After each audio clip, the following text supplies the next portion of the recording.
for loving you, baby. You were made for loving me. And I can't get enough of you, baby. Can you get enough of me?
Ah, potential customer. What up, 11? Be good. Alright. I think I bought tier, right? Yep. Okay. So let's throw on the Time is PvP money, gear and friend. do the DPS test.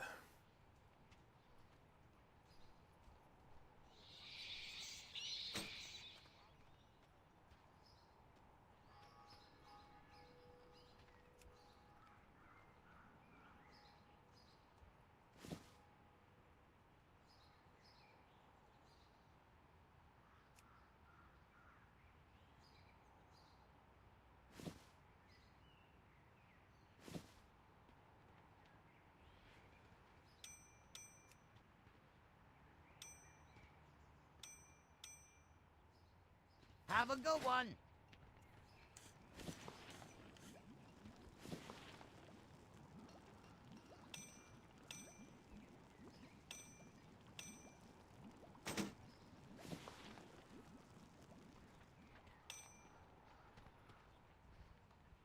Yo. Keep it real.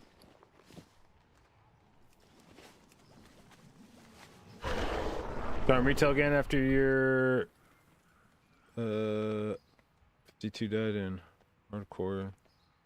See what the whole Dragonflight is about. Damn, you haven't even touched Dragonflight yet. Well, it's a very chill expansion.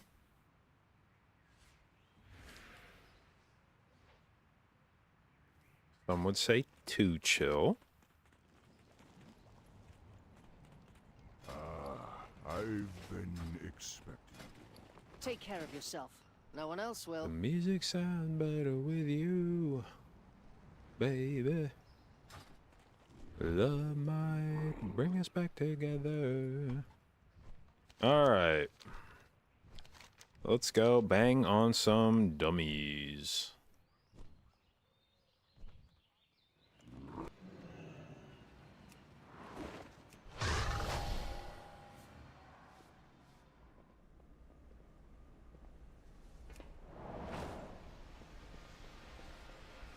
Oh no. Why is my shit? Omni CC. I need you to be dungeons only.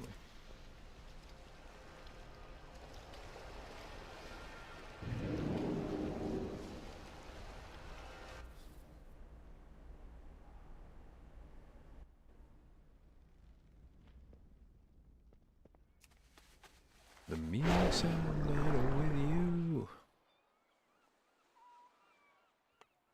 Love might bring us back together. Alright. Oh. Why do I feel like my fucking settings are really weird?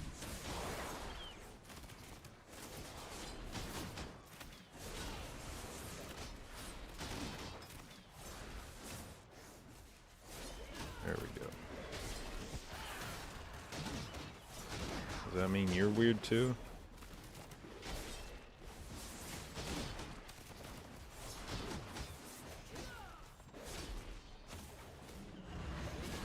Uh...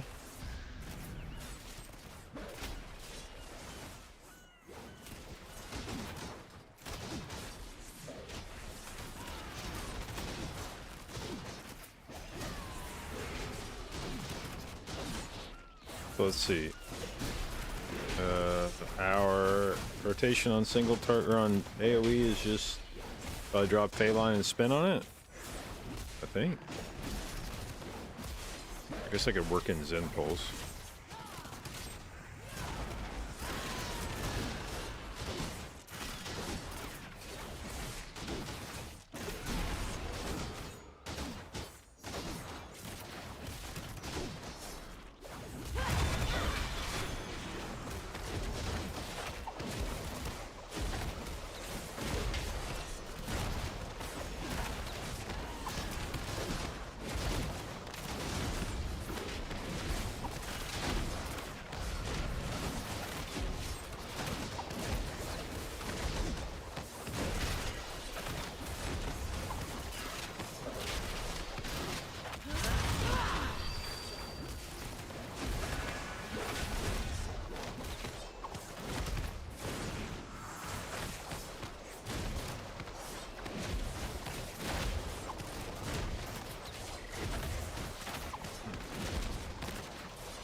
Okay, so we're maintaining about 80k? Is this PTR? Yeah. So, is there any other button I could be pressing here?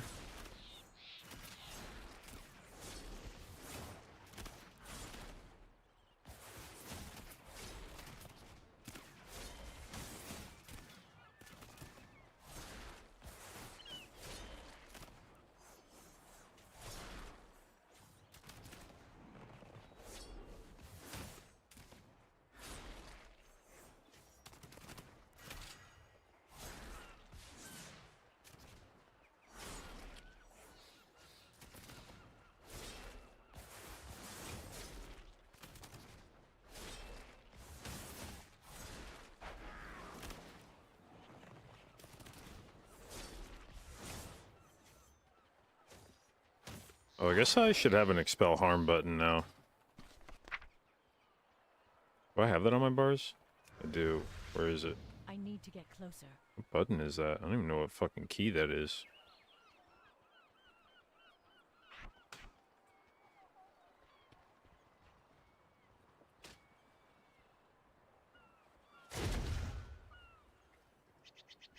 Hello? Am I lagged out? No, I'm not. Why is my keys... Oh, too many errors. What the fuck? Okay, what's mad? Something on my UI is mad as hell right now. Spellbook frame.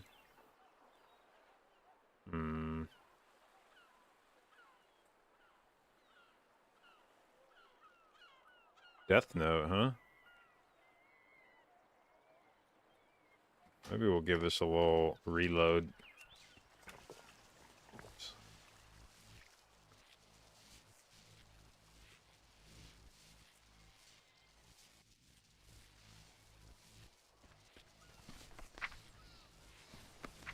Okay.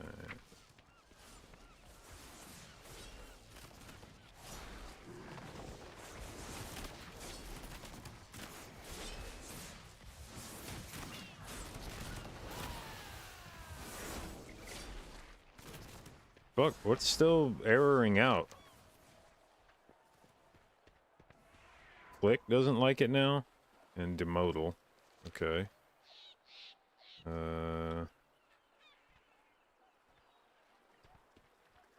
Motherfucker. Let me, thank you. Let me, let me just do a full profile swap here. This appears to be an issue, so...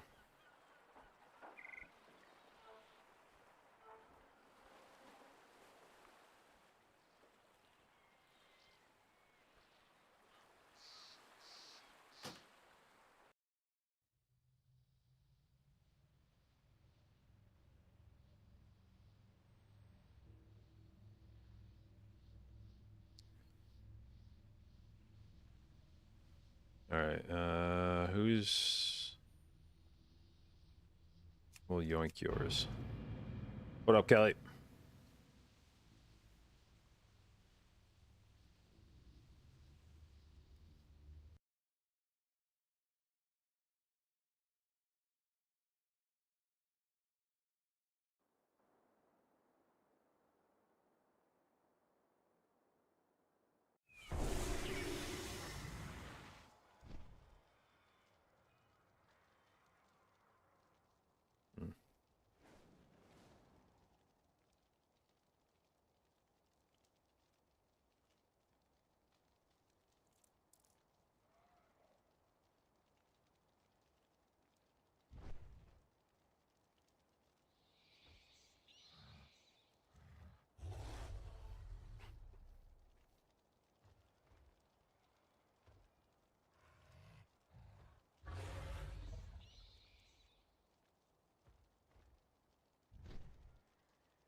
Alright.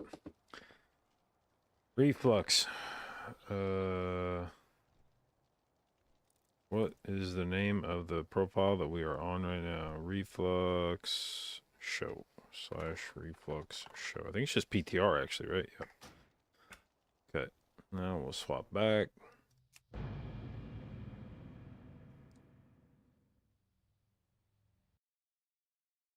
What up, Brian?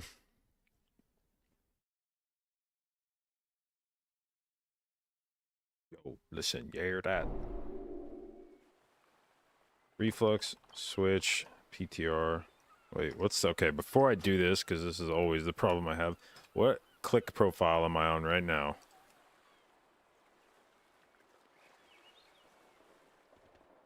Is this actually a click profile that I'm on, or no? It's not. Okay, then I guess we'll figure this out. / reflux, switch, PTR. What do I suggest for next season other than Holy Pally Resto, Sean? I mean, I don't know. Honestly, I have no idea what healer is going to be meta for Mythic Plus. I feel pretty confident saying that Disc Priest and Holy Paladin are going to be meta in Raid. But for Mythic Plus, no fucking clue.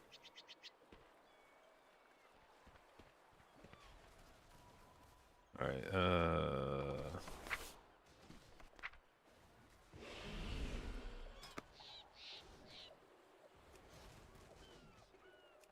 current profile, J.cheese select. Nope. Motherfucker. Click is so bad about this shit, man. Mistweaver? Yahtzee, okay.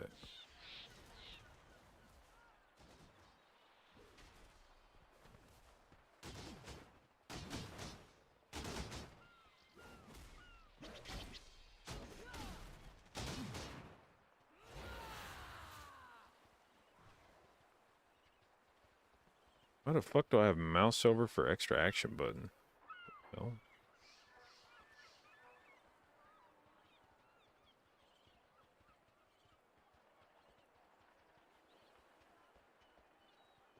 so we don't need that.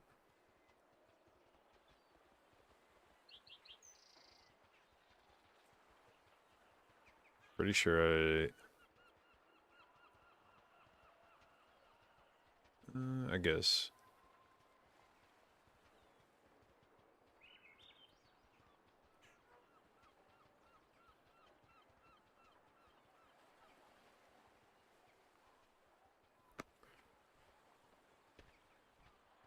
Do I have a weak aura that tracks various enemy casts above party frames? Or on live, I have a weak aura that tracks enemy casts above party frames. A single weak aura, or do I have a bunch? Let's see. I'm actually not even sure what weak auras I have at this point that do that kind of shit. Cast.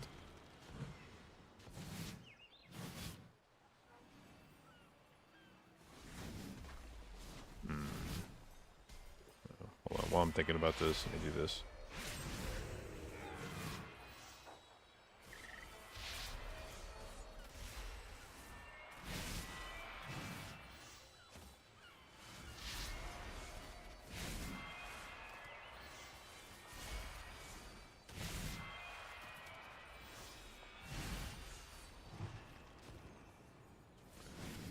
Alright.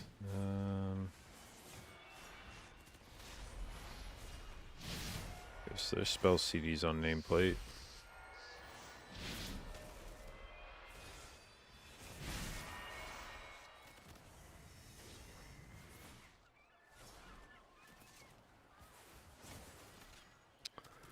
I know I used to have one called like enemy cast. Is it just part of my fucking threat plates profile now?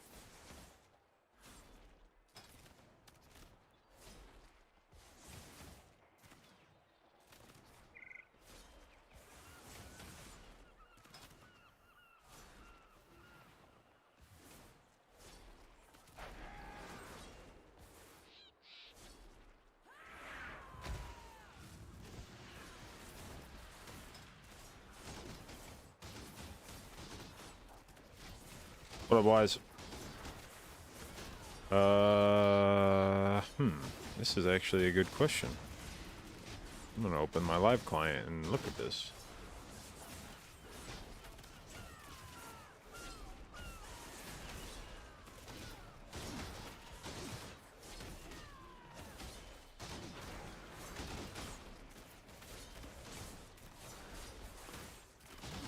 What up, Arslan? What's gonna be the best healer? Well, for raid, I feel like Disc Priest and Holy Paladin are pretty safe bets. For Mythic Plus, don't know. Not a clue. I feel like this season is pretty wide open.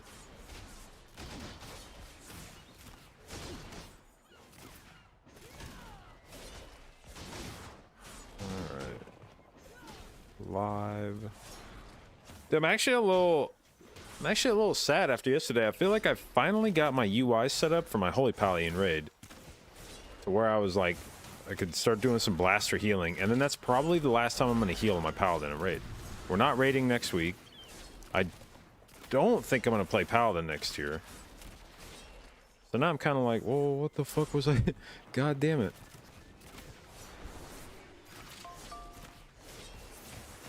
Alright. Cast.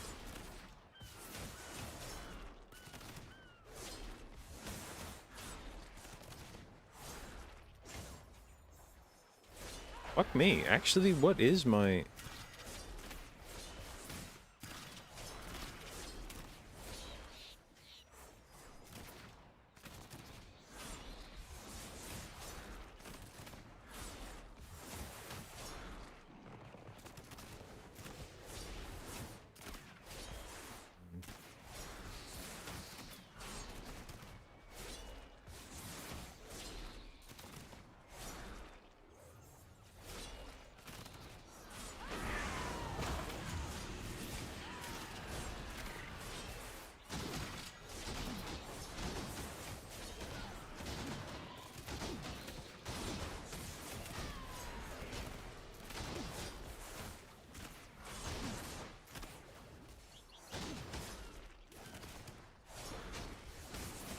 Ah, that's okay. I think that's the one we're looking for. Alright, it is... Targeted spells is the name of the weak aura.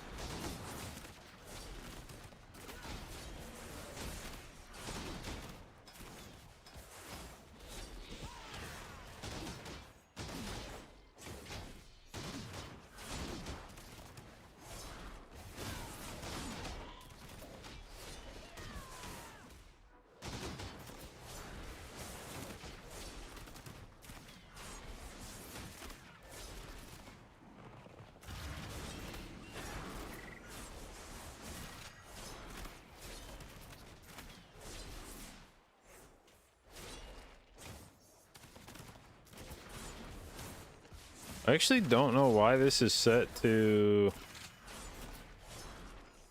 Now that I look at it, it says it's set to like an unlisted weak ore, and I don't know why the fuck Buds has it unlisted.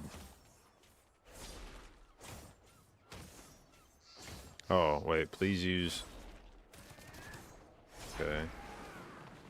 Wait. What version of this do I... Did I update this weak ore? I guess this is the new one.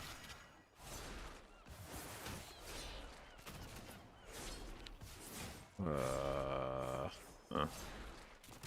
Take a look here. Import. Wonder what the difference is. Targeted spells too. I'm using, okay, so that's version 112. I'm using version 307, so yeah. I feel like maybe I remember fucking with this, but I don't remember.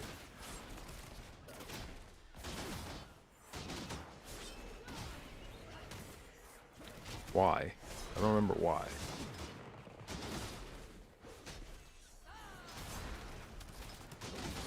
Okay, so display wise 2020 and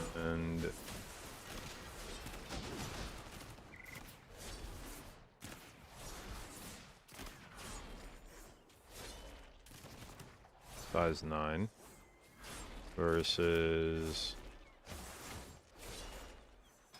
2020 and size 9. Okay, so it should be the same.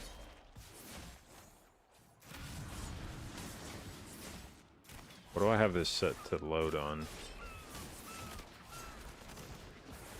Just 5-man dungeons? Okay.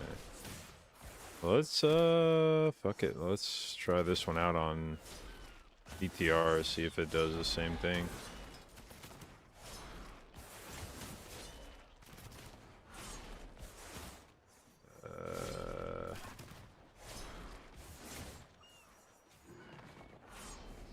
Instance.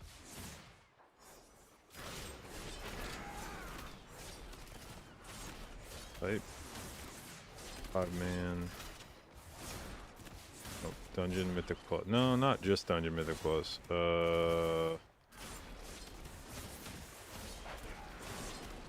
Is this the wrong one? Is that just not what I want? Instance, size, type. 5-man dungeon. There we go.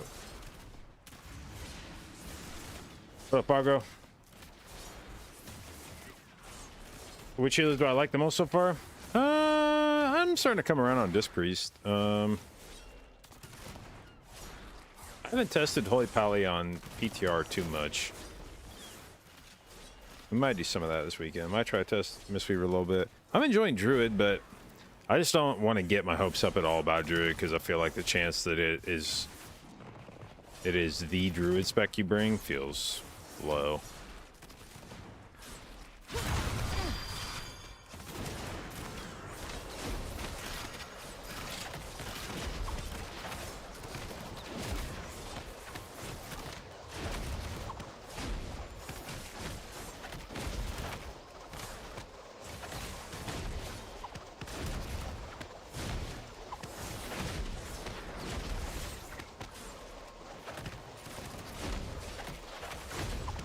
Bro, Tiesto, what is this mix? Are we just playing fucking 80s music? Is that what this is?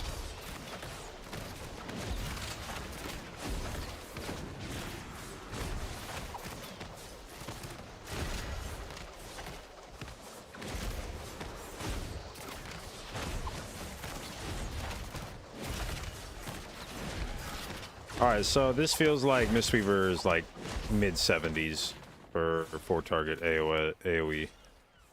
What do we got for it? Dude, I hate these fuck. I gotta... Okay. Oh, wow. I actually dropped combat. What the fuck? Is that all Monk does? SCK and AOK? Yeah, kind of. On AoE.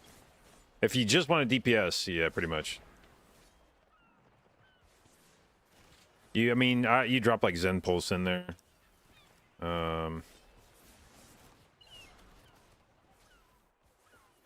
Yeah, but I mean, You wouldn't even Phaline first if you were literally only interested in damage.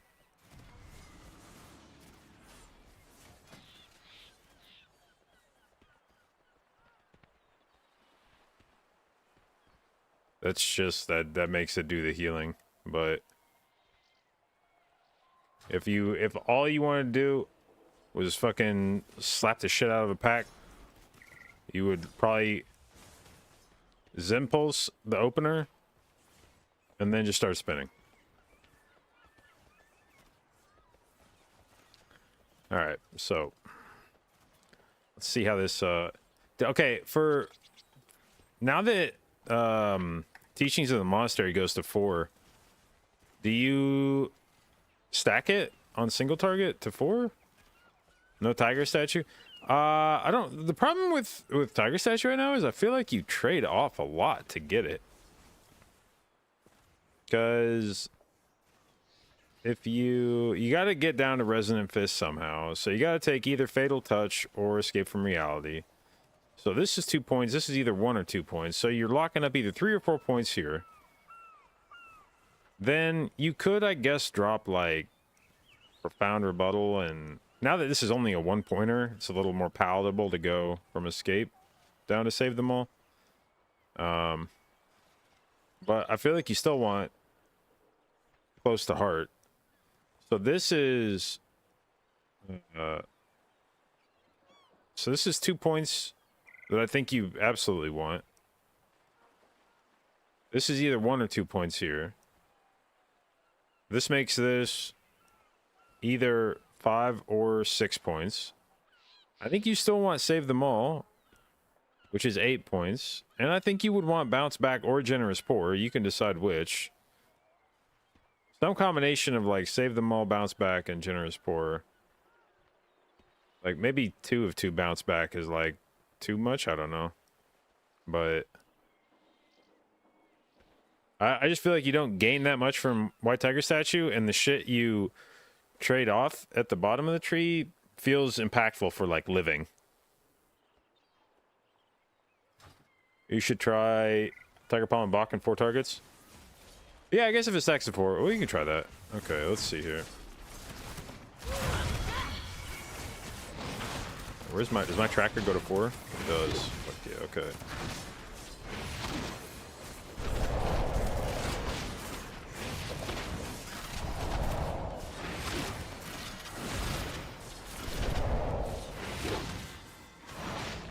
Oh, I should be stacking it to 4 though. Fuck me, dude, I'm so fucking used to it. I guess, I think, right?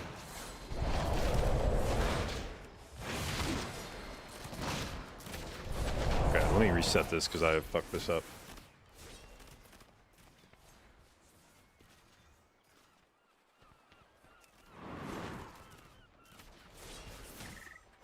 Okay, well,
maybe I'm doing this wrong.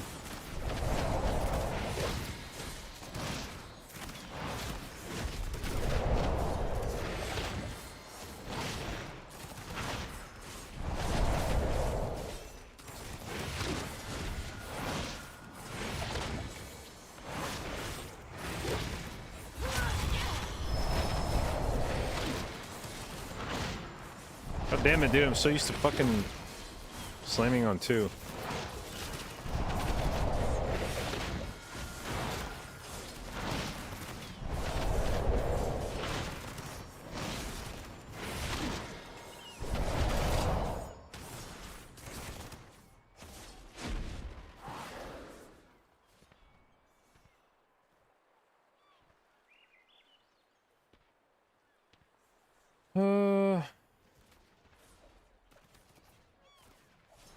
I still think SCK is just more damage, but you probably do a lot more healing with doing blackout kick.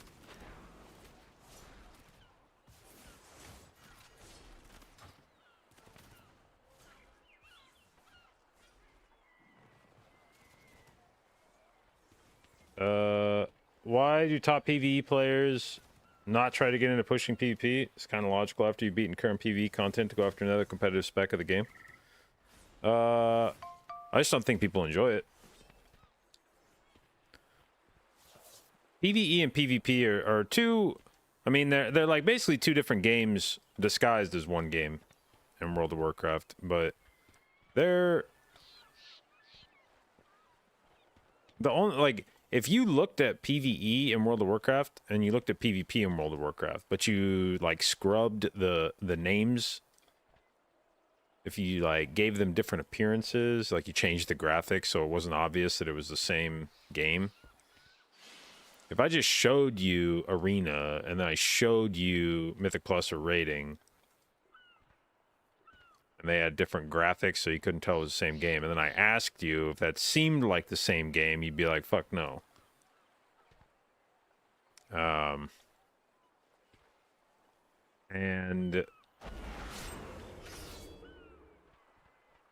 in a similar way, I'm trying to think of another game that's like that, because there's not many outside of the MMO genre, to be honest. But it would be probably similar to the way that there's a lot of like multiplayer first-person shooters that people have picked up and literally never touched the single-player campaign. Like there are people that have bought first-person shooters that have, by all accounts, like a good single-player campaign, worth playing according to people that have played it, and people that buy, there are plenty of people that buy the game and just like, that's not why I bought it. I don't want to play against fucking bots. I want to play against other players. That's it. The end. And not exactly the same comparison as PvE and PvP, but a similar sort of idea that just because PvP exists in the same game as World of Warcraft doesn't make it an appealing. You know, you could extend that same line of thinking and be like, well, if you've done PvE, but you want to continue, defeating other forms of content in World of Warcraft, you could point to PvP and say, why not that? But I could go further and say, why not pet battling? If you enjoy World of Warcraft, then you must enjoy pet battling, right? Because that's part of the game. Or why don't you collect mounts?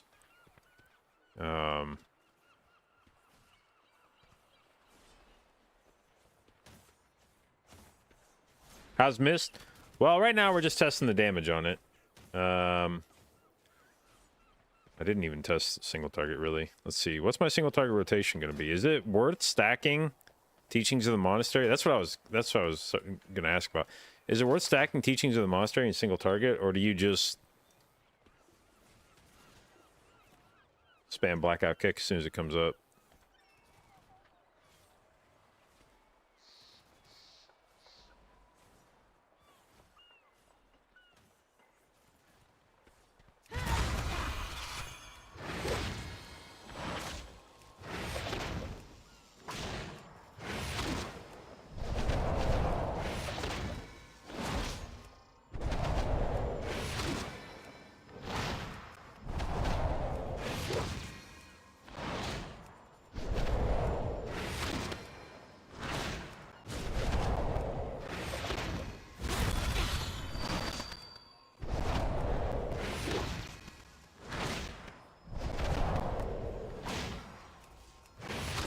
Dude, is Blackout Kick supposed to be like a guaranteed RSK reset? Because I feel like I haven't not reset it yet. if I've had 2 stacks of Blackout Kick. I say that as I don't reset it. Holy fuck, I must have been riding a good wave right there.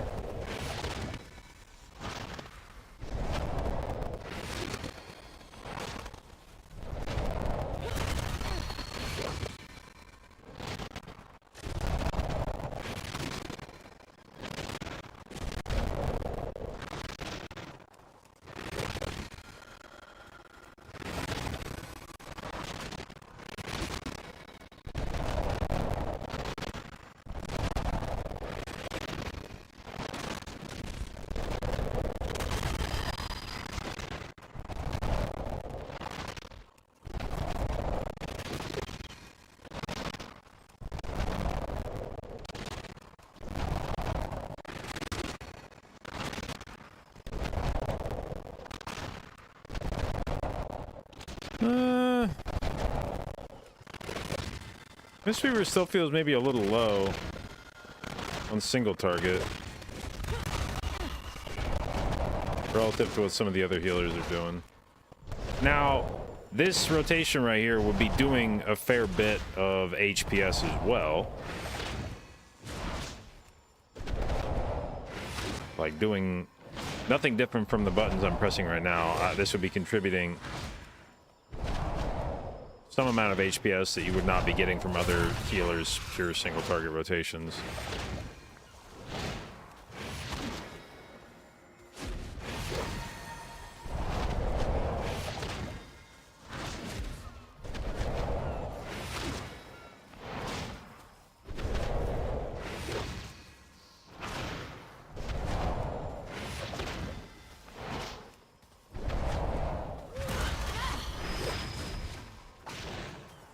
But I do feel like this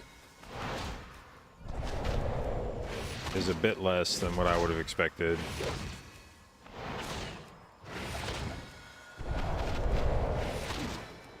I think most of the other healers I tested were able to sustain between 45 and 50k. So it's not far off. But I do feel like it's perhaps slightly behind. At the very least, it's not shit canning single target. Now there's maybe some things you could have done to improve your DPS here. Maybe some talents you could have taken. I didn't get to like use Touch of Death, shit like that, that would potentially affect over the course of a key. That, you know, those opportunities would exist. But God damn it, get out of combat, you little fucker. Oh man, the Borealis targets are so fucking annoying, dude.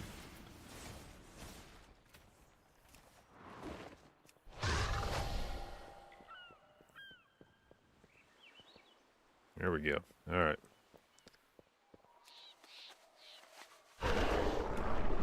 Let's have a look at what they've done to disc.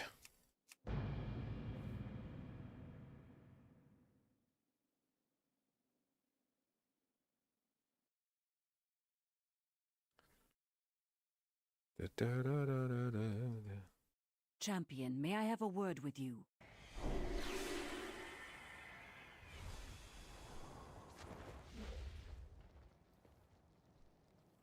All right. Put back on the... Now this one will be a bit skewed because I actually like kitted out this Disc Priest with enchants and shit. Did they change more after the 9% nerf? Yes, there was a hotfix earlier this week, a few days ago, where they nerfed the way Sins of the Many works, which is formerly a talent, now a passive, for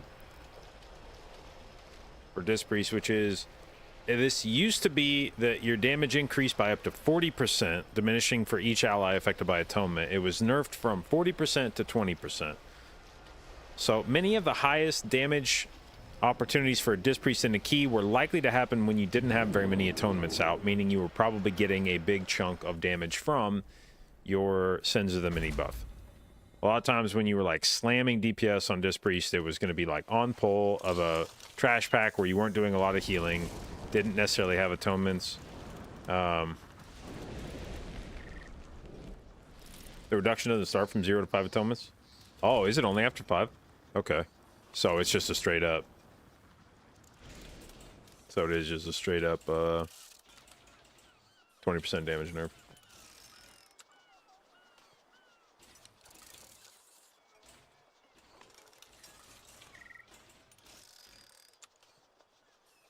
Well, even still, I think Disc can absorb a 20% damage nerf and be okay.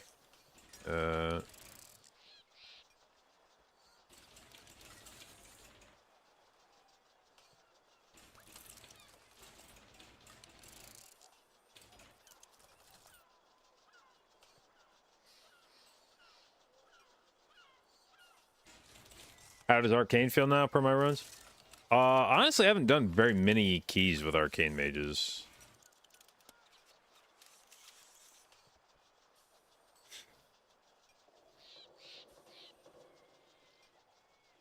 %15% nerf to damage? Yeah, I mean...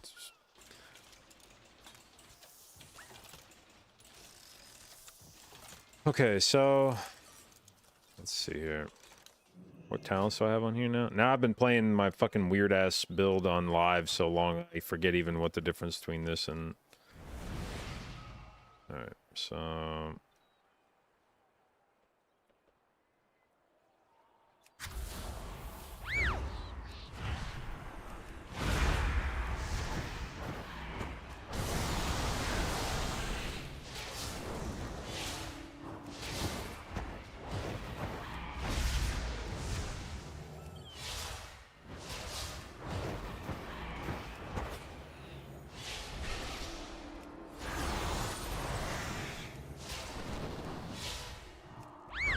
Oops, I forgot to fucking...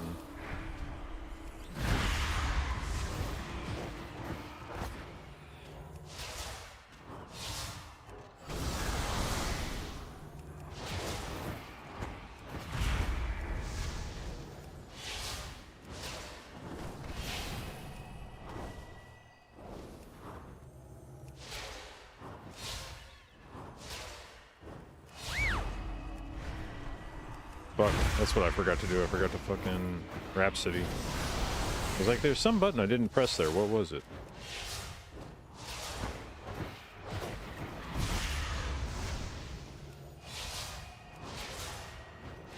God damn it.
All right, so I'm maintaining about 75k here, and that's again with the caveat that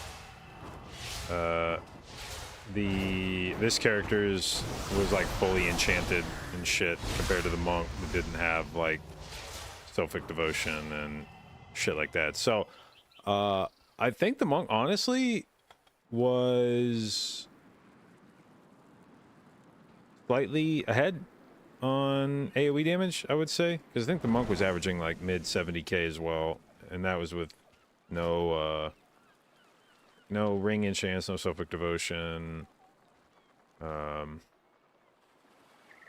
gems,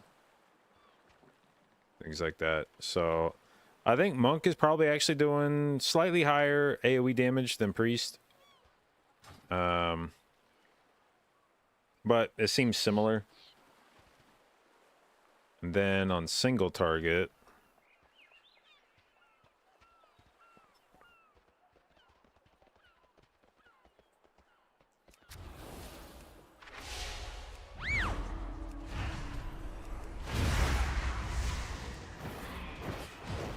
well, it's not entirely single target because my fucking dots like to spread, but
okay. So maintaining about 45k, which is again a bit more than where monk was at, but this character is fully enchanted as opposed to the monk. So honestly, from those two, I feel like priest and monk are doing fairly similar amounts of DPS.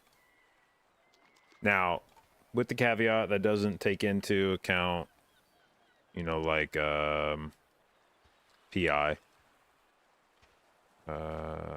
I wasn't PIing there either myself or somebody else.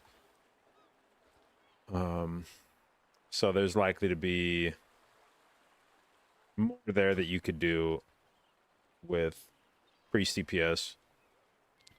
But similar caveat, that didn't include any of the gain from Mystic Touch that you would get, like that your group would have access to for group DPS.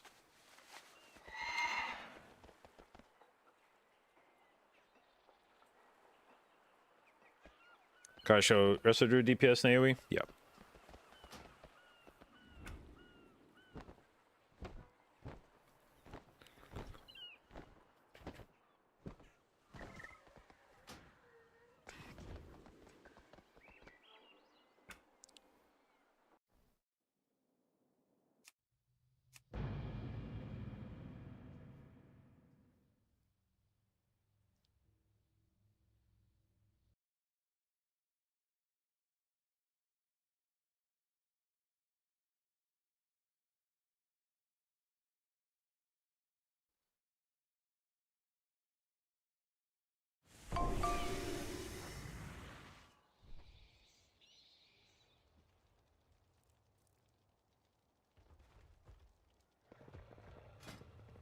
Okay, do we have on the appropriate gear? We do.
Okay, what build do we have here? This is liveliness.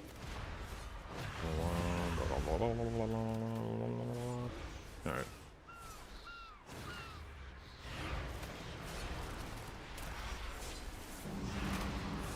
So.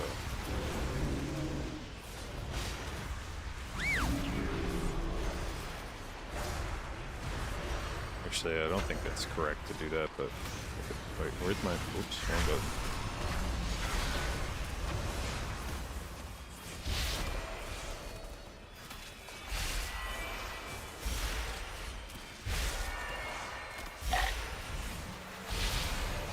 I think I fucked up by tab dotting there.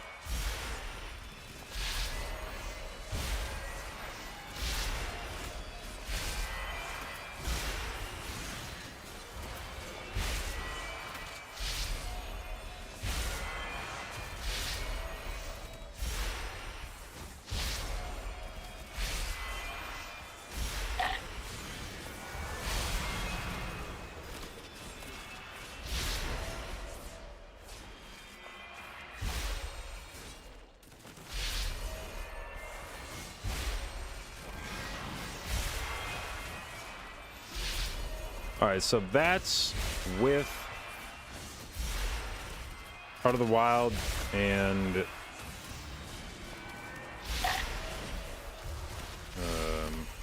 Conform.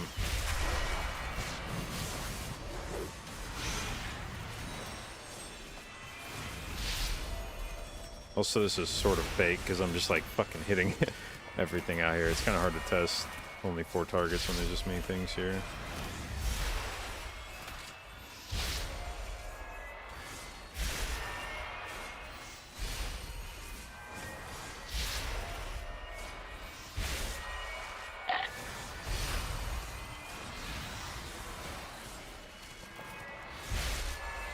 But yeah, if you are able to sit in Moonkin form and just spam Starfire, you can actually do pretty good AoE damage. And that's not even with the, what's it called? That's not even with Master Shapeshifter. I imagine you could probably do some of the same DPS even without that. Let's test no Heart of the Wild, no Moonkin form.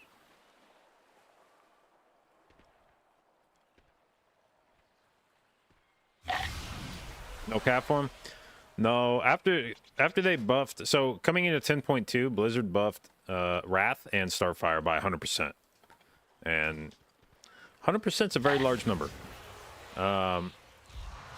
Several of the cat abilities were already kind of And after getting Wrath and Starfire buffed by 100%, it's basically like there's really not a situation where I want to use cat abilities, especially considering the cat abilities that are most worth using, Rake and Rip, require you to spend 2 fucking talent points over here to get access to them, which is sort of like...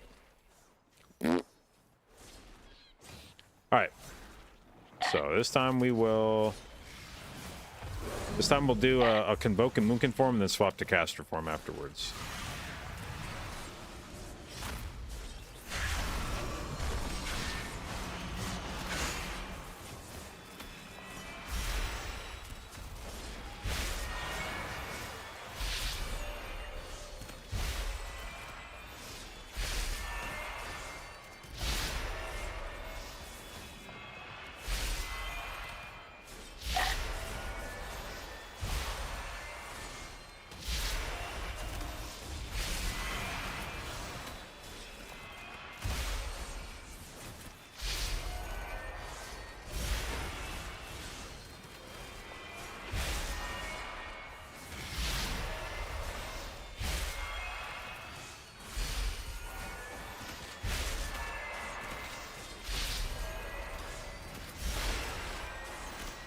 Alright, so Druid I feel like kind of settles into the same range as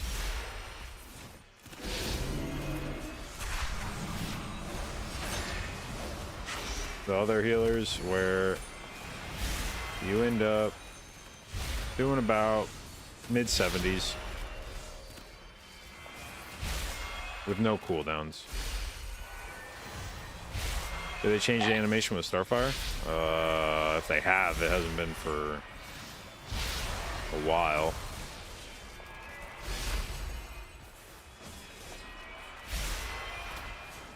Casting even 2 Starfires uninterrupted is hard. Yeah, this is definitely of the healers that have like a damage rotation. This one here of like spamming Starfire is definitely the one that is least convenient to do consistently. This will definitely not be a thing that, whereas the damage that you saw from like Mistweaver, which is basically just sit there and SCK, there will be like large stretches of a dungeon where you're able to do just that. Drop down fucking Phaline, spin on top of it. That's all you got to do.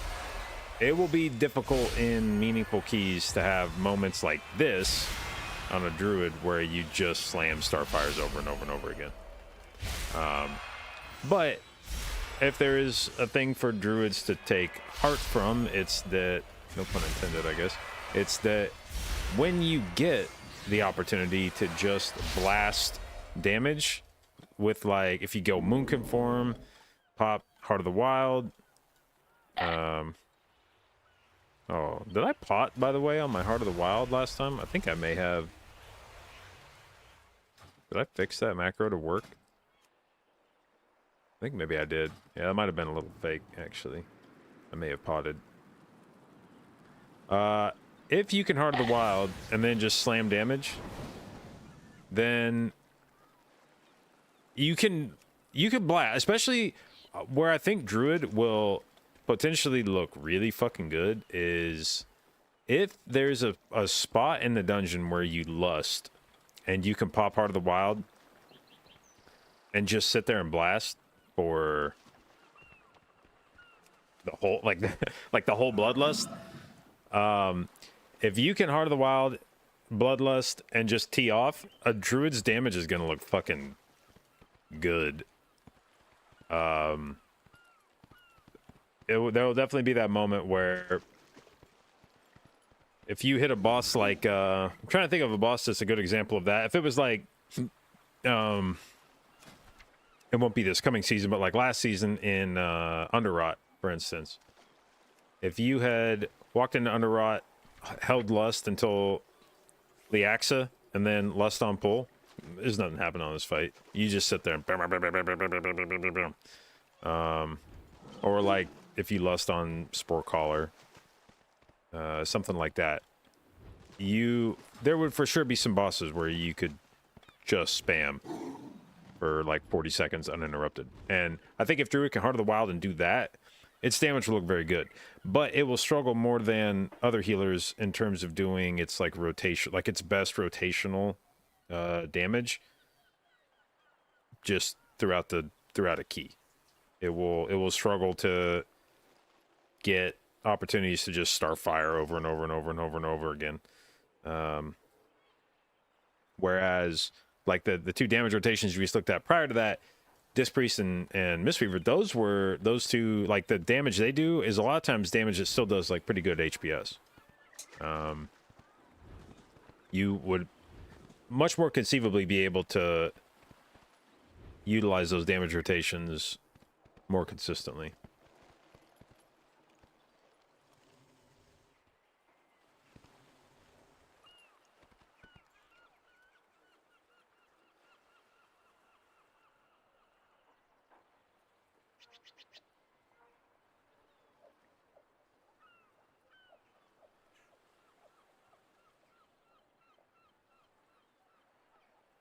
Wait, what are we arguing about with a DR healer? What's our definition of a DR healer?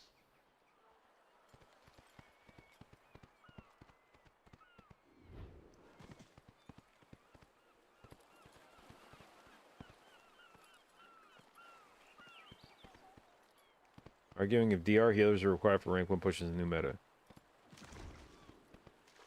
And what makes a healer a DR healer?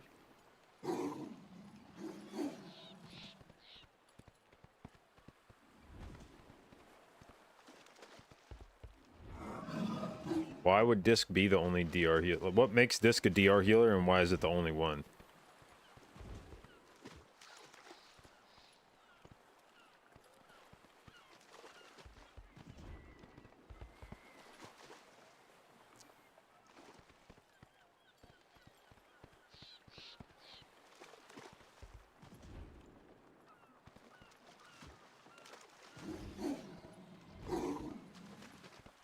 Because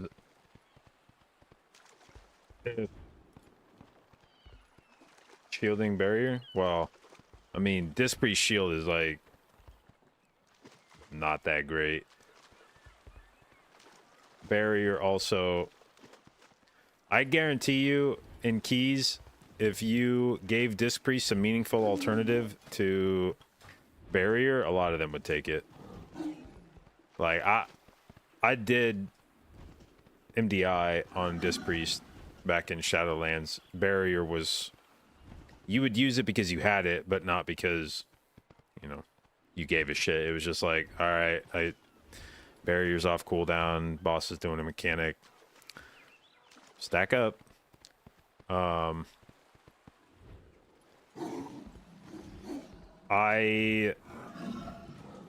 mean, if you're saying that you need a DR healer to survive, or that you need a DR healer for high keys, I would point to Season 1, where Resto Druid was a very popular healer, brings virtually nothing for DR. I think he's talking about Pain Set, Bark, etc. Then every healer is a DR healer. Every healer has something like that.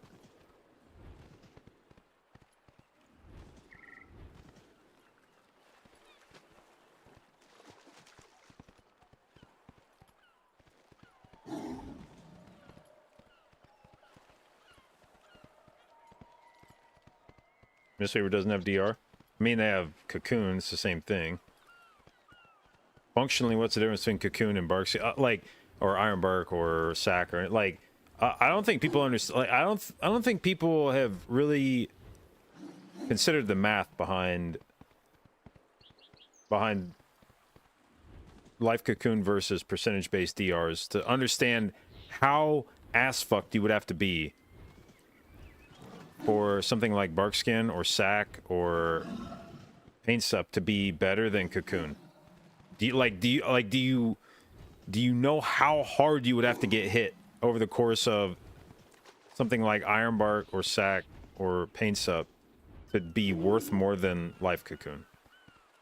You would have to get fucking railed. Like, your health bar would have to move several times over.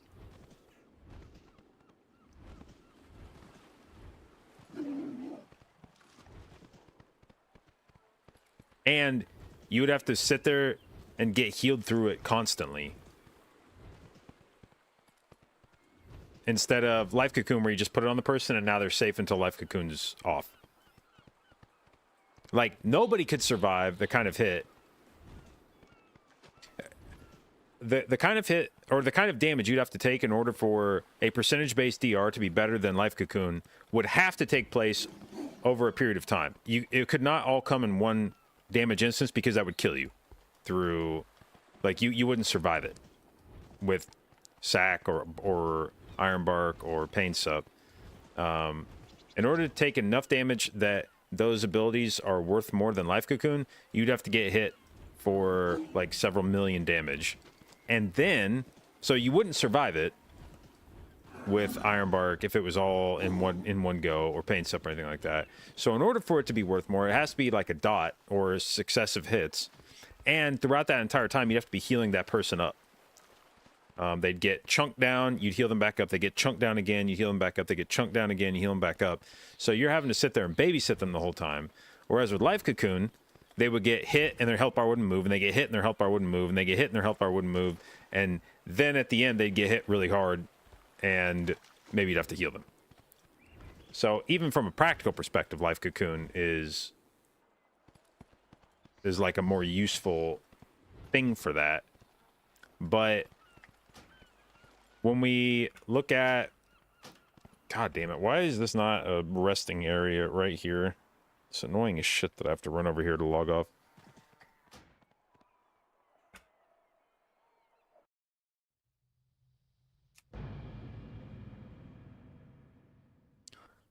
Life Cocoon also giving 50% increased healing. Yeah, I mean, like, I'm not even talking, because that's not part of the, like, DR, you know? Like, if we're talking about do you need damage reduction to live, then increased healing isn't necessarily a useful thing. If it's like you have to have damage reduction to live. But when we look at Life Cocoon, it absorbs 700,000 damage. When you compare that to something like Iron Bark that reduces your damage taken by 20 fucking %, you'd have to get hit for over 3 million fucking damage for Life Cocoon to be the shittier option.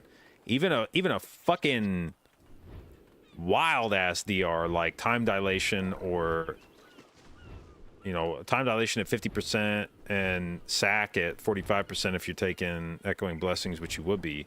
Even those would require you to get hit for almost 1.5 million damage.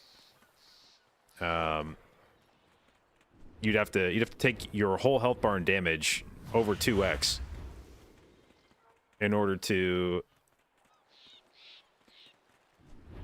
for that to be a better DR, in order for like Sack and Dilation to be a better DR. And those abilities have trade-offs where like Sack does the damage to the Paladin, Time Dilation, you still take the damage, it's just over a period of time instead of all at once.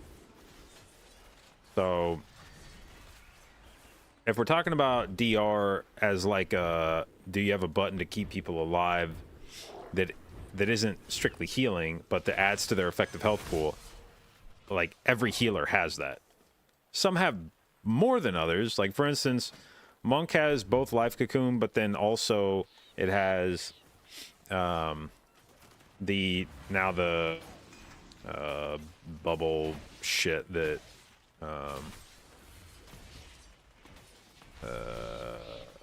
that's attached to Chi-Ji. So Celestial Harmony, when you pop Chi-Ji, everybody gets an absorb for 136k, which is like about 20% of your HP. So if you're a DPS class, you pop Chi-Ji once every fucking minute, and it puts a 20% absorb on the group. Then you've got Life Cocoon, 2-minute base, or you could talent it down to a minute 15, which is right in line with like all the other externals, except I guess maybe Pain Sup. I don't know. I don't remember what the talents are for Pain Sup. Disc Priest has got shield spam. I mean, you could Rapture and shield spam. You got Barrier. You got the ability to individually shield people. You got Pain Sup. Pally's got Devo Aura and Aura Mastery. It's got like Sack, Bop. It's got Overflowing Light from its glimmers, so you'd be able to put a minor absorb on the group if you pre-rolled your Holy Shocks. Druid honestly has one of the shittiest damage reduction profiles. It's got Bark Skin, and that's about it. It doesn't really do anything to mitigate damage ahead of time on anybody aside from that. Holy Priest has Guardian Angel. That's, I guess technically it would have, like, you could say like symbols for Holy Priest. Like, you know, you hear that argument in Raid of like symbol, you know, a lot of people say like symbols isn't that great of a CD, but it's like, well, if it brings back a defensive for your team, then you sort of get to count that defensive as like your, you know, if somebody needs a personal twice in the space of like 50 seconds, but the thing is on a minute cooldown, and you symbols and bring it back for them, then you can sort of say that like, well, the only reason you have the second use of it is because of my abilities, so I'm gonna take credit for that second personal that you used. But Holy's not great in that respect. I would say Holy Priest and Druid are the clearly two weakest at providing mitigation for the group. Let's see. Evoker has Anomaly for absorbs and time dilation and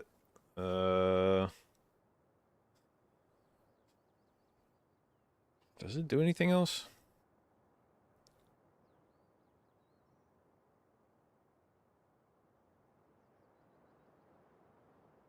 Oh, Zephyr, yep. Sorry. Zephyr. I'm thinking I'm trying to move through the talent tree on the spec side in my head. I was like, oh no. Yeah, Zephyr.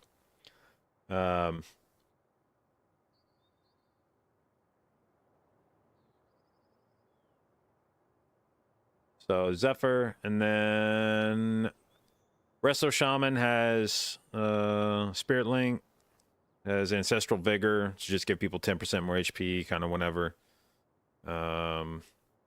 They've got situationally shit like Stone Skin, depending on what kind of damage you're taking.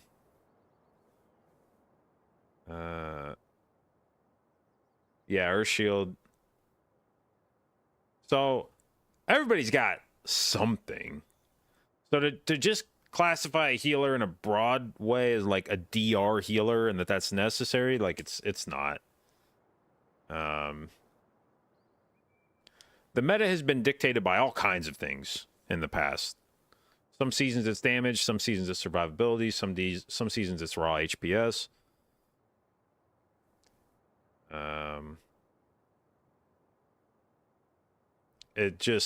You just never know. You never have any idea what is ultimately going to be a big deal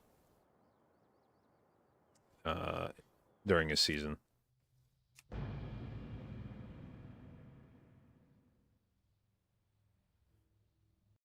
Druid has good personal mitigation though compared to Priest. There's actually a big argument raging on Twitter right now in a similar vein about how balanced Druids think that they have bad defensives. And people are like, well, you have bear form, like, what do you mean you have bad defensives? And it's like, well, yeah, we have bear form, but what do you do?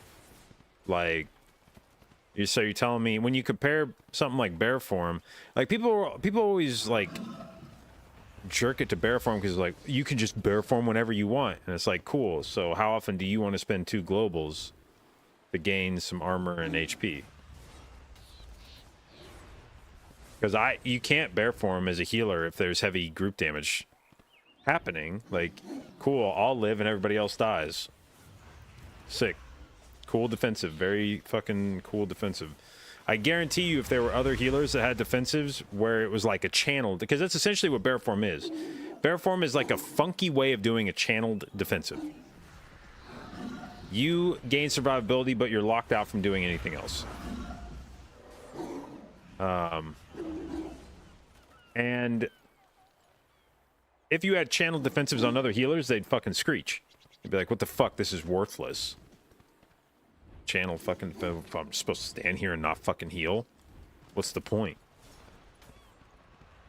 And so yeah, I mean, you could say like, well, Druid's got better defensives for a priest, and if the sole criteria you're using for that is like, what's the most damage either of these healers could survive if the only thing they're trying to do is live, can Druid outlive a Holy Priest? Yeah, sort of. Holy Priest could Guardian Angel itself actually, or Guardian Spirit itself, and actually out-survive a Druid. But in terms of just like raw reduction, if you're focused on nothing else except living, could a Druid live longer than a Priest? Yeah. But if a Druid is trying to live, or if a Druid is trying to keep everybody else in the group alive, the only defensive you really have is Barkskin. And then you would have like 6% mitigation from Thick Hide. And And you got some, you got like, if you take it, you've got like Well-Honed Instincts that procs every once in a while. You've got like Renewal if you take it. Things like that. But those are all healing based. Those aren't damage reduction. Those don't add to your like effective health. Those are just like heals that kick in. Whereas if you look at Mark of the Wild, yeah, but I mean, as a priest, you can have Mark. Like, you're treating those classes like they're in a nutshell, or in a vacuum where they don't exist. But like if you're building a group in Mythic Plus, as a priest, you'll have a druid in the group. You can virtually guarantee that you're gonna have a druid in the group. If you're playing meta, there's always gonna be a druid in the group of some variety. But if we look at Biba, thank you. Yeah. It's a good stream. Bye. Okay, bye. But if we go look at like what a holy priest has.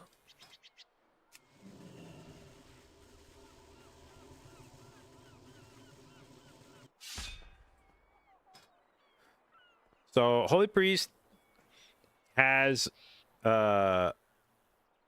protective light, which means at any point in time you want, you can put 10% DR on yourself. And with binding heals, it means you don't even have to like just cast it on yourself. You can cast it on somebody else and then get the value of it.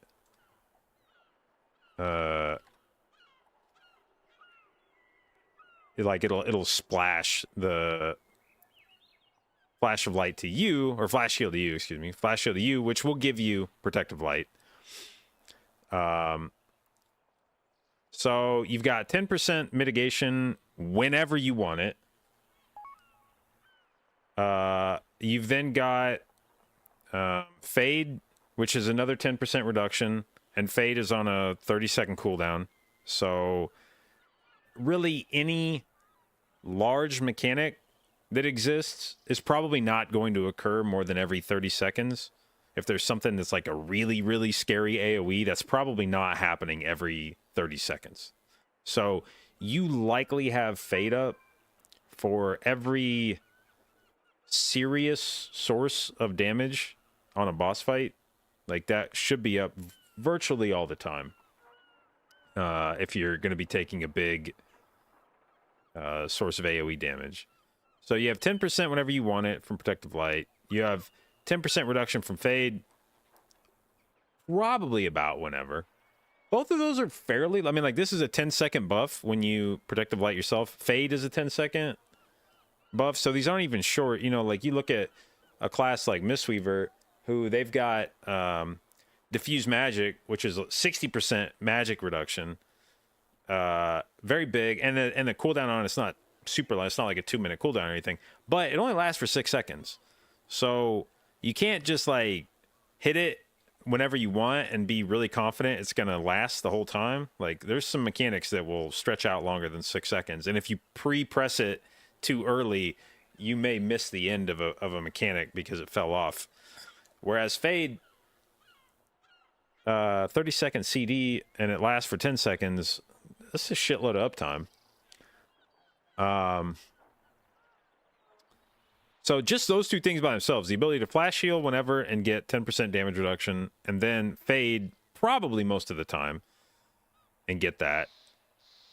Just those two things are, like, that's strong. Like, that's a good... Then you add in shit like Spell Warding, 3% damage reduction whenever you want it. You could flash heal yourself to take 5% less physical damage. Not, I mean, a huge deal, but... Actually does... Can I heal this guy? Yeah. Does my... What the fuck was that I just put on myself? Is that my echo? Okay. Does Binding Heal splash Inspiration or no?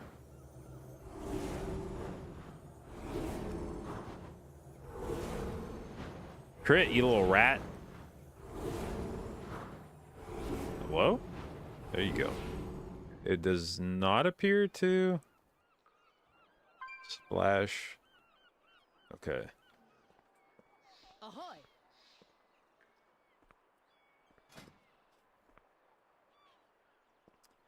And then you've got Desperate Prayer. So these two, Protective Light, Fade, both of these are are spammable CDs that are strong. I mean, 10%, like that's a good chunk of mitigation. And then you've got Desperate Prayer on a 1.5-minute cooldown that increases your max health by 25%, and it does a heal on you. And by itself, that's not a great personal, but these are like better tools than most healers have in terms of like on command mitigation. Now, the trade-off is Priest has cloth armor. It's the shittiest, you know, like, whereas Paladin walks around with like fucking 45% physical damage reduction all the time. Priest only has 10%, so it's just getting fucking drilled for consistently taking probably 50% more damage from physical sources than Paladin is. And that can be a really big deal at times. You consider a fight like Harlan, where the scary part of this fight is Whirling Dagger. This just happens over and over and over again, and a big part of why it's scary is a ton of physical damage up front. Paladin shrugs that off. Cloth classes get obliterated by it. But to say like, oh, Priest just has shitty defensives, it's like, not really. They're not great by any stretch of the imagination. Certainly when you compare them to the gold standard of Paladin, I think every healer feels a bit lackluster in that regard, but I wouldn't say Holy Priest is bad.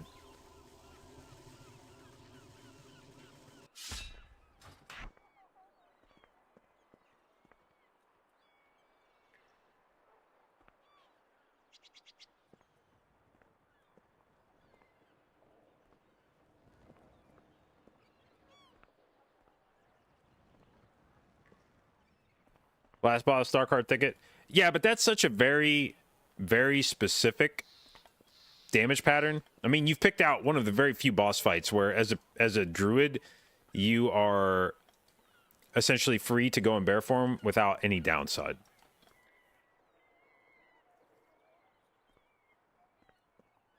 Because, like this season, when you consider the difficult healing checks from dungeons, very few of them were the kind of fight where like only one person gets shit on at a time and you can just go bear form if it's you. Like you think about the difficult dungeons to heal. Halls sticks out. Iridius, you can't go bear form in here, other people will die. Goliath, you can't go bear form, other people will die. Kajin, Jesus Christ, you can't go bear form on this fight. You could go bear form on Tsunami. That's just a do you live the AoE. So bear form would be useful for this, but it's essentially unusable for the other three bosses. A fight like Oldemon, you could probably go bear form on Lost Dwarves to survive some shit, but that's not a very scary fight. You're not going bear form on Bromok. You could maybe go bear form on Talandris, but a lot of, like, you couldn't pre-bear form it because you don't know who it's going to go on, and you're not exactly sure when it's going to come out. So unless you just want to run around like an asshole and bear form the entire fucking fight, you're going to get hit by it. You're going to get hit by the initial damage.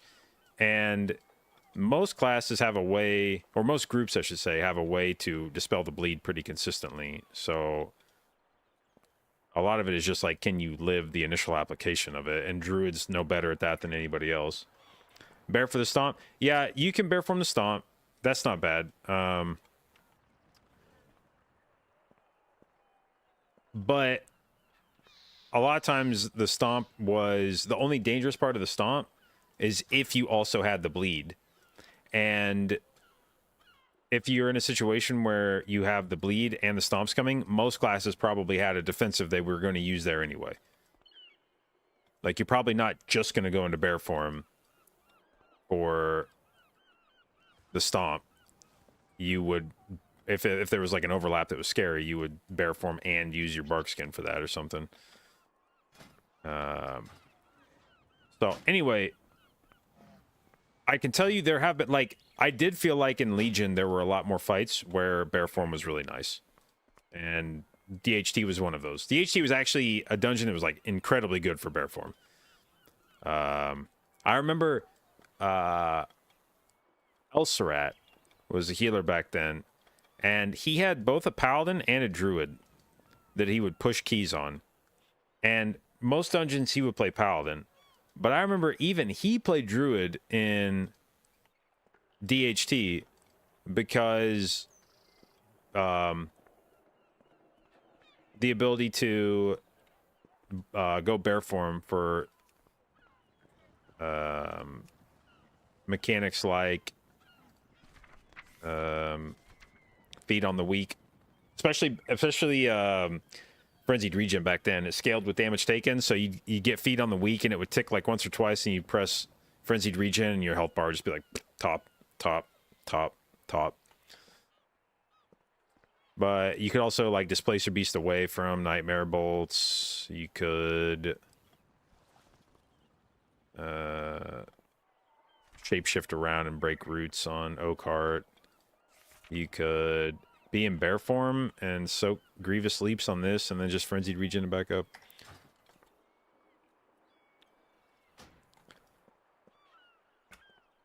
Leaving Pally for next season? I'm not sure. I probably will at least not start the season as Paladin because I think our raid is going to already have a Holy Pally. So I don't think we'll need another Paladin. I was waiting to see if the guy that... we had a guy that started this tier as Holy Paladin, and then the last few weeks he's been playing Mistweaver, and I didn't know if he was planning on staying as Mistweaver going into next season or whether he was going to swap back to Holy Paladin. I think he's going to swap back to Holy Pally. I don't think you want two Holy Paladins this tier. So I likely won't play Paladin. I think we're leaning towards Disc Priest. My reasoning for that, we talked about it a bit yesterday on stream. I have no idea what's going to be meta in Mythic Plus. Like, not a fucking clue. Especially after the buffs to Monk this week, really the only spec that I feel like I could sort of confidently rule out would be Resto Shaman, or I should say class I could rule. I feel like you could rule out Resto Shaman and probably Holy Priest. But you could convince me that Resto Druid, Disc Priest, Mistweaver, Holy Paladin, and Preservation Evoker have a chance of being meta depending on what the rest of the meta looks like next season. And it will not be obvious which of those healers is going to become meta in the first month or two of the season. That'll be a thing that starts to resolve itself once Prog is done and people start like re-rolling to the specs that are best in Mythic Plus and tinkering with stuff. So trying to pick the spec that you think will be meta in Mythic Plus at the start of the season feels kind of pointless, because there's a better chance you're wrong than you're right. If it was like a 2-horse race for this kind of thing, and it was like a 50-50 gamble, maybe I'd try to pick one that I thought was going to be good in Mythic Plus and just hope. But right now, like I said, there's 5 specs that I could see being good. And trying to play one that you think will be good early on is like, what's even the point? But what I am pretty certain about is what's going to be good in Raid. And right now, Disc Priest is going to have something real gnarly happen to it within the next few weeks for that to not be a really good fucking pick for Raid. And there's still a good chance that Disc Priest will be meta in Mythic Plus. So I think my strategy is just play whatever you think is going to be good in raid, because that will matter right out of the gate. And I think it's fairly predictable at this point.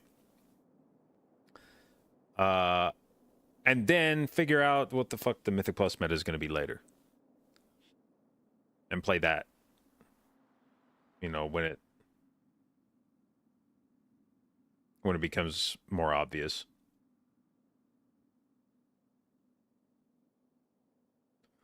What iteration of Mistweaver do I enjoy more, BFA or current? Well, my favorite time playing Mistweaver was MDI back in BFA. I don't think it'll ever get better than that. But it was a very pigeonholed form of healing. You needed the MDI to make Mistweaver feel good, because it was a style of pulls that you were doing. It was enormous fucking pulls that were over very quickly because Unholy DK would just annihilate the pack within 10 seconds, which was a perfect combination with Mistweaver. You would just pull a shitload of things. Unholy would pop off, melt everything. You would spin on it with Way of the Crane. You'd heal through anything, and then you'd wait for both your cooldowns to come back up, and you'd do it again. If you try to do that shit in a high key as Mistweaver back in BFA, it fucking sucked, because you popped Way of the Crane. You didn't pull as many mobs because they're all scary, so you're doing less healing, less DPS, and everything outlives your Way of the Crane, which was only a 15-second buff. Your Way of the Crane falls off, and everything's still at like fucking 60% HP, and you're like, sick. So Way of the Crane became a shitty button in high keys, and then if you weren't leaning on Way of the Crane, it was sort of like, well, what the fuck am I doing on this spec? Like, if this isn't a Way of the Crane bot, then get me off of it. Mistweaver's much more of a total package now than it was back then in terms of what it brought to a key. It's still got a few rough edges on it, but I think it's closer to being much more closer to being a popular spec now than it was back then. So Matt, thank you for the sub, babe. Appreciate it, and welcome to the J-Dot Babes.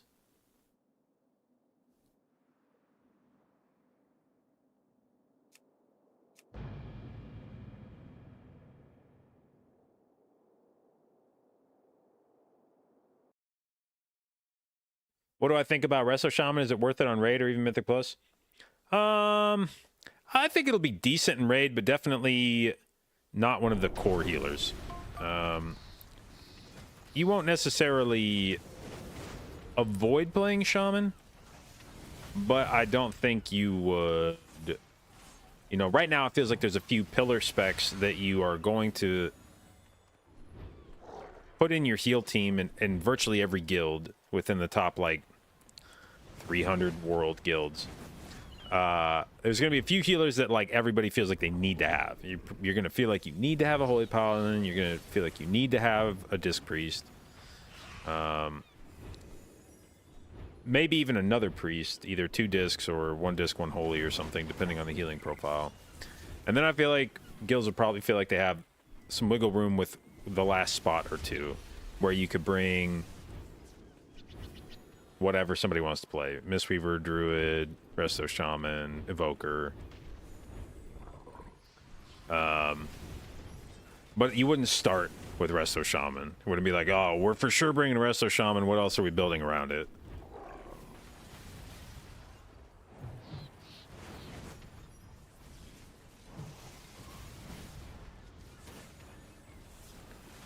All right, I'm gonna go grab a drink real quick. I'll be right back.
Okay.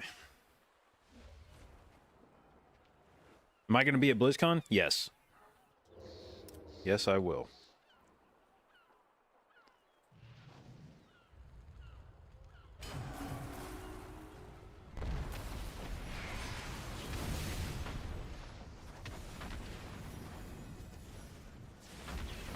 Okay. So, I don't think they did anything to Paladin that would change how much damage it's doing. Oh, they did buff Holy Prism, though, right? To make it do 40% more... something. What was the change to Holy Prism?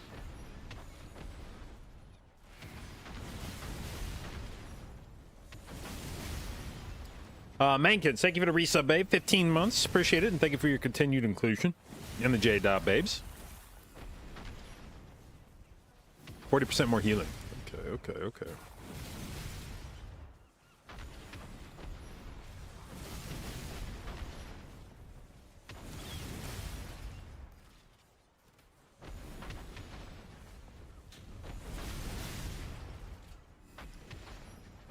And Team Tide, thank you for the resub, babe. 3 months, appreciate it. Congratulations on your new blue Ultra Babe sub icon. Thank you for your continued inclusion in the J dot babes.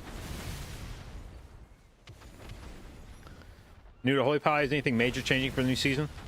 I mean, mostly like set bonuses. They lost some of their defensive, like Sanctified Plates got nerfed a bit. Aura Mastery got nerfed a little bit.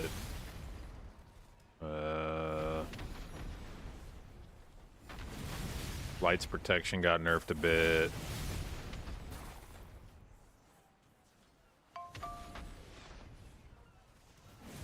What up, Anna? Oh yeah, Sack just got nerfed. Forget about that. It's only 20% instead of 30 now.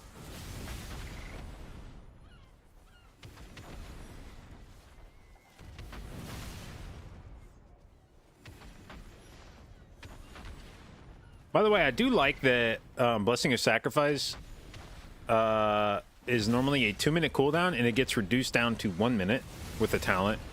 Ironbark is normally a 1.5-minute cooldown, and if you take the talent for it, it reduces it to 1 minute and 10 seconds. It starts off as a 30-second lower CD, and when you talent it, it ends up as a longer CD.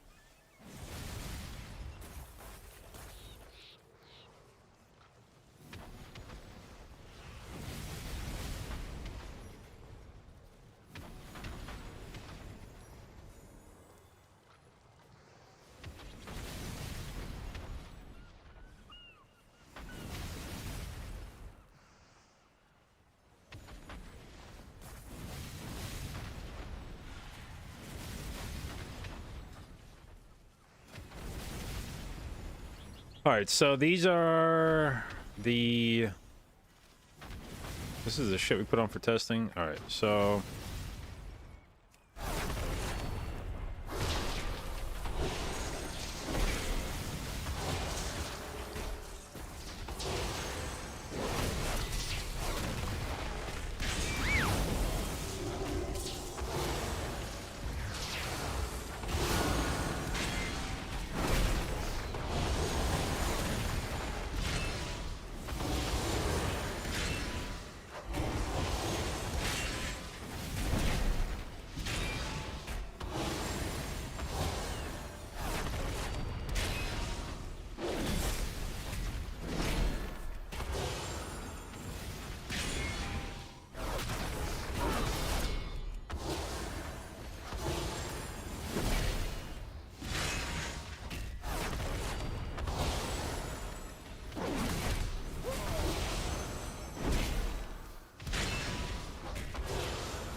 Okay.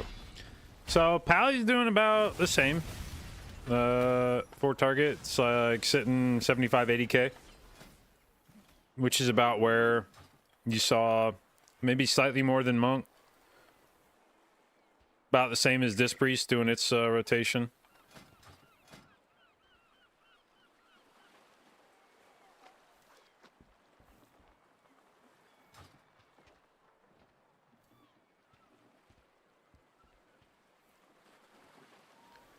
Any thoughts on Resto Druid for keys next season? It's a good healer. It just depends on what the rest of the meta looks like as to whether or not Pally will be, or Pally, Jesus, as to whether or not Druid will be. I mean, if the other Druid specs are not popular, Resto Druid has a strong chance of being meta. But if other Druid specs are popular, it's unlikely Resto Druid will make its way into the meta.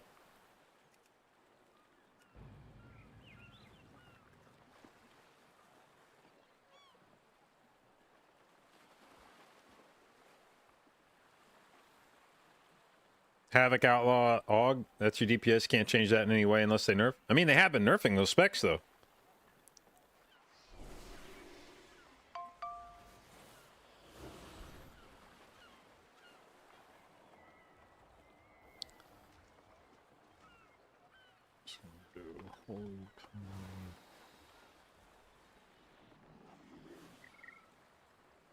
Yeah, like they've been nerfing those.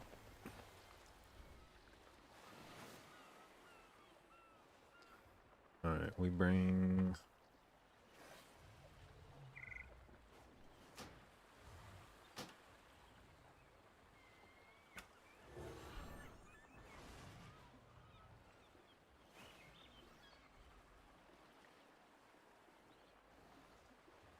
Gotta test Disc Priest nerfs tonight? Yeah.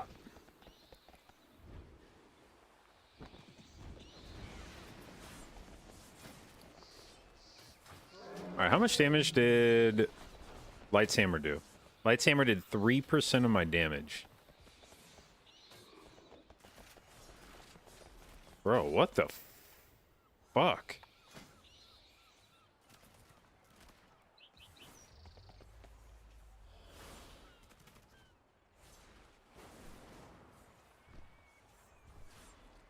Okay. You don't play that in keys, do you? Oh my god.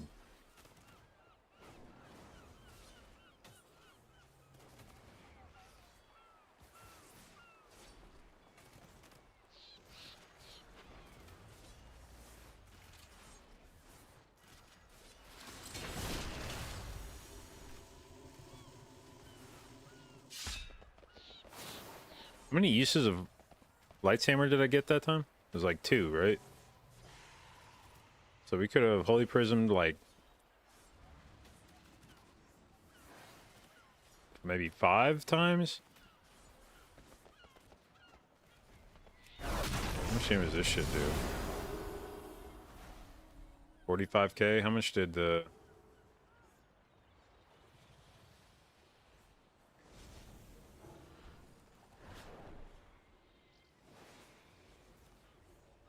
Wait, where was the...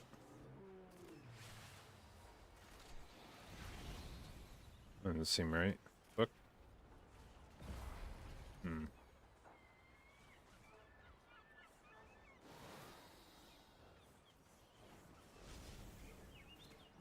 Is the Mythic Plus down?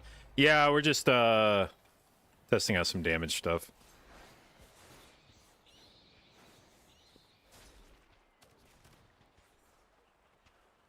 Tank meta is the easiest shit to predict right now? I don't know that I'd say that. First off, like, I don't know that you can really predict what impact the legendary is going to have.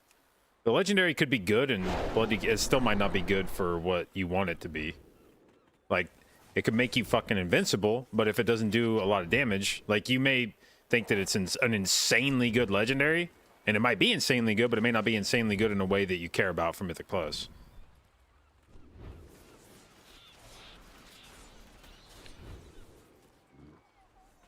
There's a tank Lego.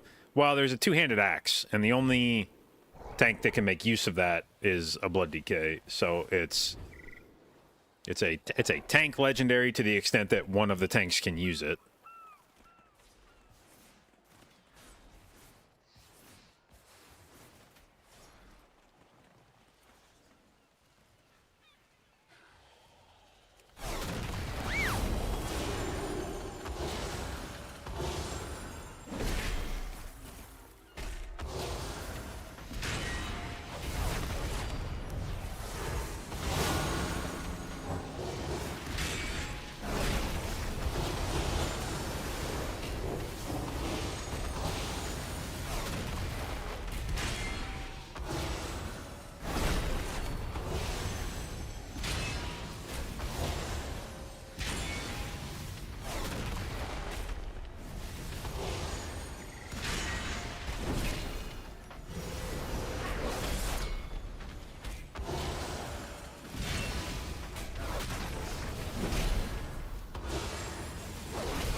All right, Holy Prism did an equally shitty amount of... Jesus Christ, they're both bad. Holy fuck. Maybe we just played Light's Hammer because...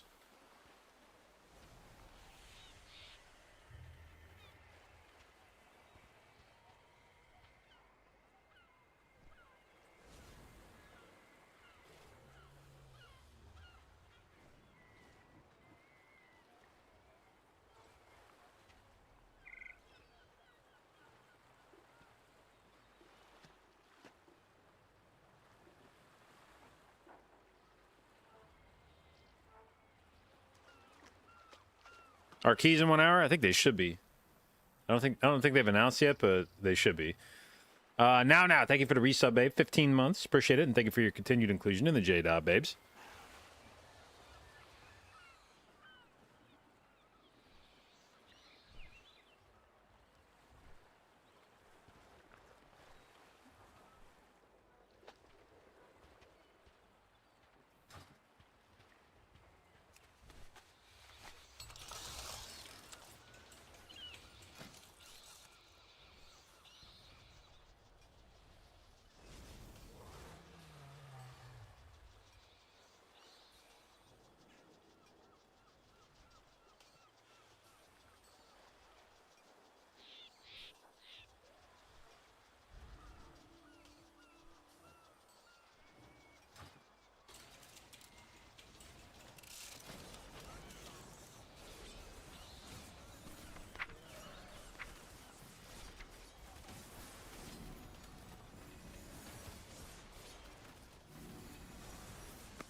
It's 10,000.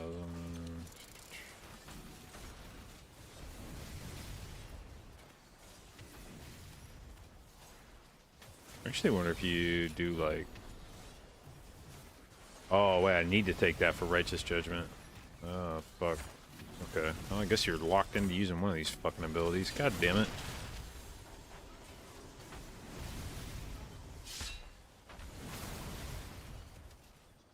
You've been on Twitch since it was Justin, and I'm probably your favorite streamer of all time. That's a long-ass time.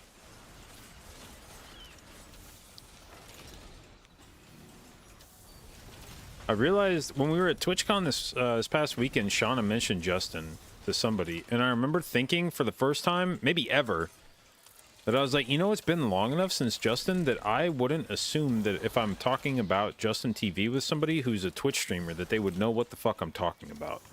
If I just said, like, Justin TV.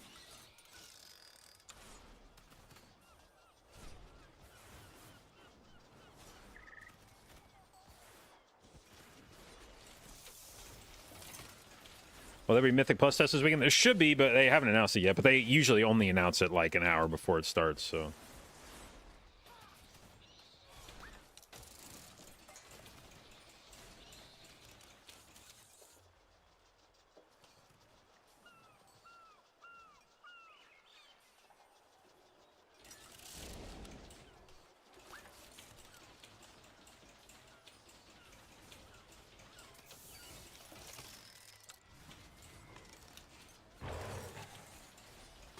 Yeah, I remember the early days of streaming. It was when I first sort of became aware of it was when I was in Blood Legion, which would have been 2010 maybe. And we had Alan from Serious Gaming in the guild. And I remember there was to the point, dude, he's such an old fucking streamer that by that point he had streamed on Justin TV for like several years, made a whole like fucking career out of it, streamed on Justin TV for several years and had kind of given it up. I think he got like banned or something. And he was raiding with us for a while. And I just remember somebody being like, "Oh yeah, he's a streamer," and I was like, "Streamer? What the fuck is a streamer?" Really? Like people, you just like fucking have a camera on in your house? It's weird. And he got another dude in the guild, Nodos, that inspired Nodos to try his hand at streaming. And I remember we would sit in Skype calls late at night after raid, and Nodos would turn on his stream for like 20 people. And he would just we'd just sit in a Skype call together and bullshit about stuff. And I remember the one stream of his, this gives you an idea of what internet culture was like back then, like what kind of rules there were on streaming platforms. There was another, I can't remember who the girl was, but there was another girl that was streaming that he thought was cute. And he decided he was going to try to like flirt with her in a really cringy way. So he had his stream going, and he pulled up her stream, and he got her cam box on her stream. He resized his window so that the only thing you could see was her face on the cam. Like the screen was, or the window was just her cam box, and he dragged it over into his stream, and he put it next to his cam box, and then he leaned over and tried to give a smooch. So she's like sitting there talking, and he's just like,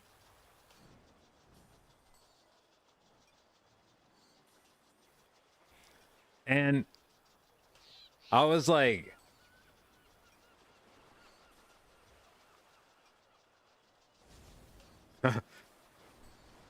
bro, are you okay? His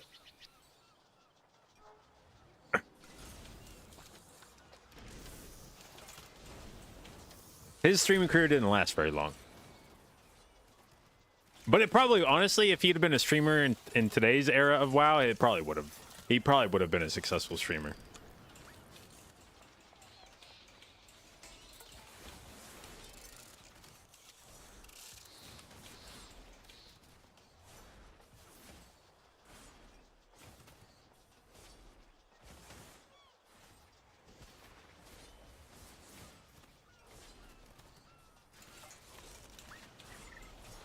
Alright. I actually really like how I've got my Paladin weak ores set up now.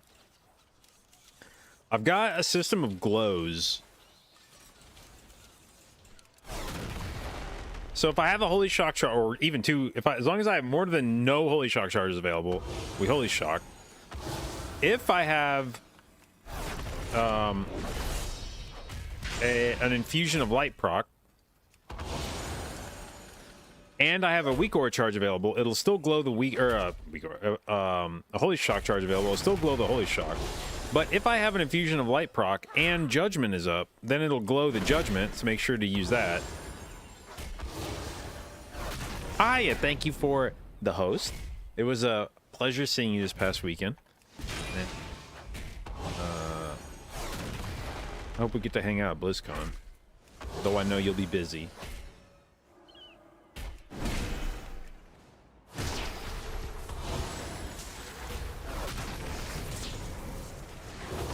I will not be busy. I will be unbusy as fuck at this BlizzCon. Sean and I were actually talking. I was like, I actually don't know what I'm doing. Like, for most of the time we're at BlizzCon, I don't know how I'm going to occupy my time. Shauna bought me a K-State hoodie when we got back this week. She purchased a K-State hoodie because she was like, we're going to go to the fucking bar. That's what we're going to do. She's like, we're going to go to the bar Saturday. We're going to go to the bar Saturday. We're going to watch college football. And she's like, we need to have gear to do that in. And I don't own much K-State stuff because while I love K-State, their color is like royal purple, and that just doesn't look good. As like, you can't,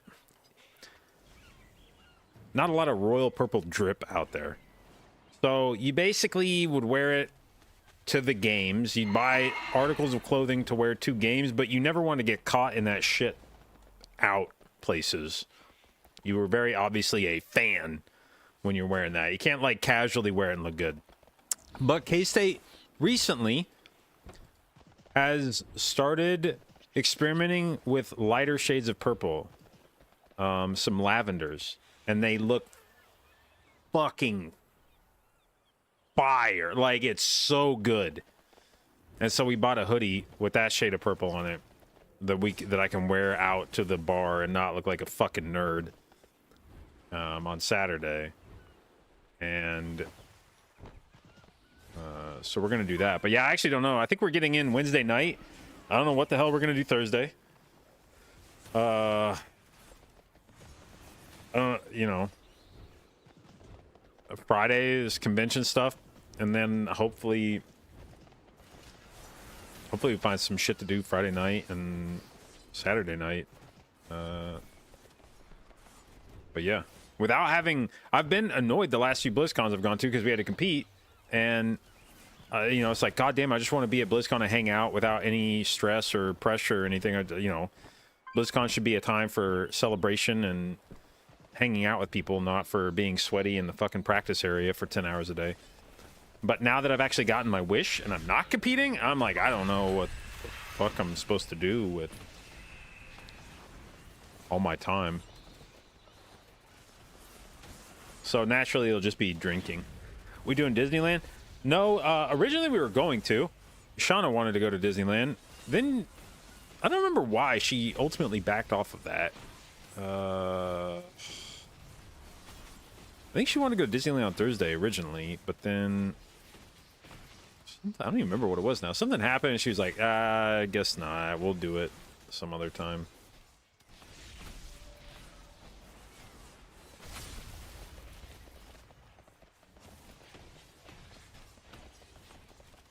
MD, I can't take me away from it this time. Yeah, I think it was maybe... Honestly, I think maybe it was just expense. Because we went out to TwitchCon this past week, and now we're doing BlizzCon, and I think we may be going on a trip after Christmas. And so I think maybe it was just like, we should probably like rein it in a little bit. Did I get my button bracelet order in? No, I saw she was making those. And then at the time, I remember thinking like, oh, bracelets. That'd be cool for somebody else. But then the whole Taylor Swift, Travis Kelce thing started. And I'm like, well, now I want a fucking bracelet.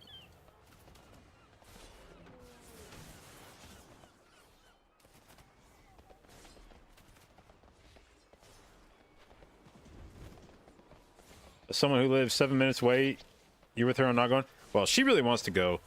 I could sort of take her to leave it. Although I did actually just see a thing on Reddit where somebody was complaining about Disneyland, where they were like, bro, Disneyland is just so not worth it anymore. Unless you're willing to spend a shitload of money to get the, like, whatever their day hopper, whatever the something hopper passes. They're like, if you just buy the, like, base ticket to Disneyland, you're going to stand in line for, like, 3 hours per ride. Basically have to spend money to get to the front of the line. And it just becomes so fucking expensive.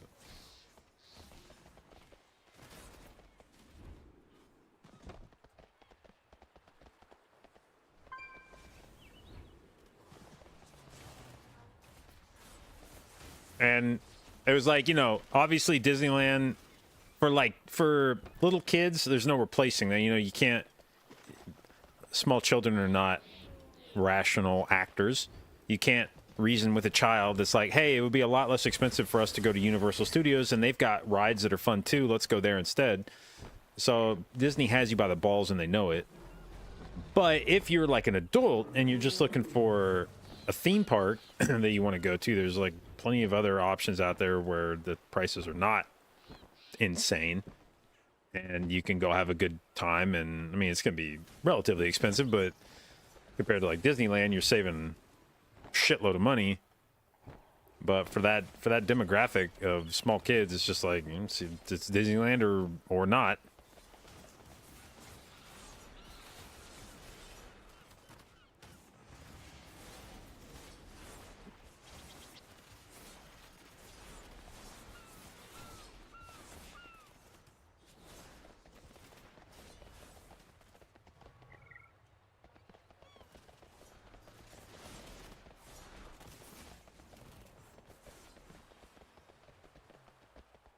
Alright, what was I doing? Oh, we were testing pally damage. I'll test single target real quick.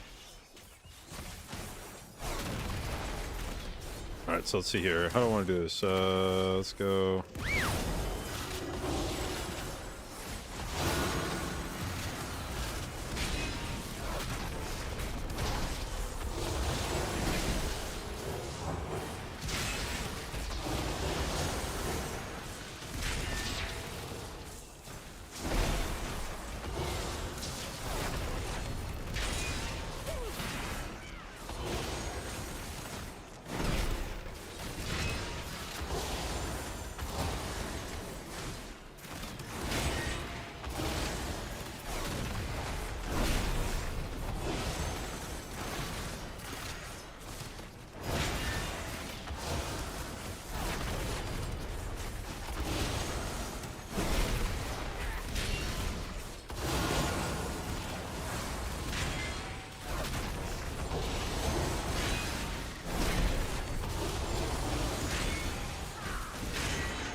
Okay, so it can maintain over 50k, which honestly pretty fucking good still. I think that was more than Disc Priest and Mistweaver were doing.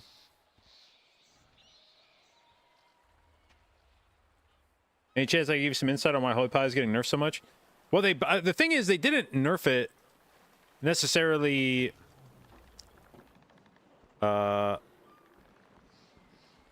Or I should say, it's not been all nerfs, because Paladin got, I mean, along with other healers, but at the beginning of the PTR, Paladin got some heals buffed, including Flash of Light. And Flash of Light fucking slams now. And that makes a difference in raid healing. Along with the new playstyle of the tier set bonus. Casting Yuck, yeah, well, get used to it.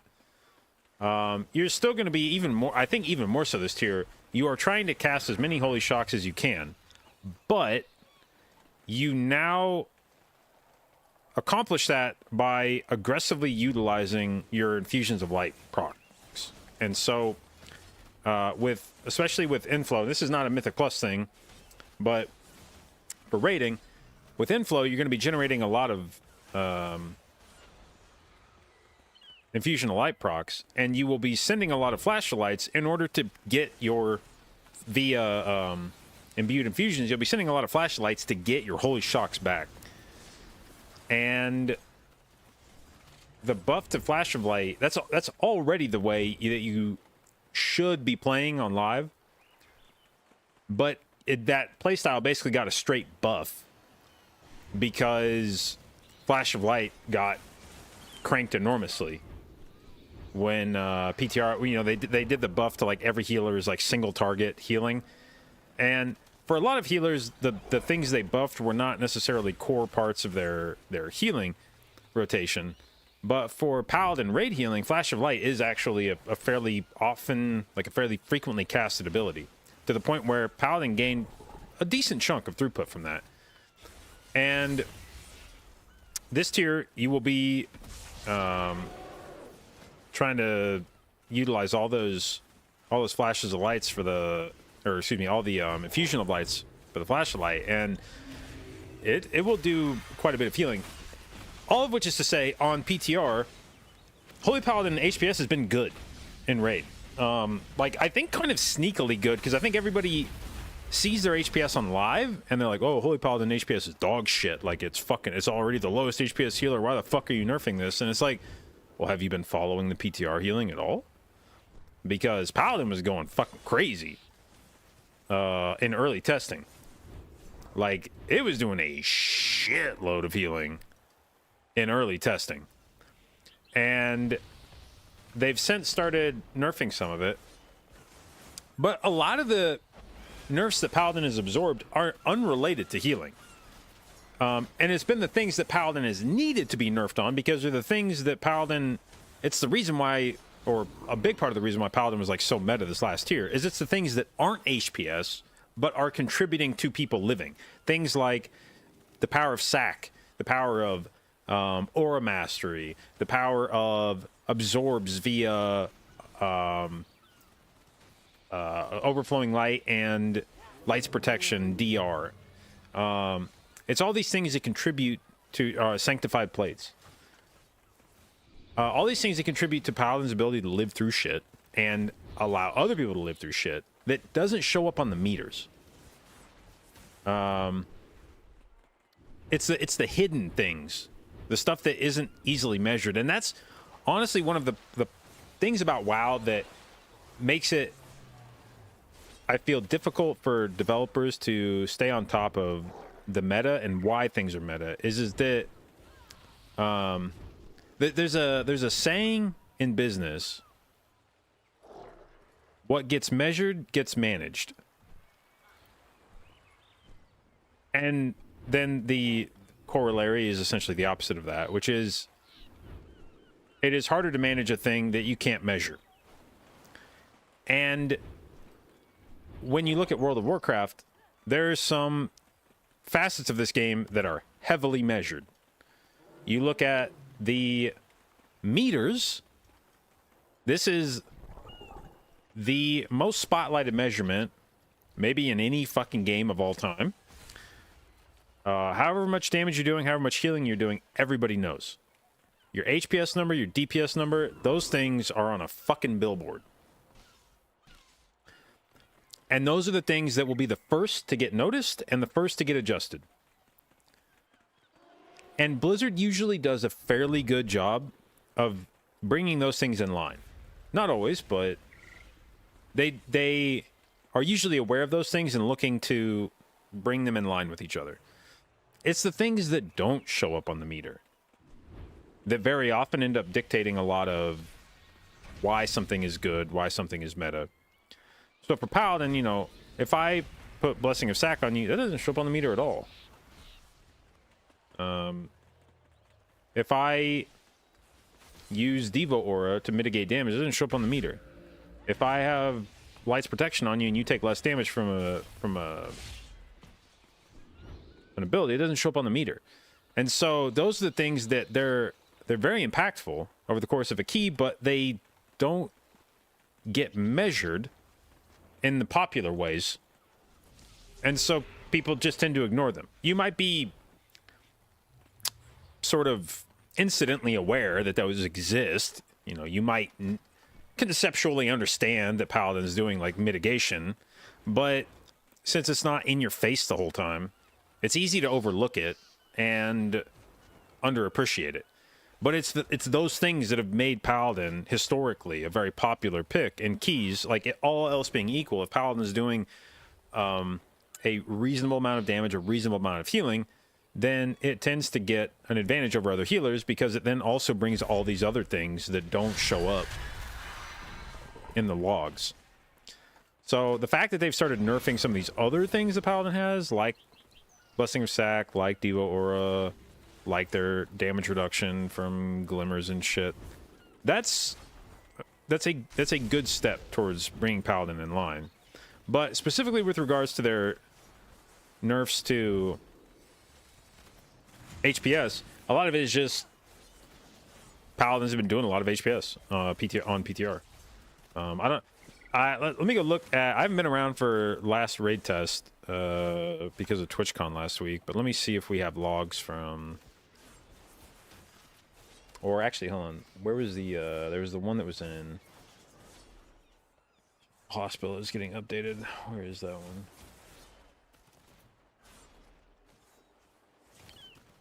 All right. What was the most recent? Was it Nimue last week? I think it was, right? Okay.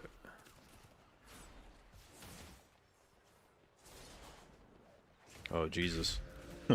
Dude, Druid is looking not great in raid. Fuck me.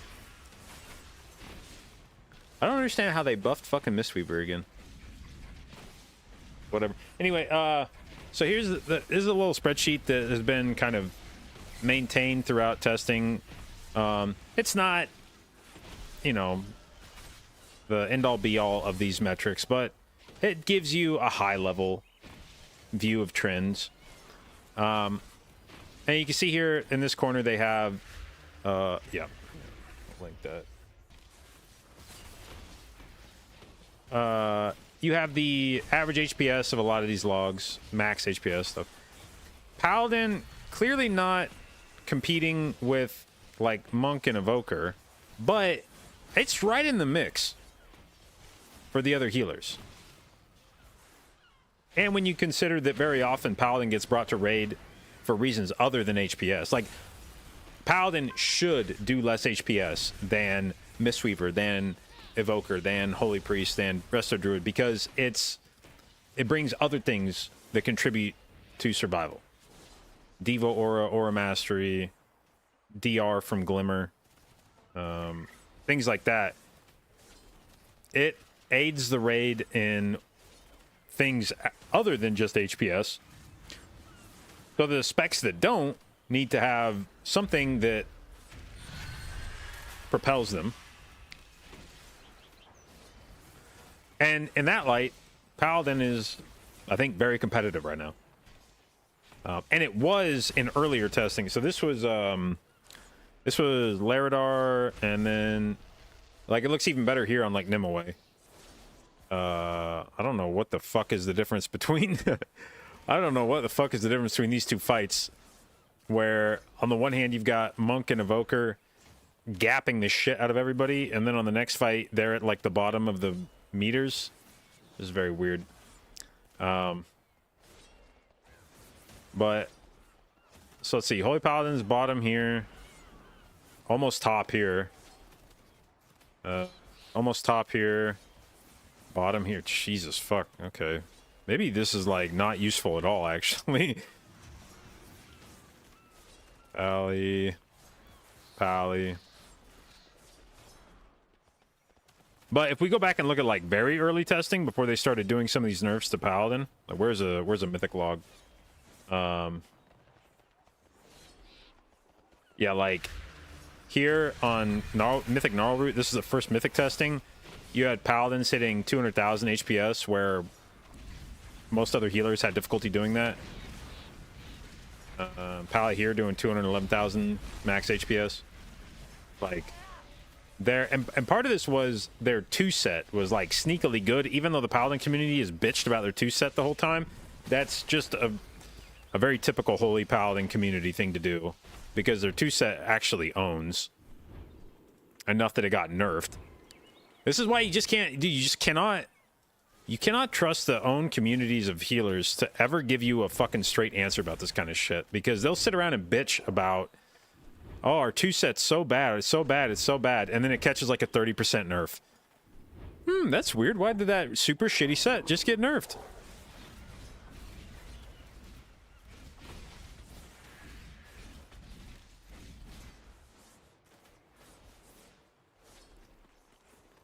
Which, by the way, to give you an idea of like part of the reason why that That set bonus is like, look, this was my single target on that dummy. This is the set bonus. This was me pounding on this dummy for 2 minutes. This is 2 minutes and 16 seconds of pounding on the dummy. This is the 2-piece.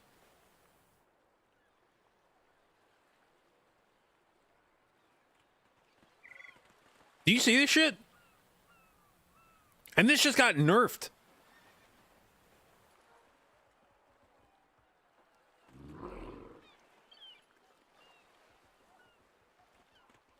This was doing what? I think it got nerfed by 30%. This was doing 30% more than this.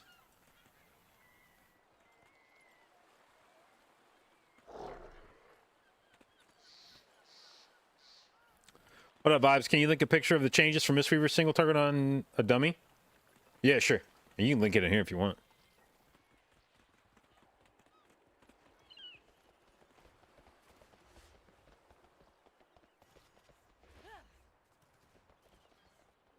Is Druid 4-piece good in keys? Bad in raid? Well, it's definitely good in keys. I'm not sure how bad it is in raid. It doesn't align especially well with the playstyle that Druids have been utilizing this expansion of like rejuve spam. You're not going to get a lot of clear cast procs. Like, the part of the problem with the 4-piece is it encourages a talent build like keys, where you run like double life bloom and trying to generate a lot of clear cast procs, but that's not the way that you spec and raid traditionally. So the way that you build for keys leans into the playstyle that is most favored by the 4-piece. The playstyle for raid, you'll get some value out of the 4-piece, but it'll be more by accident than anything.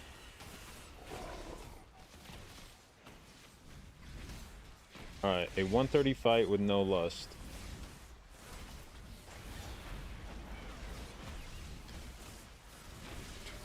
Damage done 93.4k. Okay, I'm gonna need you to show the sources of damage here.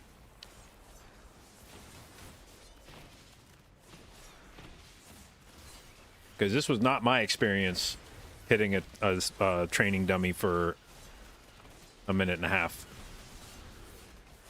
Now, admittedly, I'm running like PvP gear and not using fucking pots or trinkets or any of that shit, but...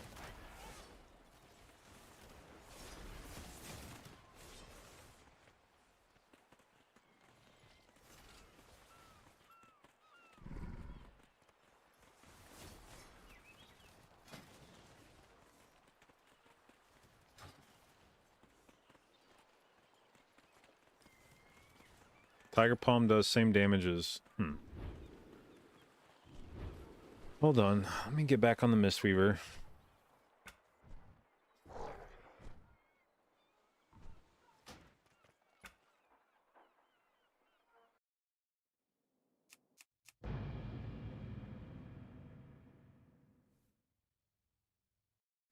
Like, I'm sure that I could be doing more damage on this class if I, like, had correct secondary stats and trinkets and enchants and shit, but that's like double what I was doing on the dummies, so there's something I am not doing correctly there.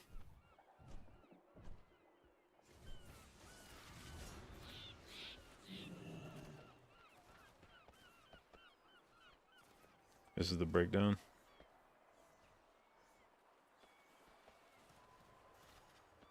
Okay, where was me hitting the dummy? Was this? No, that was AoE. Okay. That's definitely not the breakdown that I had. So what's the fucking rotation then? Just...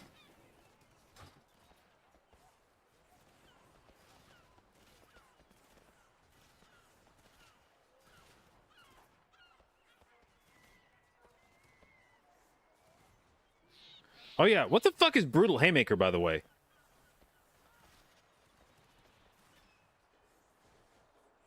Is that the Coltiran shit? I saw that on a log last night.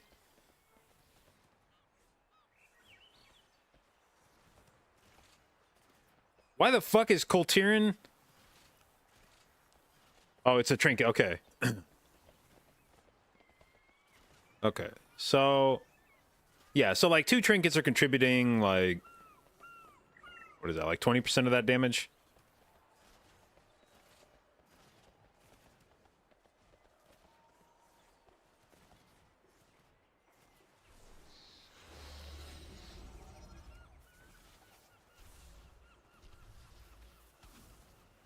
Okay, so what talents should I be running here, by the way?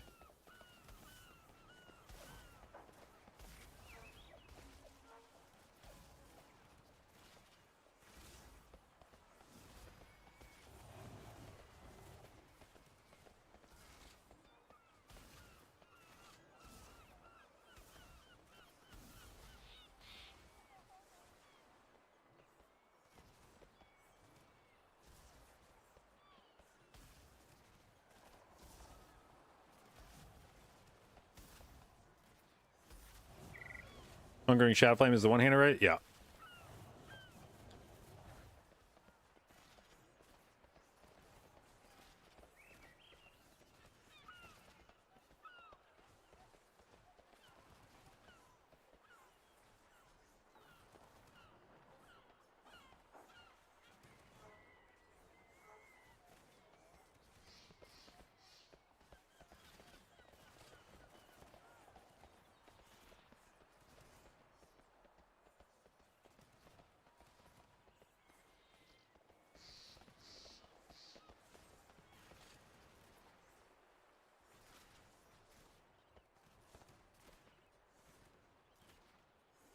Did I see the expansion leak? No.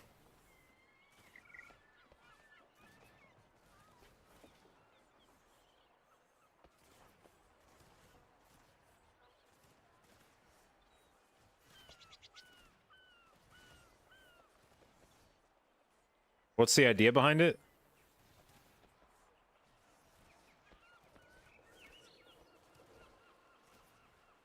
Played no buff Shaylun and just used the healing one? Okay.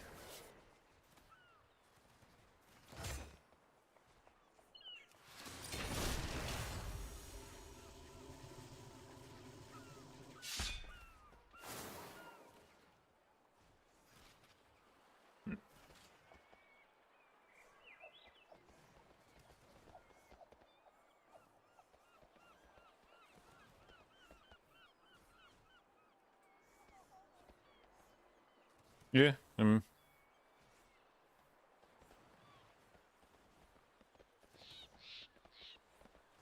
I wouldn't put any more stock in that than... I feel like you could whip that up in Photoshop pretty quickly if you wanted to, but...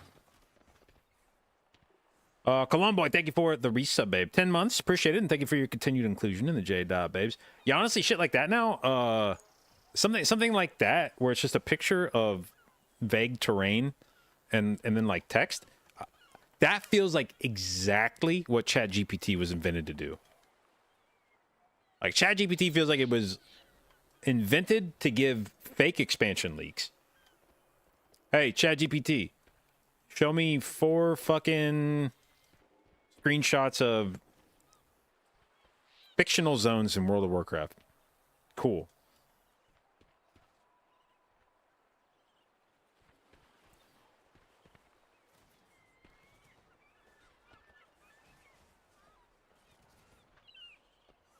You have 1 point secret instead of focused thunder. All right.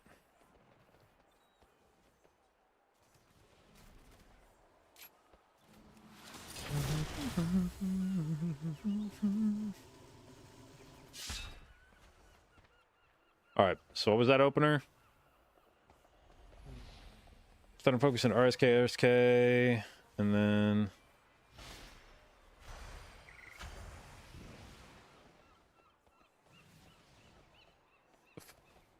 fuck is F? Wait, Phalanx Stomp. Okay. It's like FS. Okay, Phalanx, TBTV, PK. Okay, so you want to stack it to 4? You want to stack your teachings to 4 every time now?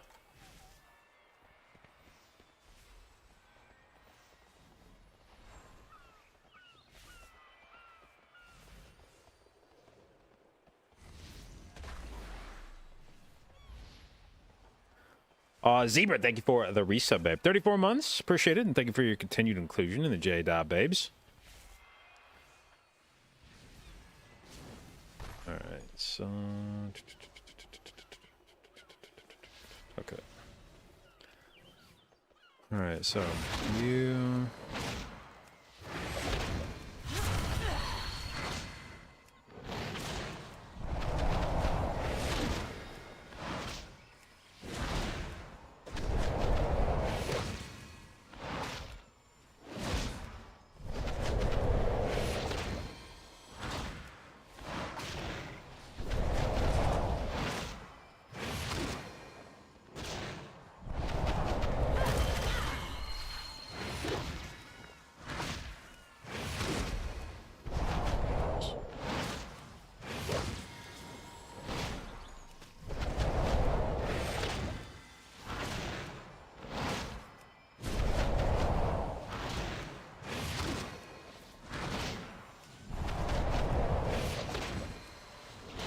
See, am I doing something wrong here? Because I don't feel like I'm anywhere fucking close to hitting 90k. Is it like secondary stats? I mean, there can't be any way that fucking secondary stats are... Like, I know I'm in PvP gear and these stats aren't great, but that shouldn't be fucking doubling my DPS right now.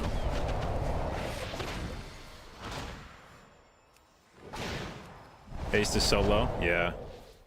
Yeah, I mean, it's definitely not great. Like, I have no enchants. I'm just all wearing PvP gear. Haste is 3,400. Chris 2,500 versus like out the ass. But this is how I'm testing the healers, is we're just putting on baseline gear, so just grab a full set of PvP gear so I know all the stats are the same for everybody. And I'm sure that disadvantages some healers more than others, but I also don't feel like that should be taking my damage from like 46k to like even excluding trinket damage and the rest of this shit. I feel like that should have been the equivalent of, like, looking at your log, I feel like this should have been the equivalent of like 70k or something.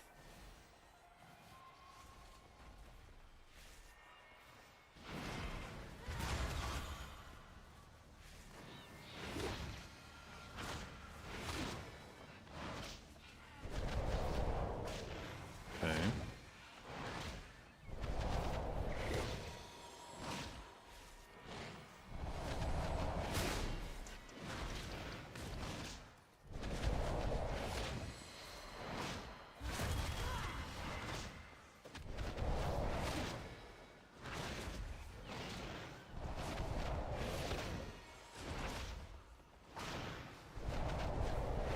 Okay, see, this is the problem. This we're blasting this shit out of other targets with Blackout Kick. I don't think I was hitting other targets with Blackout Kick.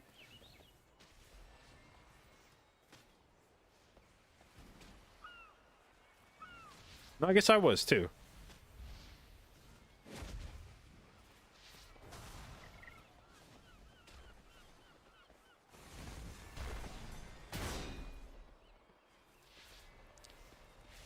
But yeah, even still, that's more like what I would expect. That's when if you subtract out trinket damage, like if you remove this shit, that's like a little over 1 million damage. Yeah, I feel like your DPS would have been a lot closer to, minus trinkets, that would have been a lot closer to like 45k.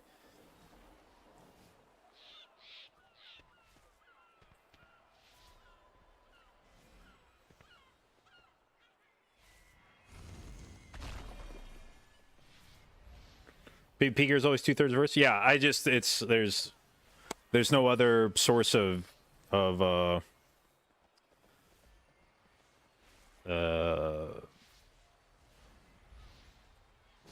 like 460 gear or whatever.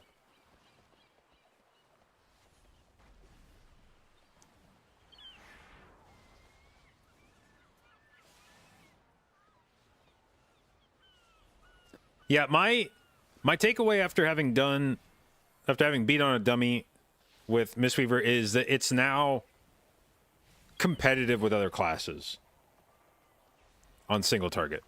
I still think it's not great single target.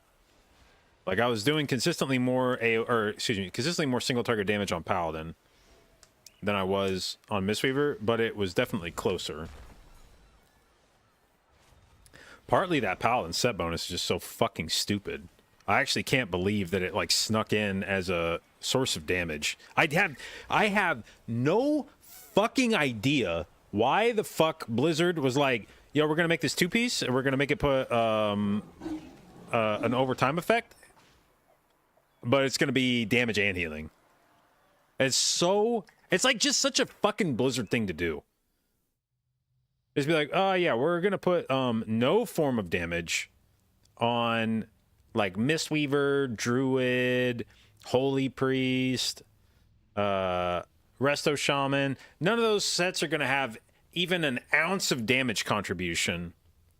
But then we're going to make the Disc Priest set straight fucking damage. We're going to make the 2-piece bonus for Paladin do crazy fucking damage if you're actually using offensive Holy Shock. We're going to make the Evoker set do crazy fucking damage if you're doing offensive Living Flames. It's indefensibly stupid. It's so goddamn dumb. I can't fucking believe people at Blizzard continue to be allowed to have the ability to do this every tier.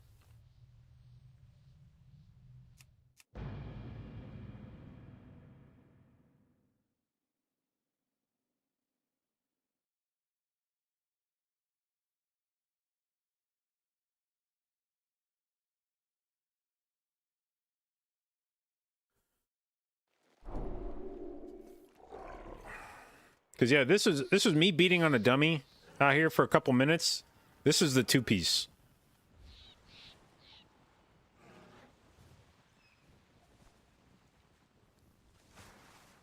Two-piece is your number 2 source of damage.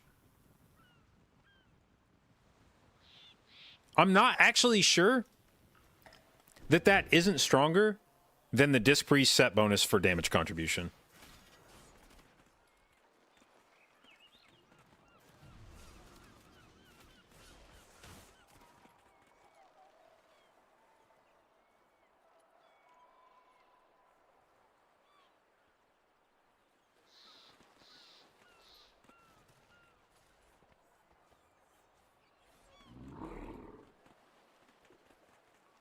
Is Mythic Plus open right now?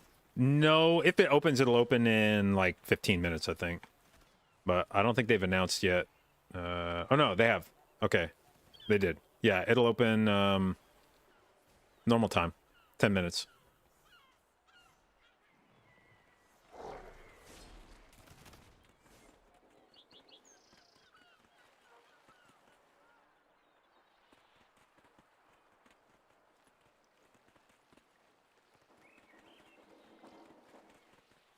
Disc is just a flat buff dependent smite. Yeah, I just don't feel like calculating it, but that's enough damage that I think that might actually be doing more for Paladin damage than the Disc Priest set does for Disc Priest damage. If you're now, the caveat being you have to be sending all your Holy Shocks offensively for that to be the case, but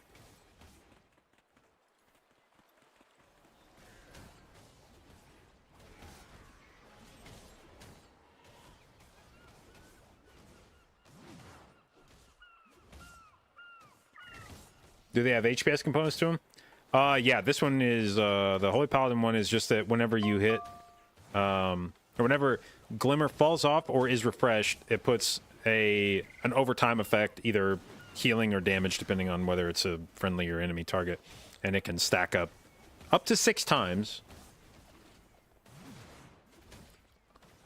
Which I love, because it's like, why would you ever need it to stack 6 times for healing? That feels like it was purely a throw-in for DPS. Like, when the fuck would you stack Holy Reverb 6 times for healing? That is, like, explicitly a thing that they added to be like, oh yeah, if you're just sending all your Holy Shocks into one target, when would that be? Oh, when you're DPSing. Right, yeah, so we're gonna let it stack 6 fucking times.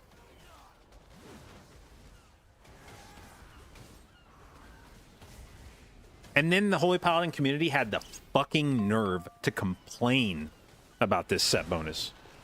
They don't even deserve this spec. Like, I don't know that there's a community that is less deserving of the fucking continued success of their spec than Holy Paladin. Like, they'll just bitch about things that are actually good. They won't even try to tell you they're like not good compared to other things, or that, you know, that they're clunky. They'll just be like, this ability sucks and it's bad. And then it's actually so good they have to fucking nerf it.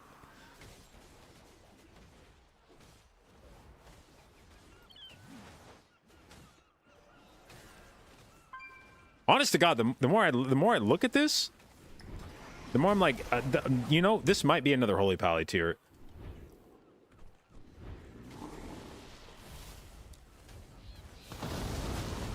This Holy Reverb shit is fucking gross.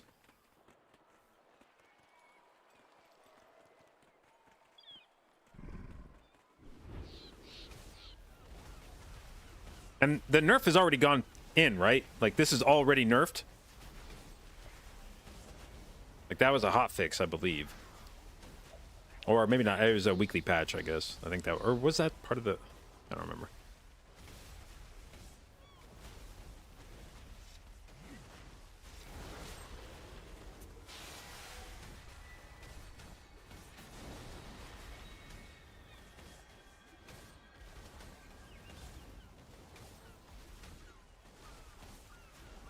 Holy Pally still insane? I don't know about insane, but it's definitely still good. I was playing some weird ass build last time I tested Paladin. I think we may go in and test it on a more straightforward traditional build today.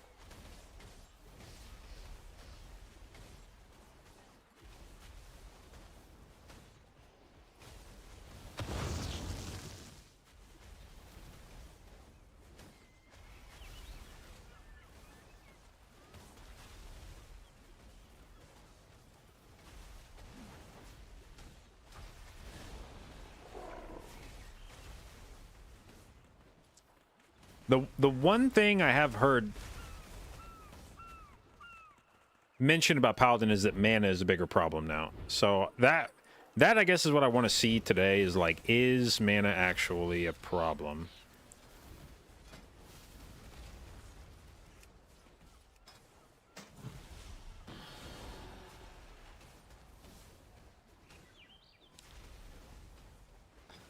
Also, we'll test out Blossom again today because that got buffed.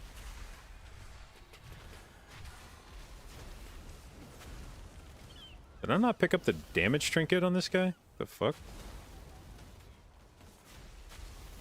Why not?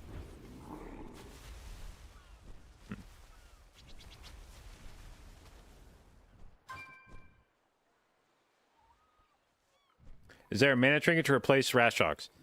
La, la, la, la, la, la, la, la.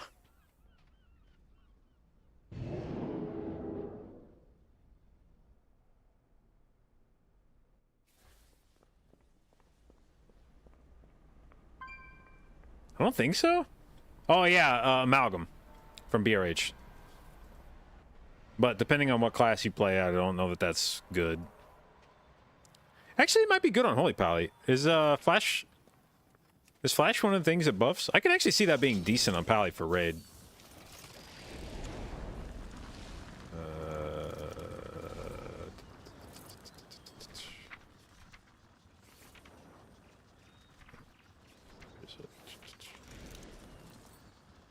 Holy Light Flashlight. Yeah, especially if you're rocking super high fucking haste.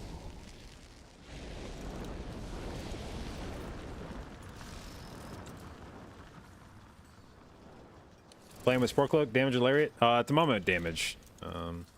No, wait, actually I'm not playing any. I forgot.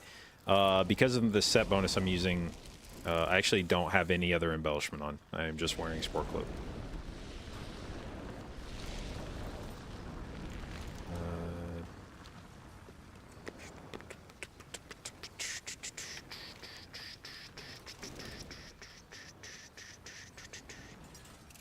Peace, friend.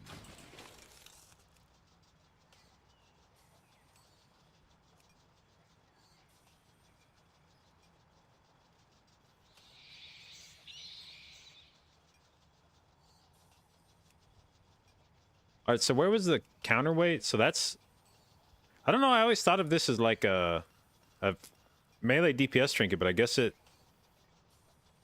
works for other shit. All right, so we'll buy one of those, and where the fuck is Belorolos? Wait, did they fucking remove Belorolos? Or do I just can't see it because it's a caster trinket. That's why I didn't have it. I must have bought everything on the dummy and just forgot that. Oh my god, Paladin can't even loot it itself. Thank god it's a raid trinket.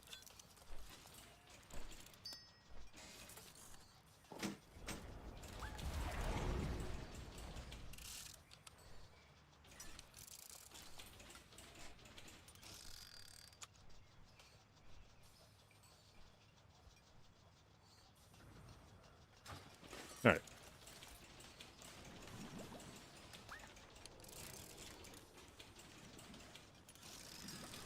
Thoughts on the 1 minute absorb burst trinket from Everbloom?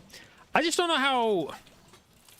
Problem is I feel like it's trying to do two things at once, and if it tried to do either of those things separately, I would like it more.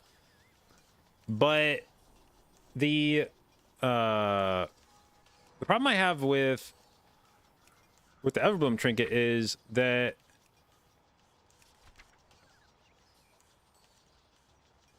it's, well, first off, it's mastery, which is really annoying. But secondly, it puts both the shield on you, but then a burst buff of the shield gets broken. And I would prefer if it was either just a 1 minute fat shield, so that it was like a defensive trinket, and I knew that it was like an extra thing I could use to keep people alive, or just make it so that it's a thing that doesn't require you to take damage to proc it. Like, just let me put a fucking buff on somebody once a minute. The fact that it's a big enough shield that somebody actually needs to take non-trivial damage to break it, like 60k is, or I guess whatever it's going to scale up to. I imagine it'll be, by the time it gets up to 480, I imagine that shield is going to be like 100 and some thousand. But that's, you know, you're going to have to take like probably 10 to 15% of your health and damage to proc it. And that's not, you can't necessarily just like do that on command.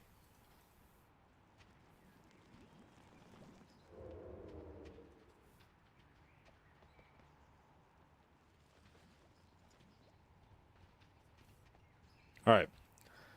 Keys should be open very soon.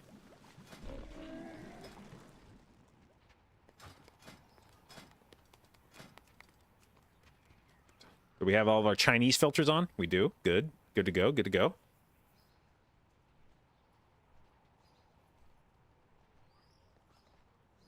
I want to join a Chinese group.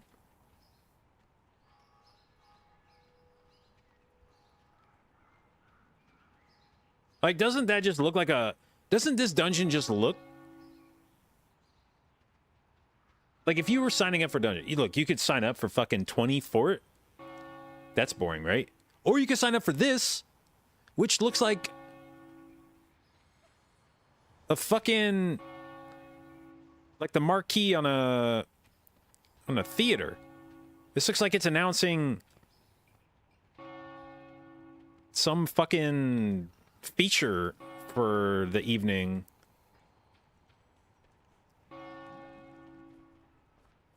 Like some movie title.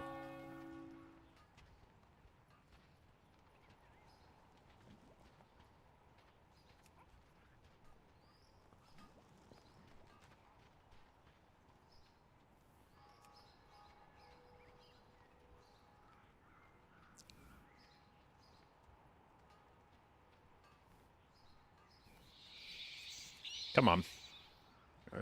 I need a dungeon to do, please.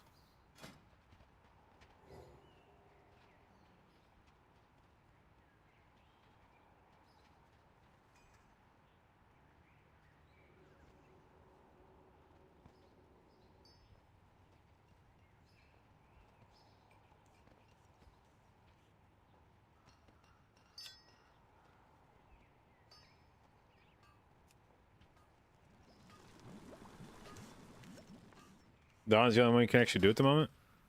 Do they not actually put the vendors up? Motherfucker. Why do they say it's starting and then not start it?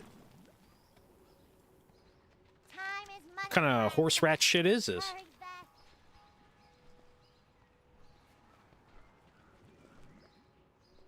Sounds like it'll be monk or priest. I think actually what I might do next PTR cycle is just confidently state a different healer every time somebody asks the question.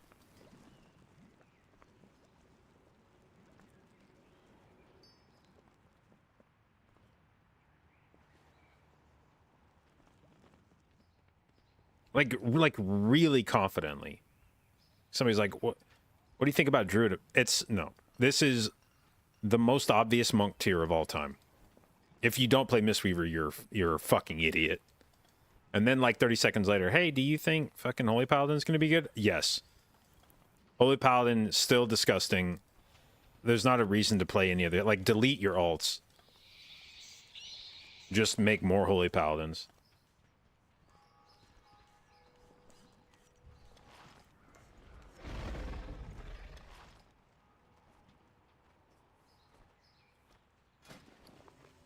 Yeah, what do you want?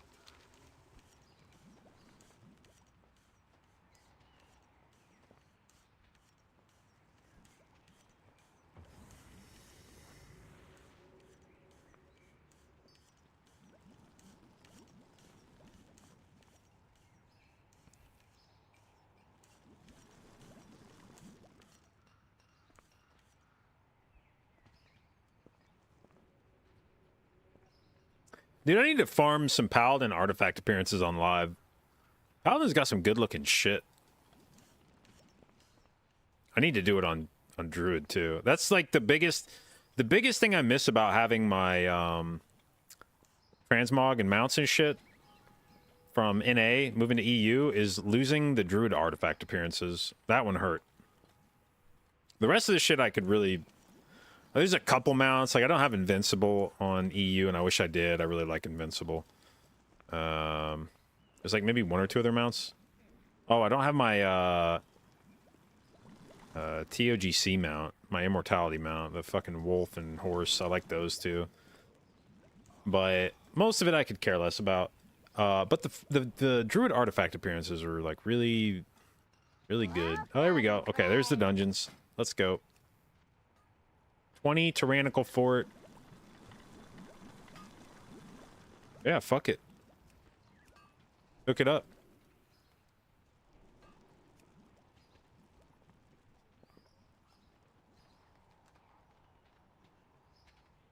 I said, hook it the fuck up, man. Thank you.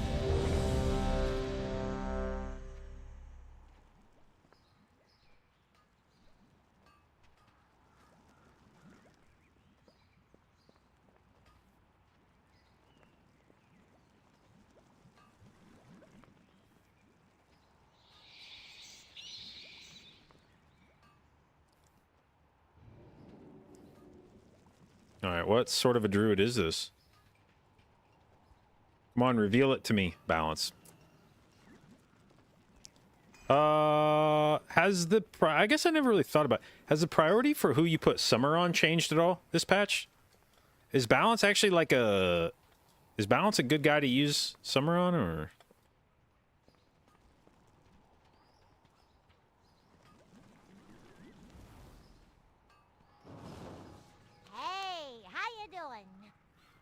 Signed up for the same key as Mistweaver and they took me instead. It's because I yelled at them and sometimes you can just sense the authority of people. Interesting. If you ever need any... Soon, Zul will awaken. All right. Bazaar. Who are likely to be the Then squishiest fuckers in this whole group? empire will rise again.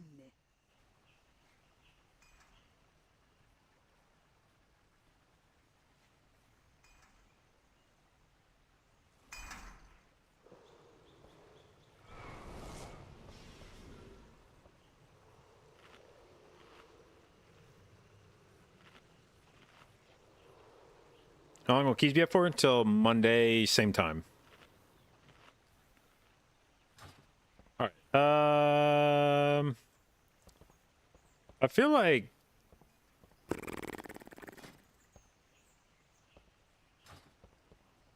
maybe we'll go like Rogue Balance Druid.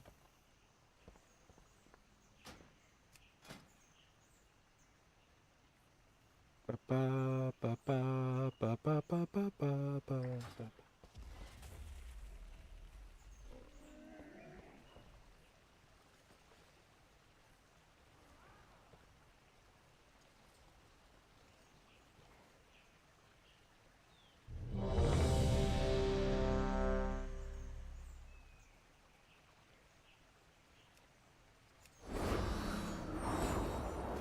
All right. Let's see what this spike counterweight trinket does. Is this shit the new hotness? It won't be for Druid because I'm never meleeing a thing again in the rest of my life. But maybe Pally. 5, Maybe Mistweaver. 4, 3, 2, 1.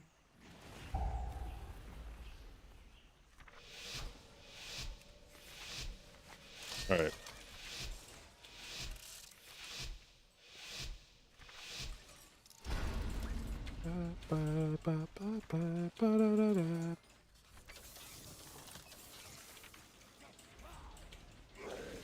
Protect the priestess. Let no one make it through. Oh, my trinket's not on my bars. No, no, no, no, no, no. Summer.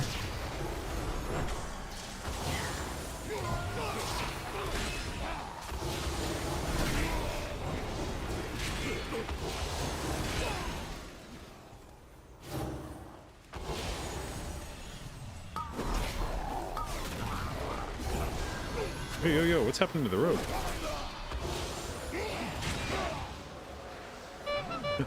Bye, Druid.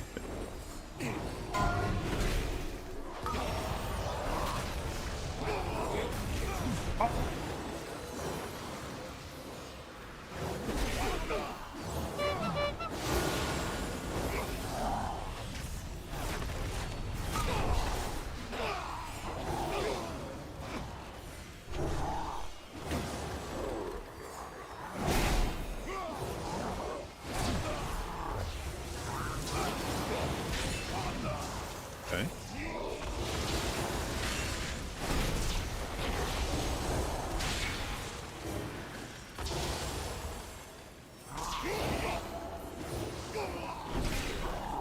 Targeted.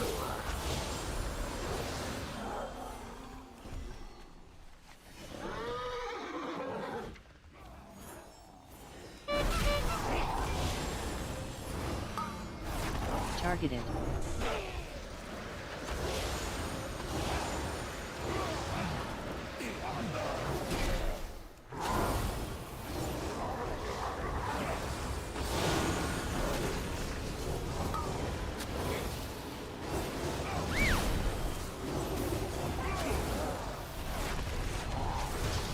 Oi, oi. What the fuck? Stop casting.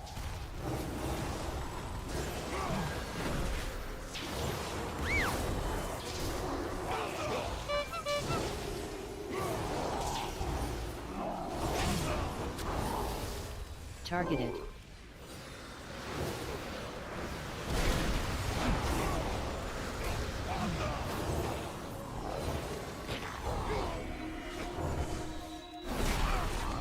Targeted.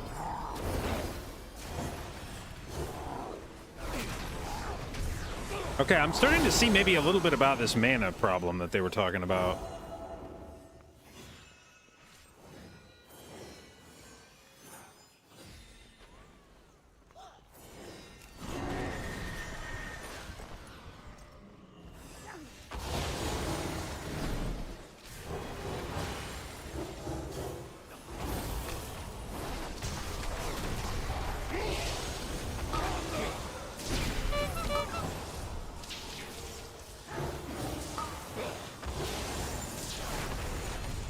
Summer.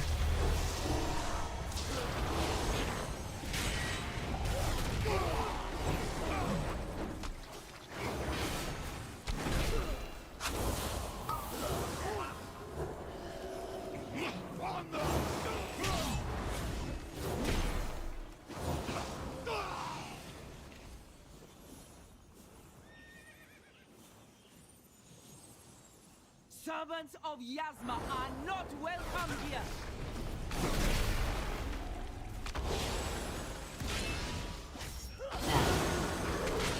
My claws will find your heart.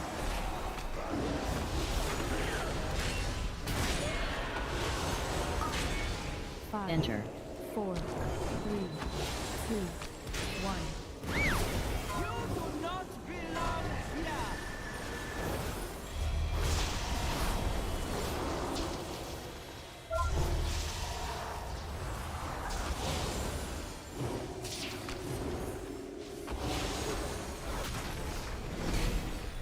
Back. My claws will find your heart.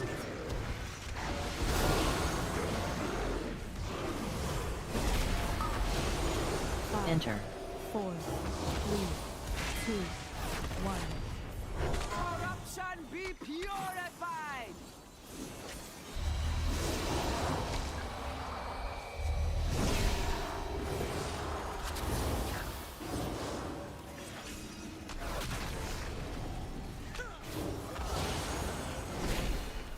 Back. My claws will find your heart.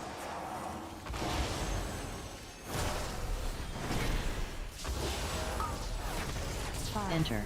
4, 3, 2, 1. You do not belong here.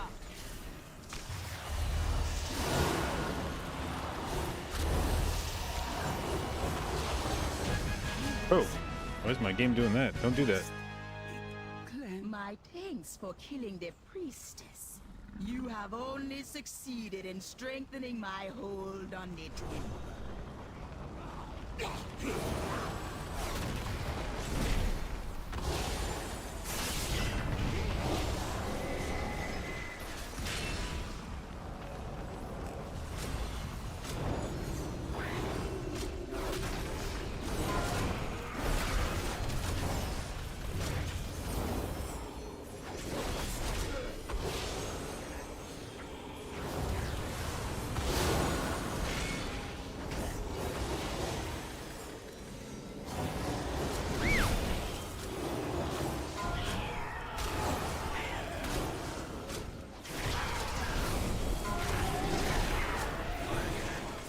Fuck.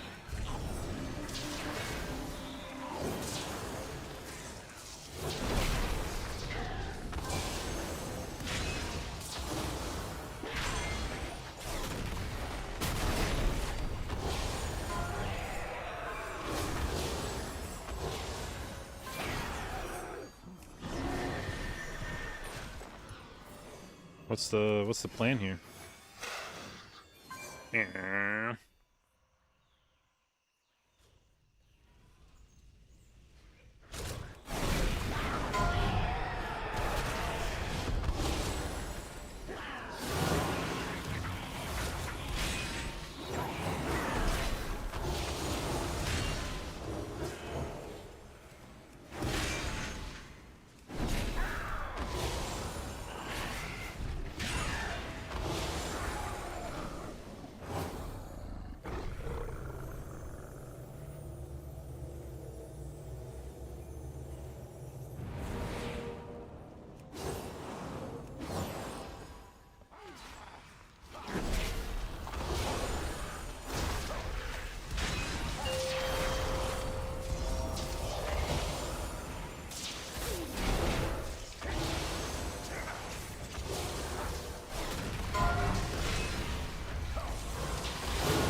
Feeling like maybe Spike Counterweight wasn't cried as crazy.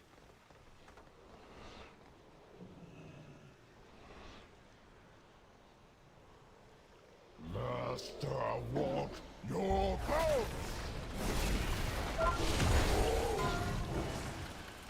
Summer.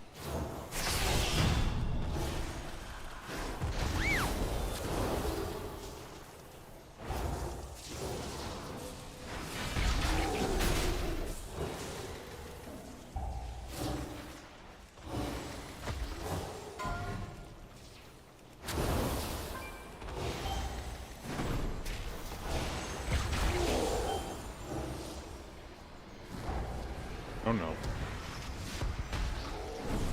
What a bad time for me to use my fucking trinket.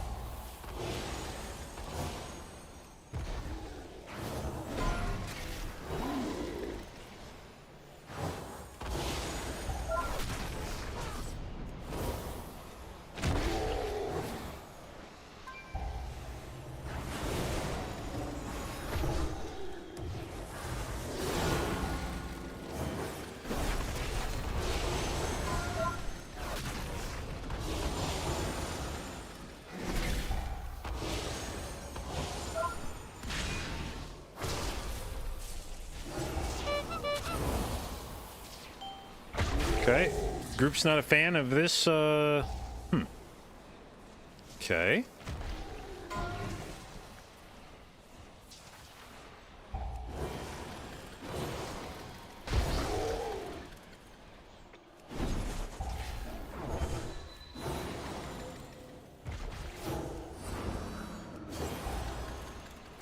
Shit.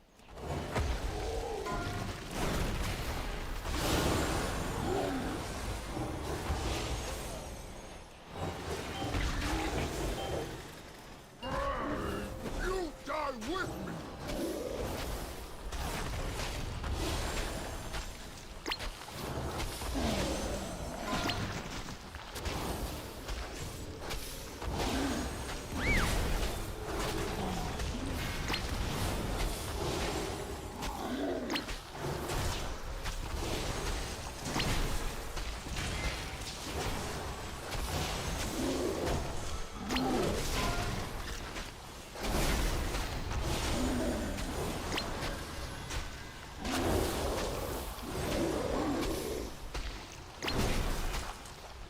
Oh, we're okay. This is gonna be awkward.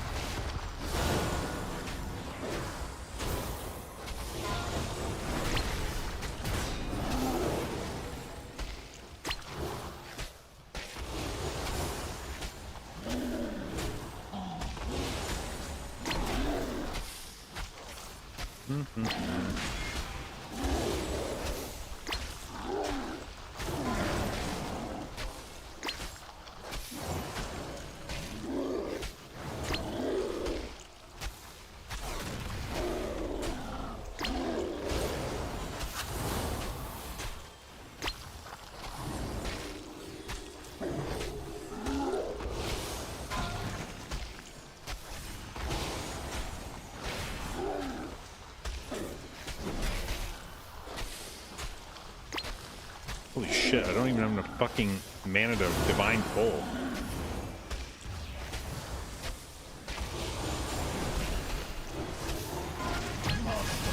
Gonna build me again. Boltal in pieces again. No matter. Okay. I can rebuild him. There's But when you definitely die, there some will mana be issues no here. coming back.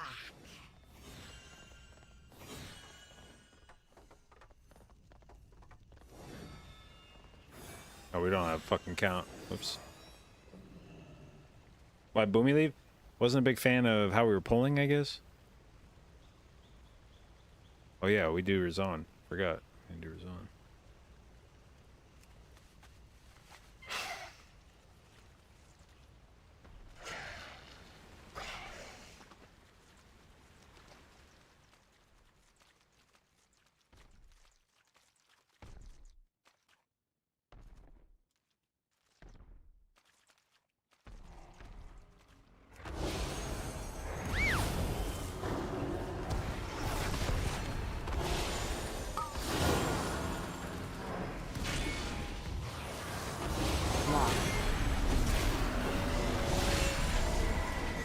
Summer. God damn it.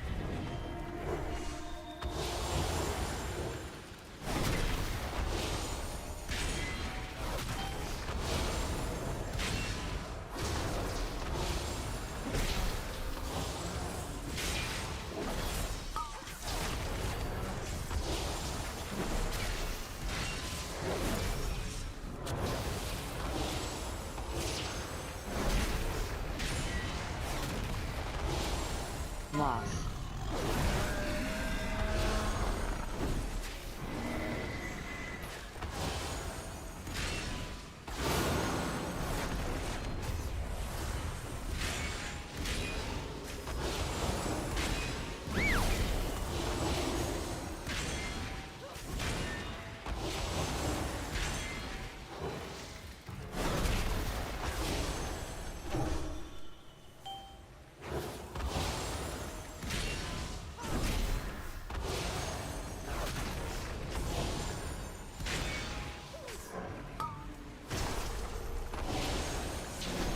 Loss.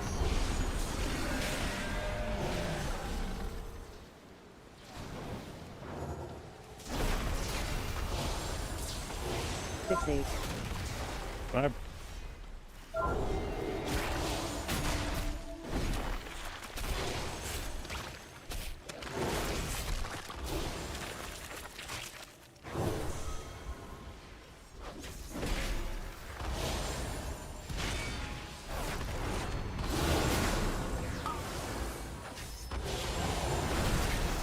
Loss.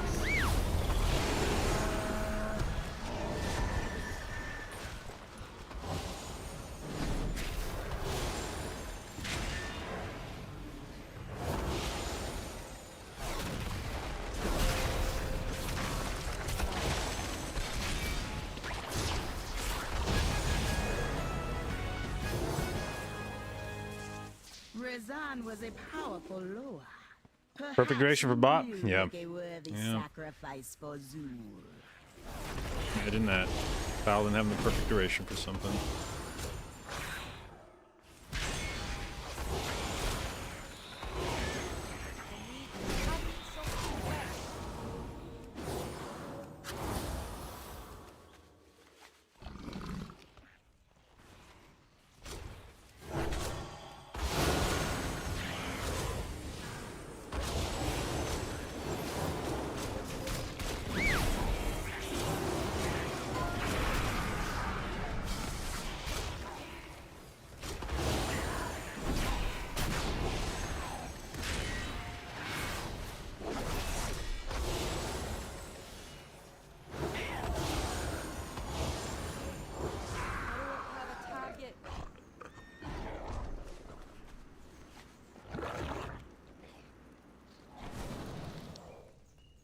Impressive. You made it farther than I thought. But I will still be drinking your blood.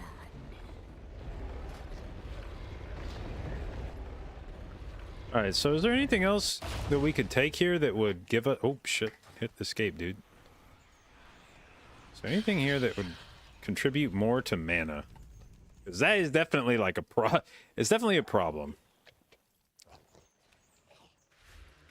Dazar will awaken soon, but you will not live. Interrupt.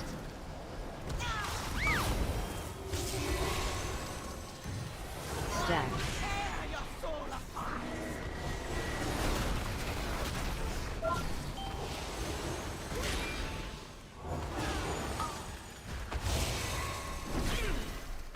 Interrupt.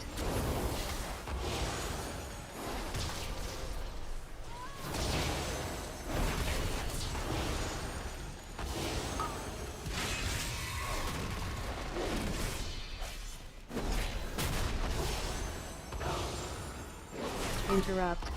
Interrupt.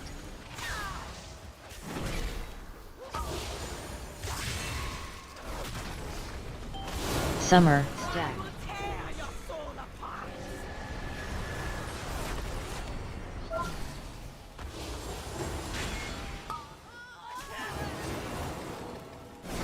Interrupt. Ooh, holy shit.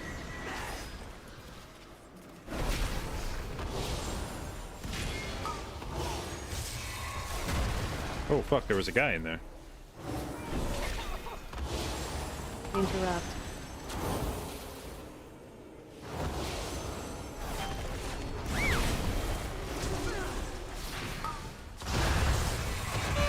What the fuck? Stack.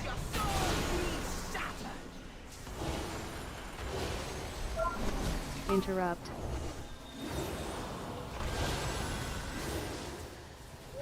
Wait, did he just run us into the...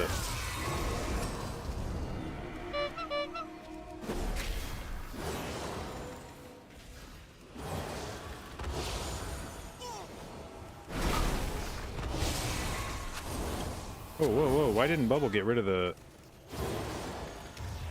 Interrupt.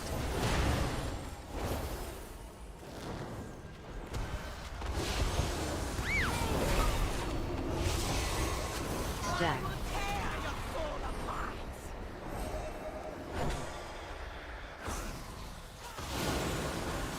Interrupt.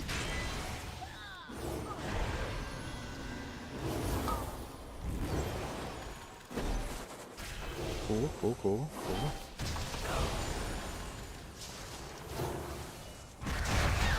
You have made a fine sacrifice. Interrupt.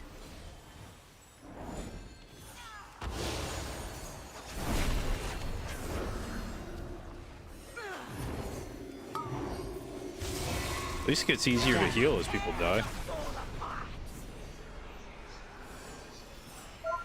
Interrupt.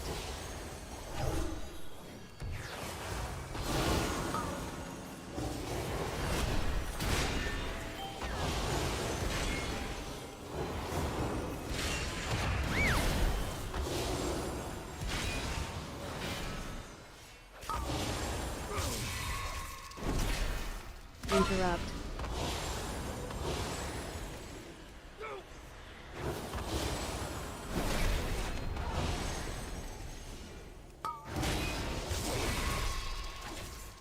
Oh fuck, we're him.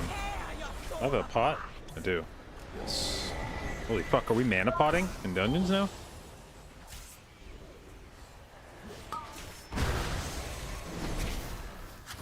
Interrupt.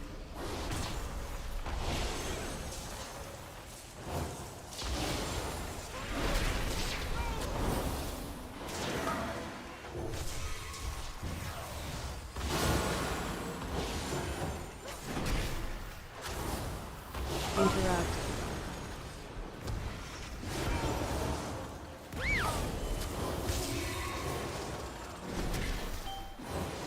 Stack.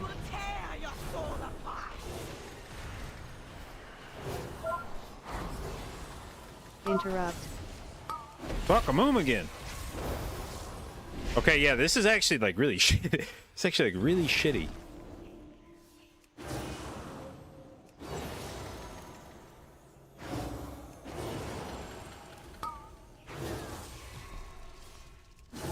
Interrupt. Come on, Daybreak. Come on, Daybreak. Uh.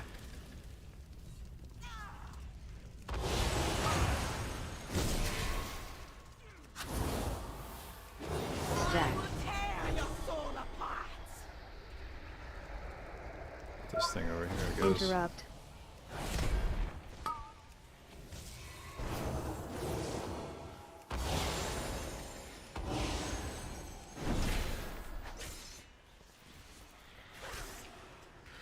Woo! Holy fuck, dude. And then we just, yeah, okay, whatever. I don't even know why I spent that. Interrupt.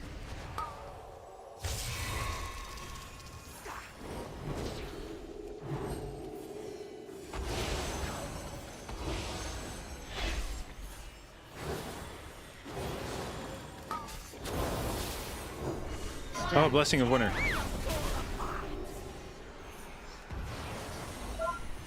Interrupt.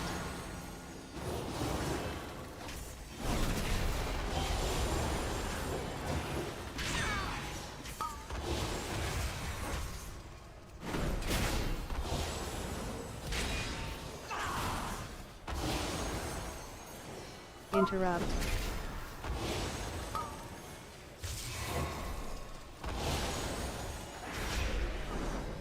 One more trinket. Boom!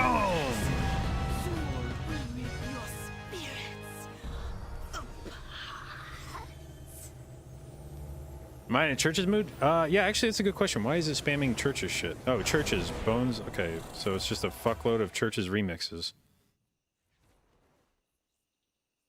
Let's maybe skip through that.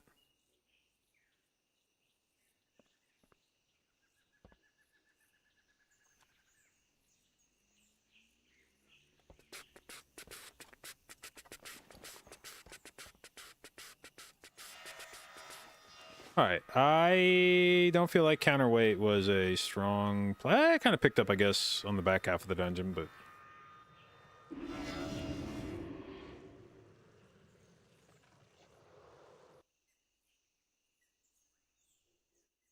I feel like you might actually want to like, drop haste in dungeons.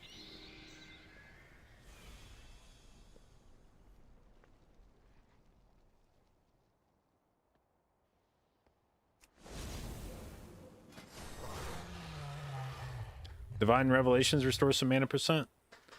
Oh, that's true. That's true. Oh yeah. That's actually good. That's actually a good shout. How many times is that judgment there in that dungeon? 108 times. So that would have been a full mana bar. No, not 100. What the fuck am I saying? Not full. 50% of your mana bar. Which I don't know if that would have been enough necessarily, but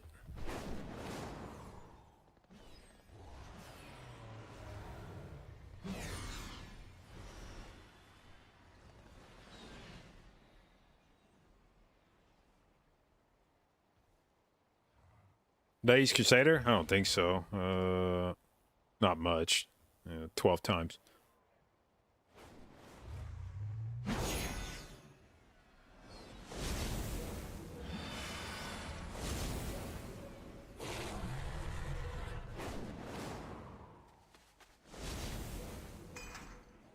Bro, I might have to play Inflow in Dungeons just for mana.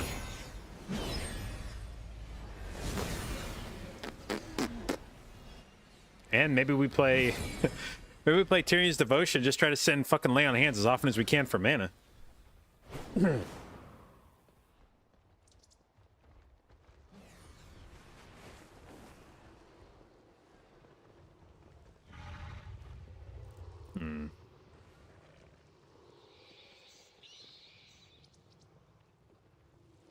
Inflow and Divine be big? Well, I think you could drop Awakening.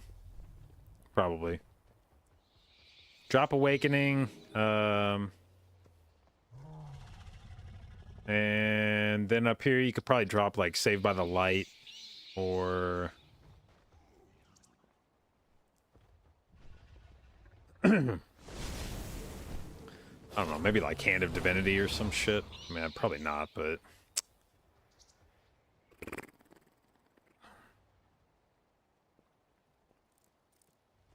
How much does Shining Righteousness do? Yeah, how much do you do on single target? What did it do on Razan? So 6%. I don't know. I feel like maybe you could drop Shining Righteousness.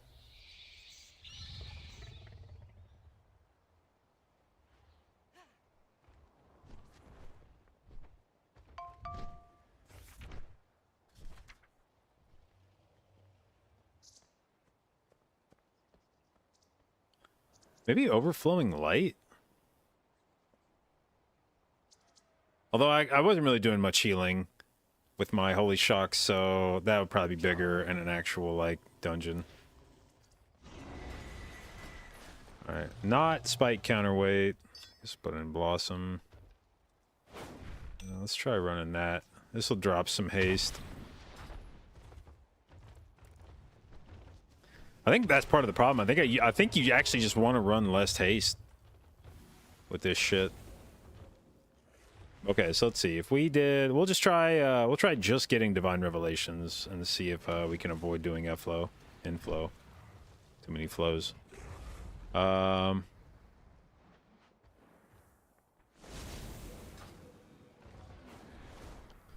let's see. What would we get rid of? How much should Saved by the Light do in that?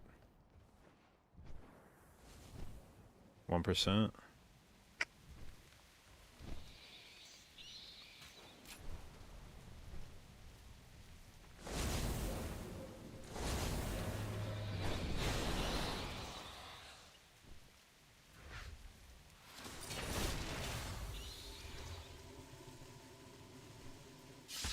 You drop Shining?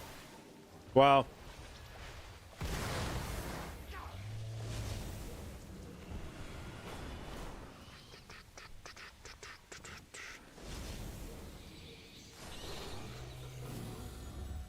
Maybe. We'll try this and see how the healing feels. Well.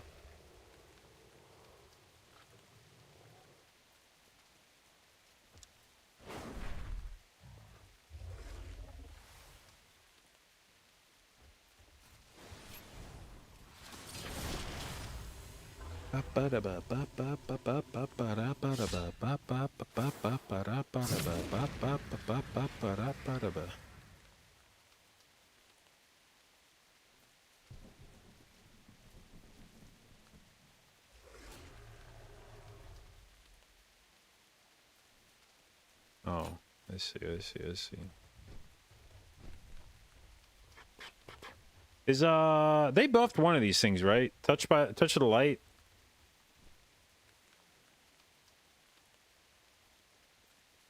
I wonder if it's worth running this shit in Mythic Plus now.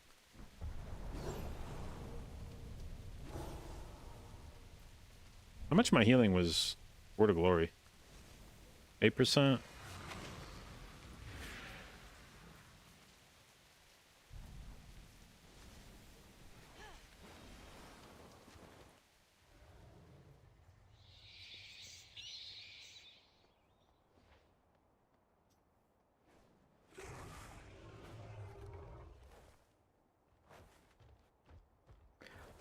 Cap, thank you for the sub, babe. Appreciate it, and welcome to the J.Babes. What up, Steve? No music on the YouTube stream? No, YouTube doesn't fuck around with copyright stuff. I can listen to whatever I want on Twitch, and nothing ever happens to me. But I tried to stream on YouTube for like 2 hours, and they shut my stream down. And I think there was actually like fucking state troopers on the way to my house. Till I deleted the VOD. They are not happy when you play copyrighted music on YouTube. So we had to strip it out. And in a sort of interesting experiment, maybe, the YouTube stream now acts as a music-free stream. So theoretically, if you watched my stream and you didn't like my music, which would be weird, but I guess there's people out there that have bad taste in music. If you watched my stream and didn't like my music, you could go watch the YouTube stream and then listen to whatever the fuck you want.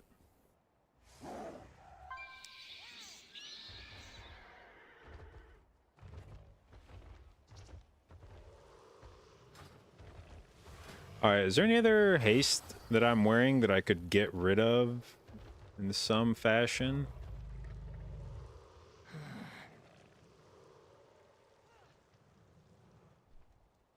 Having haste on this trinket kind of... but I do want to test this trinket, see how much damage it does. Let's see. Can maybe wear this thing? It'll drop some haste, I guess.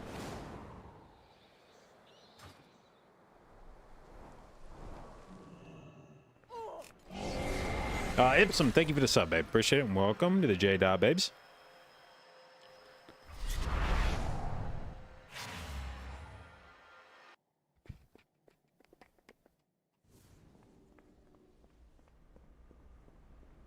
Dude, I like how my ponytail sticks out the back of my shield. It looks like there's a hole in my shield. My ponytail just hangs out of it.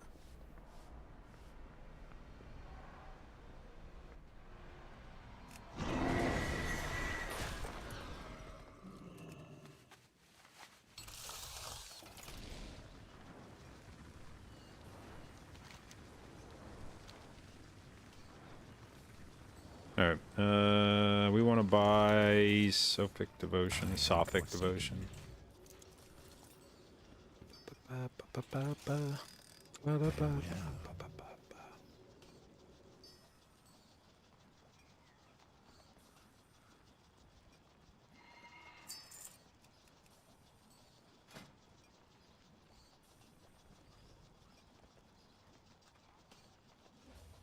One day at a time, friend.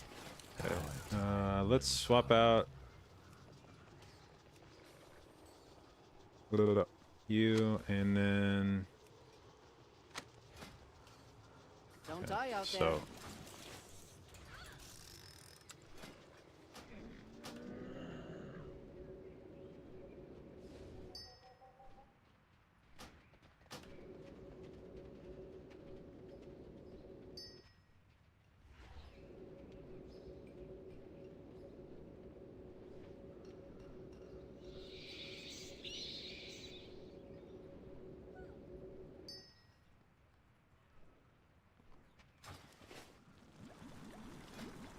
Do you drop haste for crit? Yeah, we're gonna try rocking a bit less haste here.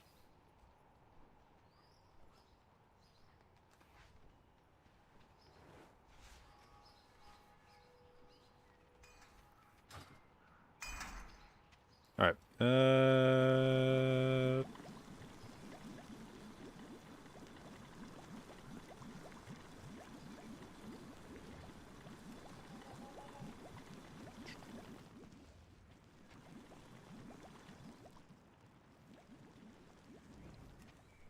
Yeah, we'll roll Waycrest Manor.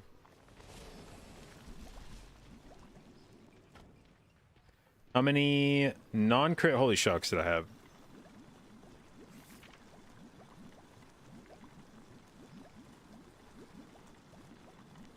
46%.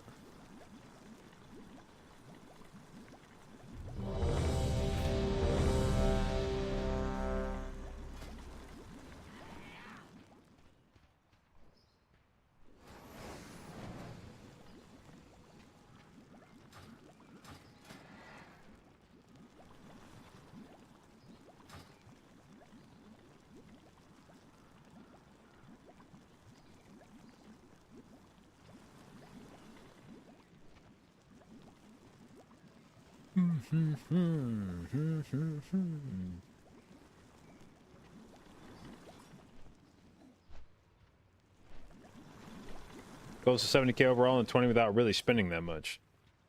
Yep. Yes, that would be good.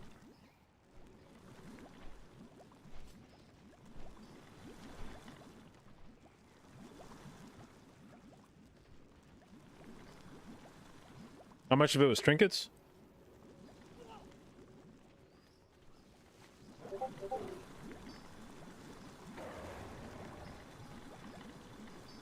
There's some Maelstrom 8.7, Bro Haymaker 7.5.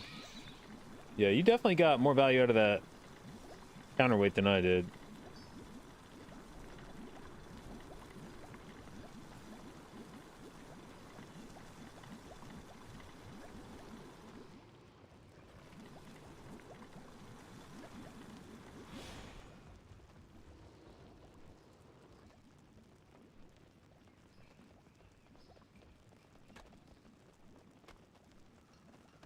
Am I also reading YouTube chat or only Twitch chat? I'm reading both. I may be a little slower to react on the YouTube because I get like one message over there every 30 minutes, so my eyes don't slide across it as often, but... If man is unbearable, they revert. Well, I don't think it'll be unbearable in Raid. It's just because of the particulars of the buttons that you want to press the most in keys are the ones that cost mana, is the problem. And keys, you just want to be like spamming fucking Holy Shock all the time. And probably pressing Judgment. And when you look at like where the majority of my casts went, like for this is like Glimmer is like all Holy Shocking, Beacon's all, or mostly probably Holy Shock stuff. So like Greater Judgment is one of my biggest heals. When you compare, most of these flashes of light were probably infused.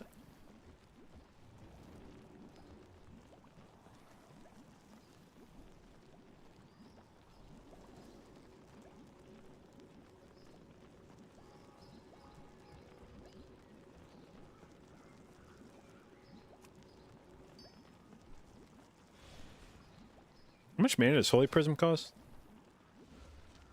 Oh yeah, we're not playing that shit. That's too much mana.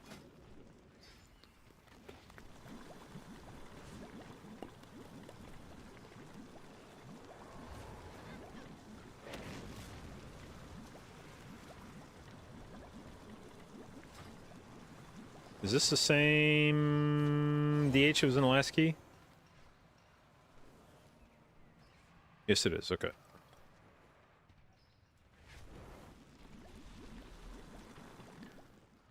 Well, right here we have a caster's wet dream of a party. Mark of the Wild, int buff, Chaos Brand.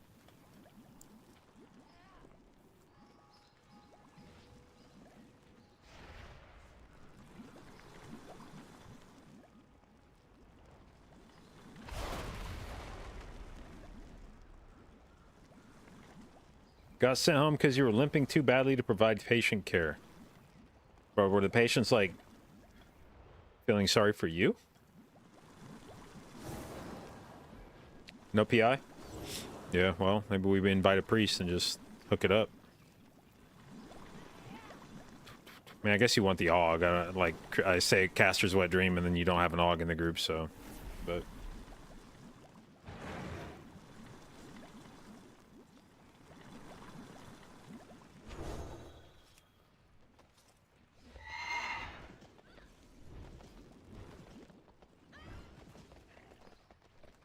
Is Gnome still going to be the best for keys?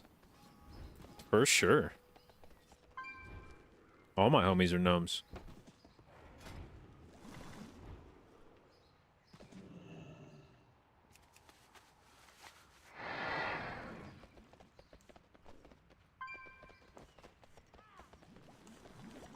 Wait, doesn't that elemental flask do something that gives you back mana?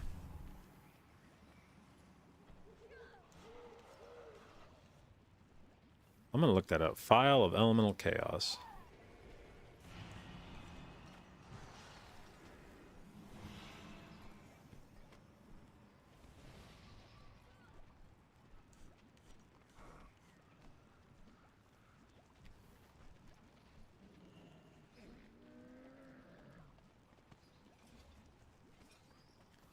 Alright, so haste is movement speed, mastery is damage reduction.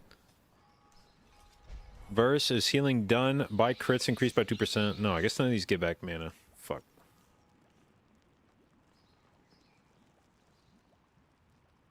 I was thinking one of them did.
Ugh. Bro, it takes a while to make these groups, eh? Alright, where are we going? Waycrest, I think? Well, spit it out. Be careful out there.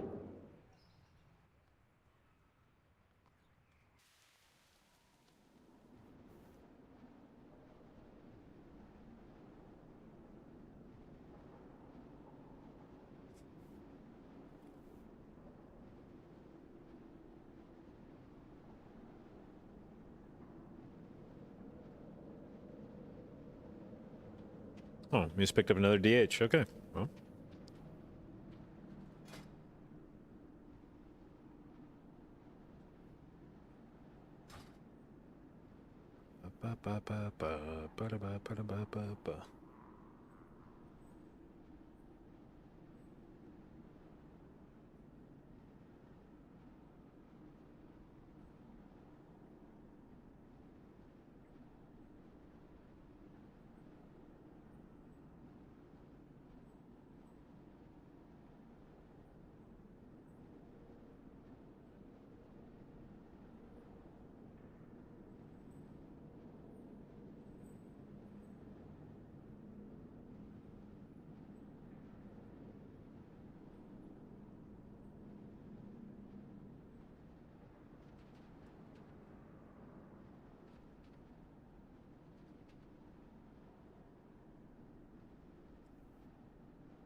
I will say one thing about having fucked around with 10.2 Paladin, it made me realize that I was fucking up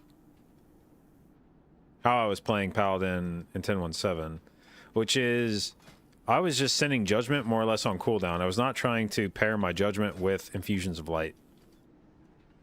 Now, you're naturally going to send a lot of Judgments on Infusion of Light, but there are times when I didn't have an Infusion ready, and I would just judge anyway.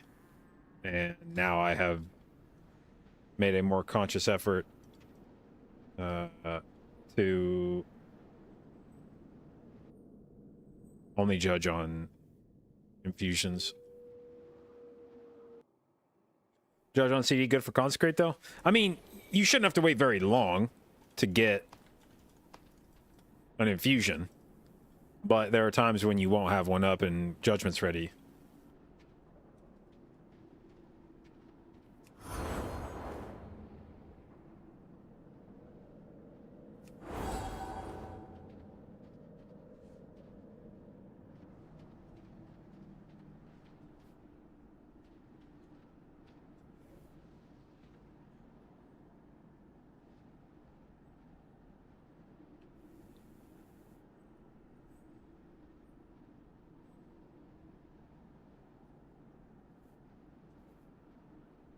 Switch to Inflow for this run? No, I'm going to test and see just...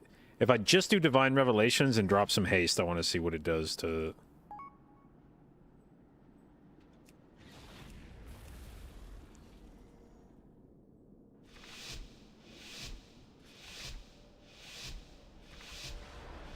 Welcome home, daughter. I see you brought guests. Don't you dare call me daughter, witch. Summer HXYXNB. Your father hears of this. In the meantime, I leave you in the care of my servants.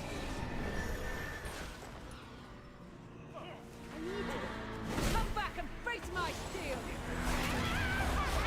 Nice! Coming off seems like a bad idea. We have more of a plan than that.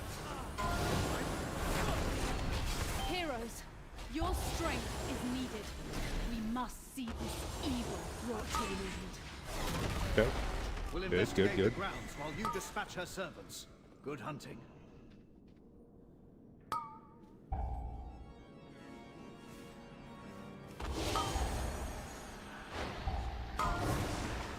Good. Fuck even happened to me there?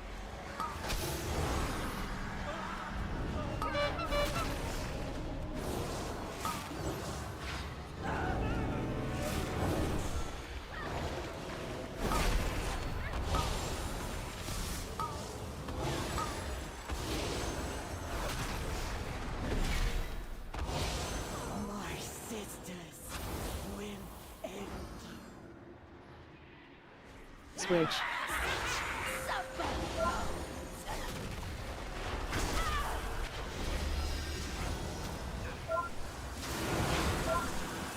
You belong to me now.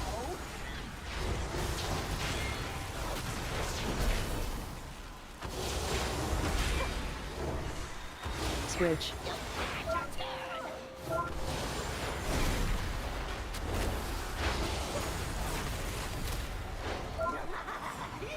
Your Spread. destruction is at hand. The fuck? Such a lovely ad. Such a lovely ad. Spread. Lovely. Switch. Release the iris to me, sister. Leave. The more you struggle, I love the sound of snapping limbs.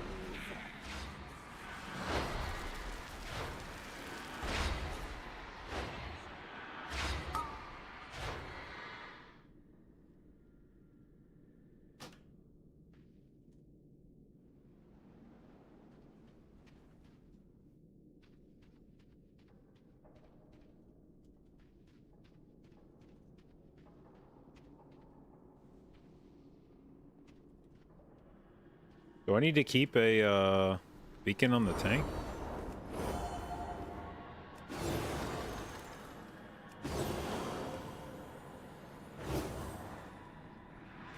Switch.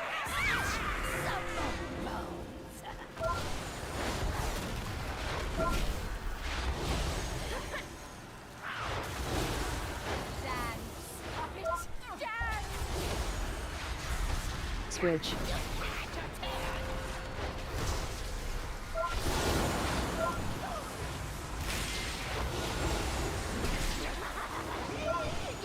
Spread.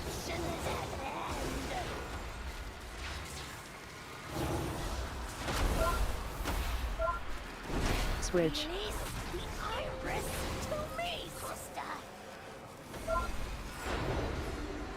Lead.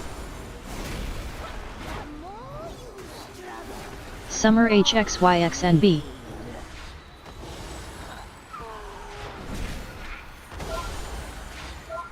Switch.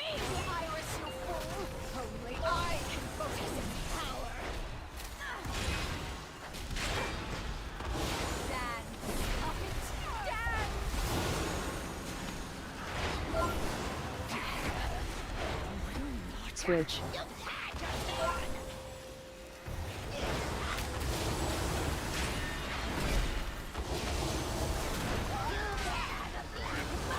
Spread. Switch.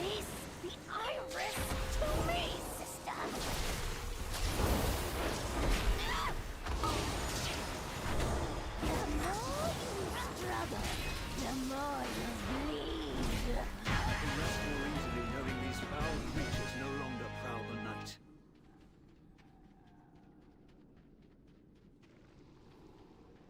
Continue your hunt for Lady Wakerest. I will ensure these rooms are clear.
Summer HXYXNB.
Holy fuck, I'm again, dude. Holy shit.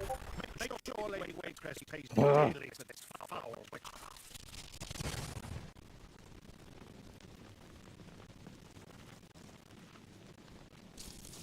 Audio's fucked? What's fucked about it? Oh, I forgot I need to probably turn down my in-game.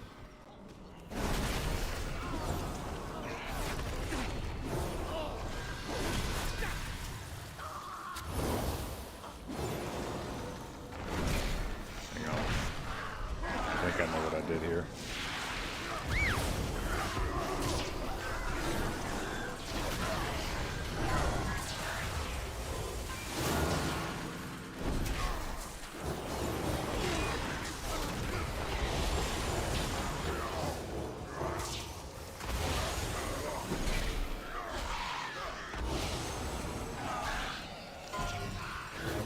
Come on. Okay, where's fucking OBS? OBS.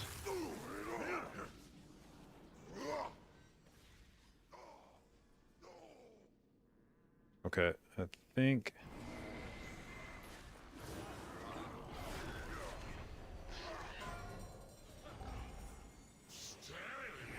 Oh, Jesus. The thing happened. Dodge.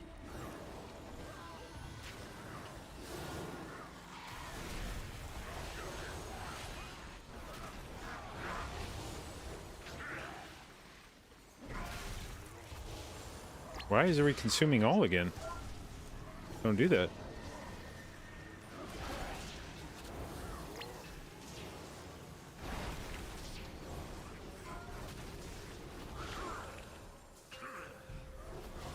And dodge.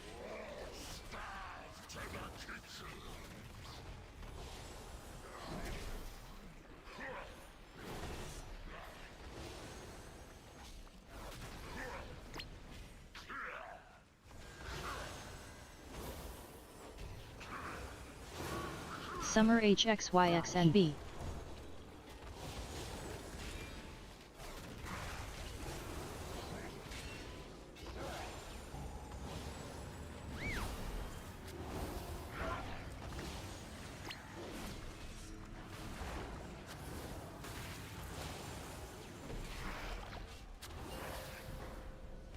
And dodge.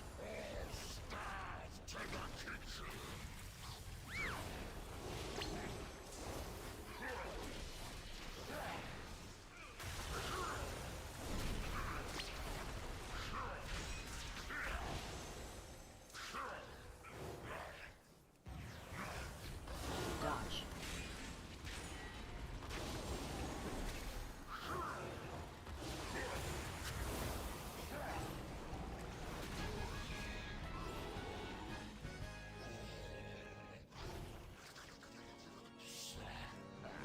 Dead meat.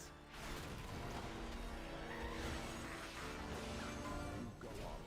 Find Lady Waycrest. Targeted. Settle the score.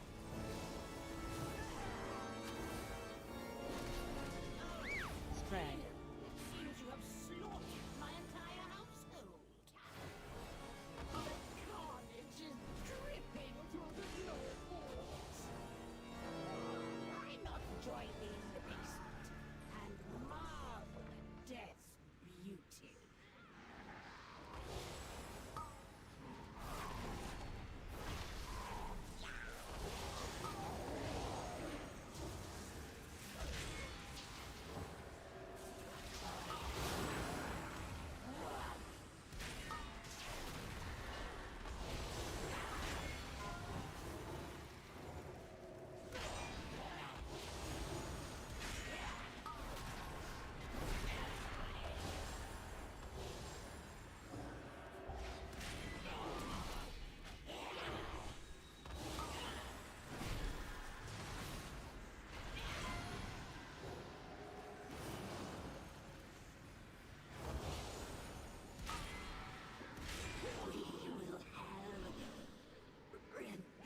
God damn it. I pull that motherfucking... Oh, dude, every fucking time. I look over and I'm like, I'm definitely not going to pull that, right?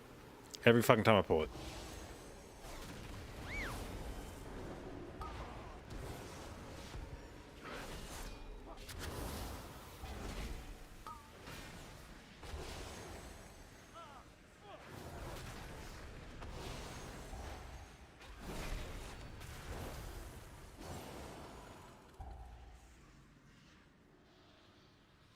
Targeted.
Targeted.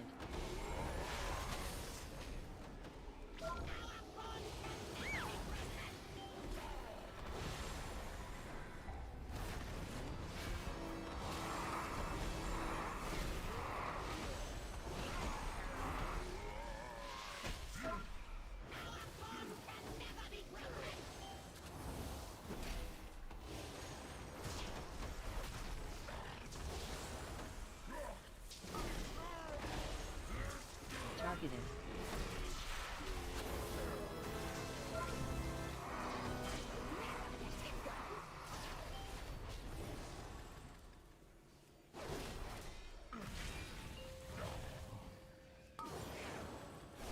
Summer HXYXNB.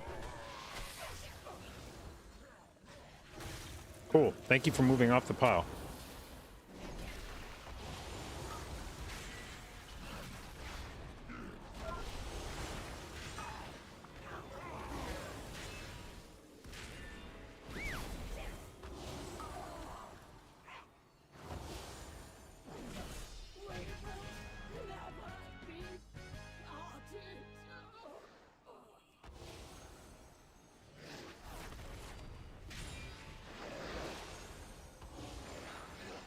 At long last, the nightmare is over.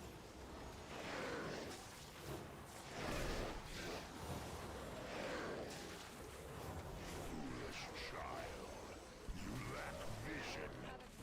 Death is an inevitable force that stalks you at every turn. Death consumes all! Burn it! Bad. How is this possible? My ancestors defeated you ages ago.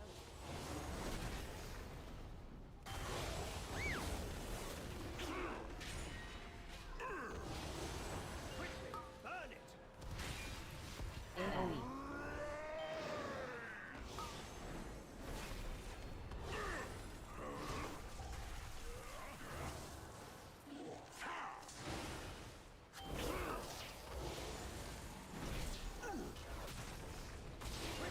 Burn it!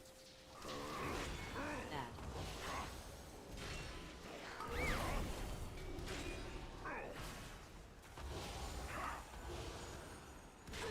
AoE. We cannot allow Gorak Tool to cross into our world. Every horror in the manor making its way That. to us. Sterntide and I will hold them here. You have to finish this.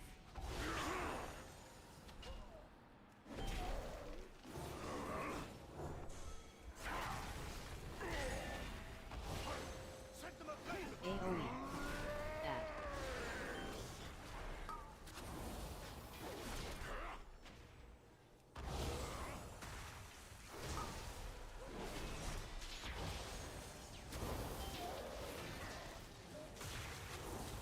That. Okay.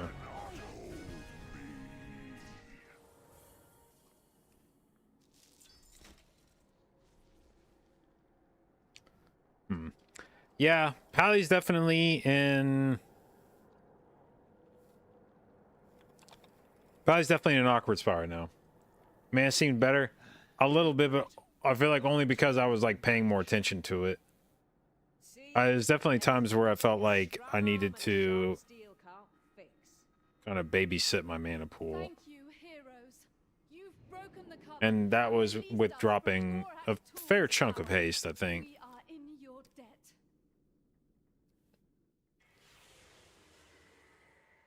I would, at this point, definitely say if you were going to be trying to play, anytime you have to tailor your playstyle on,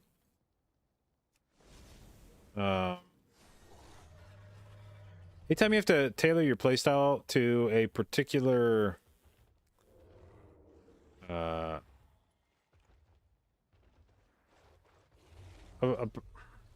like you're casting some things that you don't want to cast and avoiding other things that you would like to cast simply because of like mana, the healer better be really fucking good to justify that. And I don't feel like Paladin is like insane.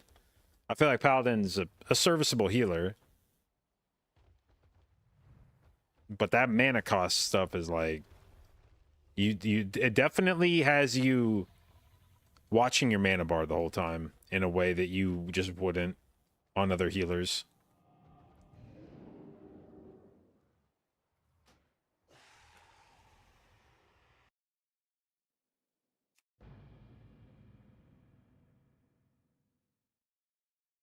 Someone from my disc keeps spamming with with Discord friend requests. Who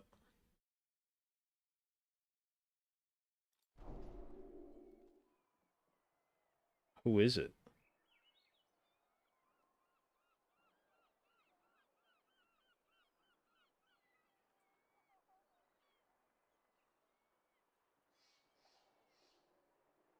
Alex Starr.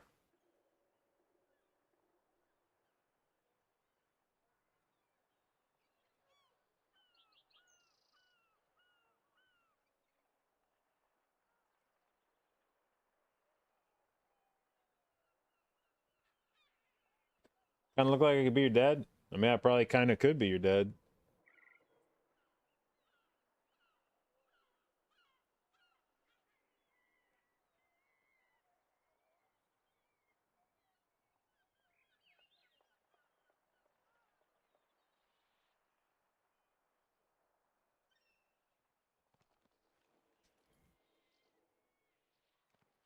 Is there a healer I'm hoping is fun just because it's meta? I mean, meta because it's fun.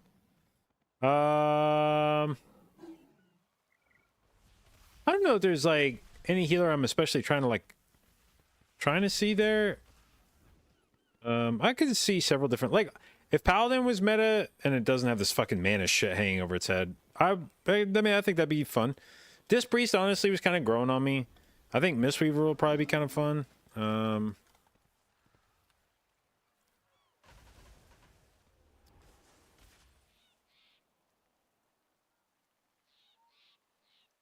Where am I going? This way.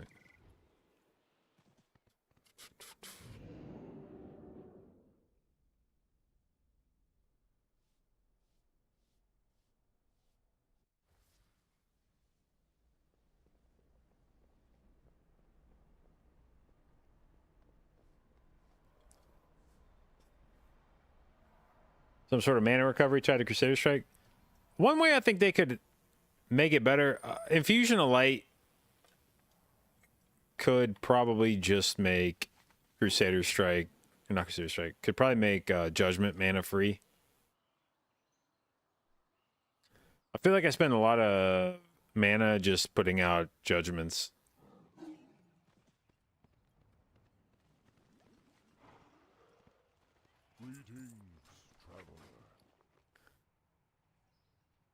Oh, I meant to look to see how much healing that trinket did. Let me check that real quick before we move on.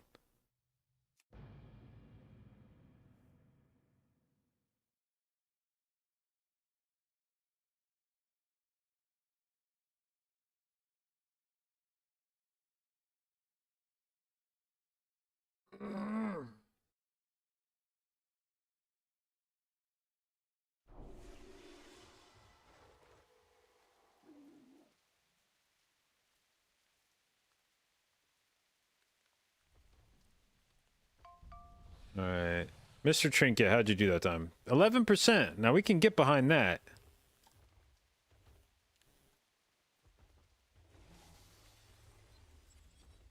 Oh, shit. And, oh my god, it did fucking... Shoo! Dude, what the hell?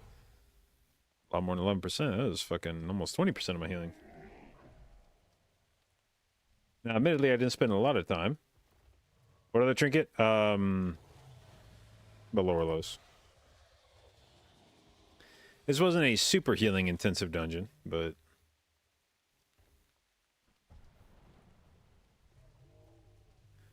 It did...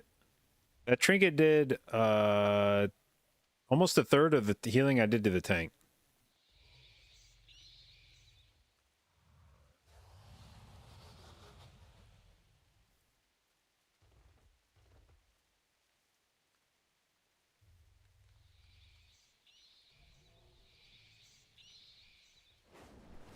Alright, swap back over to Mistweaver.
Okay.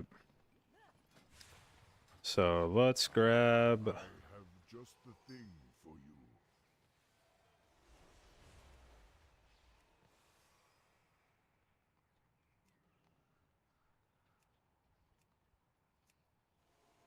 Ancestors watch over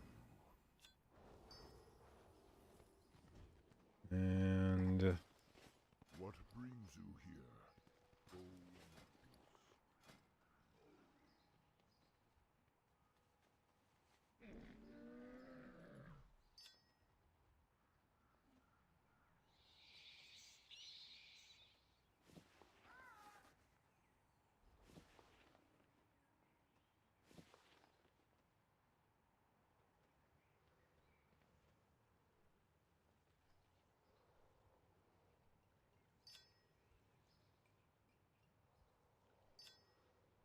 No, wait. That was the same ring. What other ring was I wearing on live? Was it a seal? Maybe it was.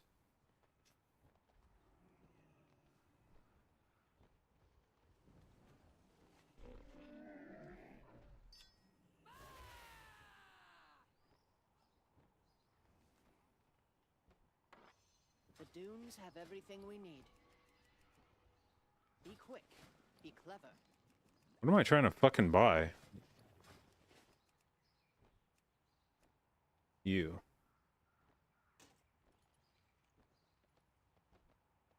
Oh, and I forgot to put this shit on my helm, I think. On my pally.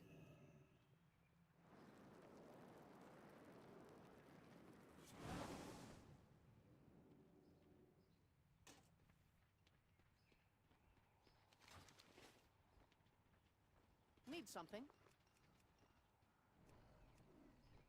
Surviving means being resourceful.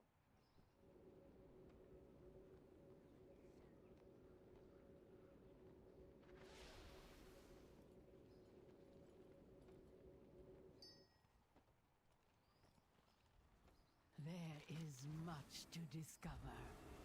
Remember, everything has its use. What else do we want to... Okay, we have that. We have that.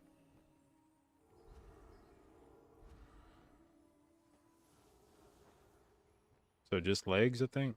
Oh, and chest. The Okay. dunes have everything we need. Legs and chest.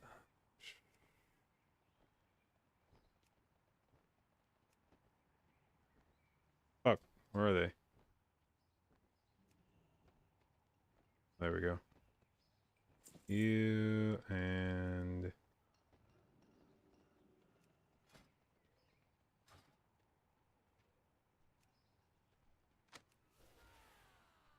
One day at a time, friend.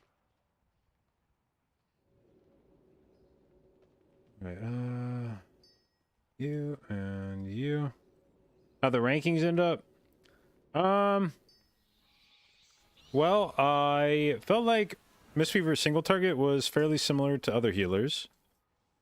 And their AoE felt similar to other healers, but I did have Vibe send me a screenshot of a dungeon he did where he ended up with like 70k overall. He said he didn't even spend that much. A lot of that was blackout kick. So let's see if we can find a dungeon here to test this shit ourselves.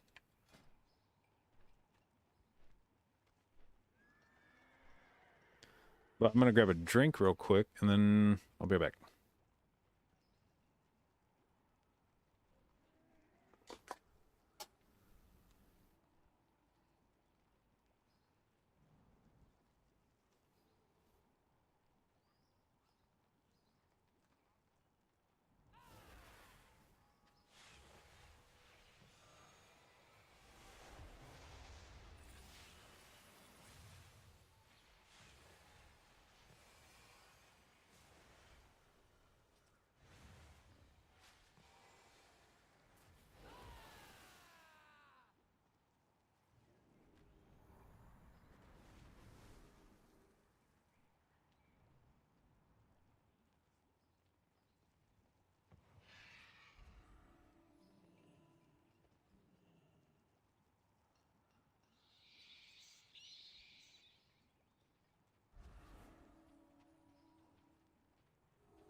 Okay. Shauna bought a new flavor of water stuff, like the drink mix, and it was Sonic Cherry Limeade. And I don't believe it, but we'll see.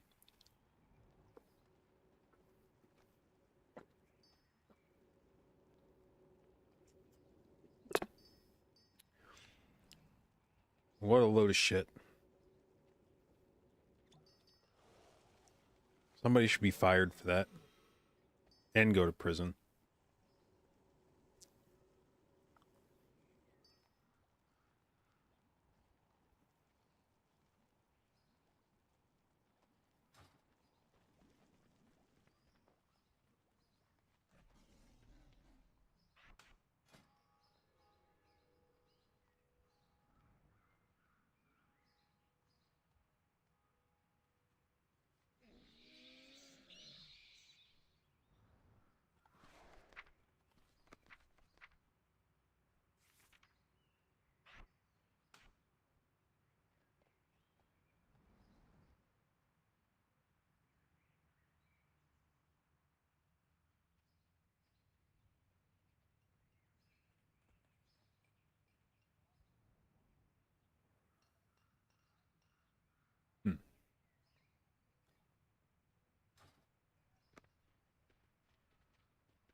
All right, I need to remember how to I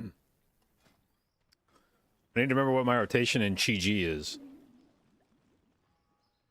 It's been a while. Let me go hit a dummy real quick. Where the fuck am I trying to go? Alright, are PTR dungeons available right now? Yes. Alright, what the fuck do you press when you press Chi-Ji? It's,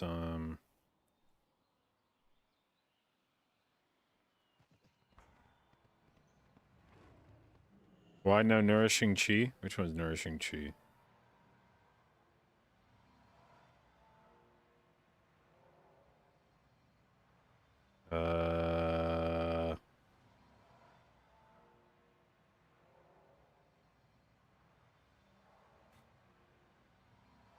There you go.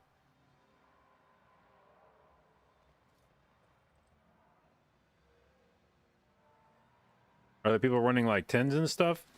I don't think very commonly. Most of the time you're seeing people run like 20s.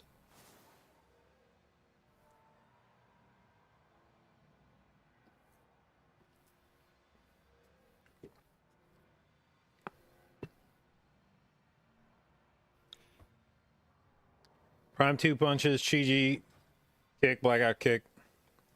Enveloping mist. Okay.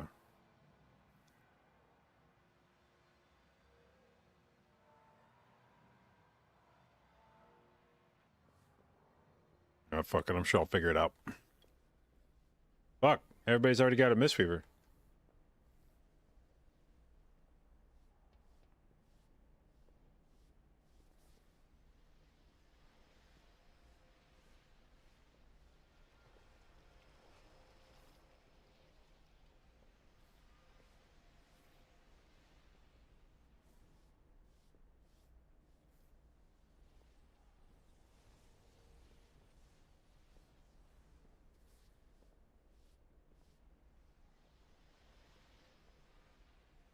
Anything gear-wise to get sorted? There's a new thing.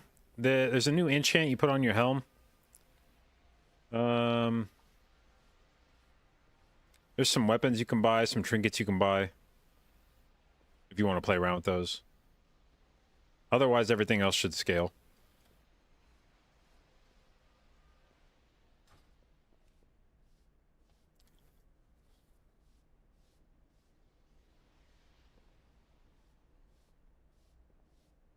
How's Mistweaver looking? Well, we're gonna find out. Fuck. Too many fucking Mistweavers.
Thought about Resto Druid?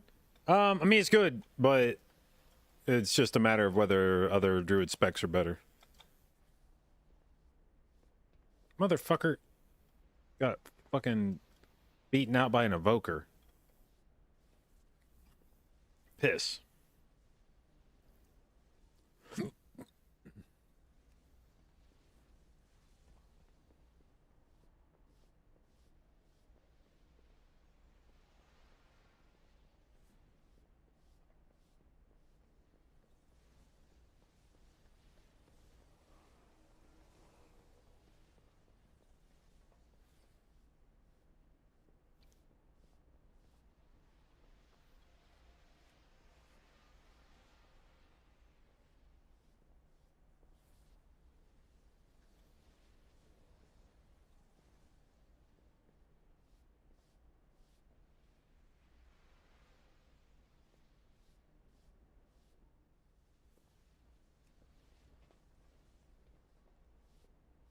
Bro, who the fuck are the groups? God damn it.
So many Mistweavers. God damn.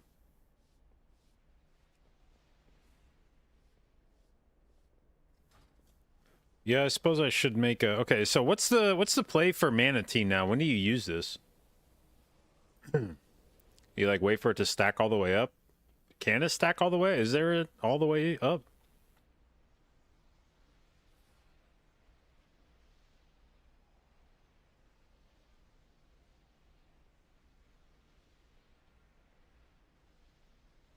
You can go to 20? Do you try to wait till 20? Or just whatever? Use it when you have spare time?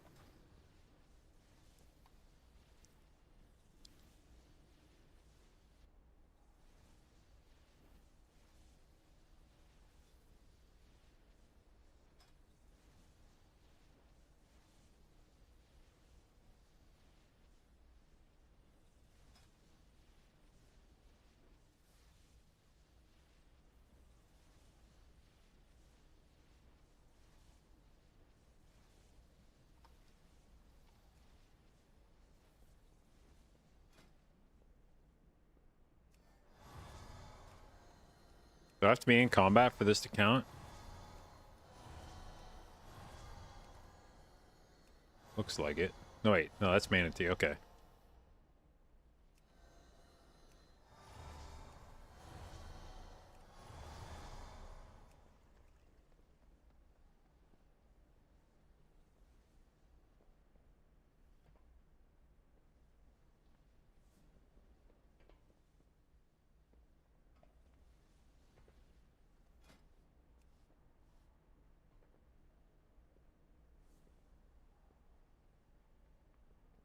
Such diversity of healers. Mistweaver, Evoker, Evoker, Mistweaver, Resto Druid, Priest.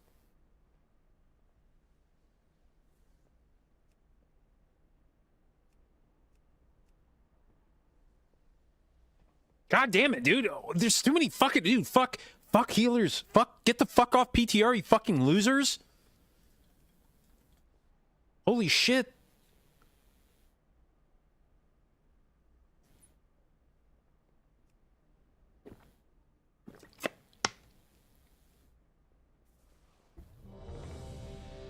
Oh, did they kick the priest and invite me?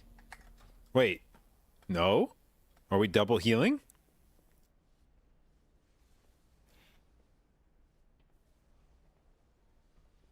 Oh, I'm getting kicked.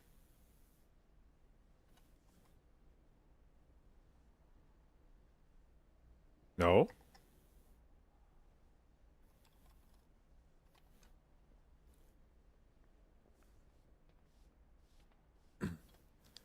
You left for me? Was that you? Dude, get back in the group. That's so... No, no, no, no, no, no, no.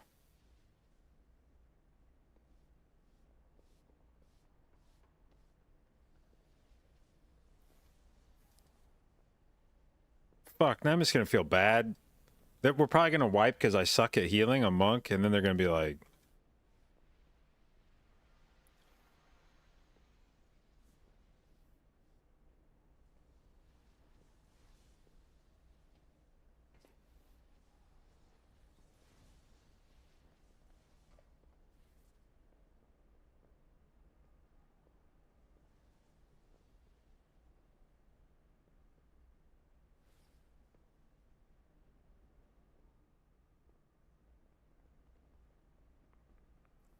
Did I actually make that guy leave? There was a... I applied to the group when there was no healer. They invited the priest right after I applied. And I left my application up because I was just too lazy to cancel it. And then they invited me. And so my assumption was like, oh, either the priest left or the priest was like respecing DPS or something. So I joined the group. And then I saw we were both healers. And I was like, oh, well, that's awkward. And then the tank typed, oh no, monk, sorry. And I was like, oh, they're going to kick me. But then the priest left the group. I was like, okay.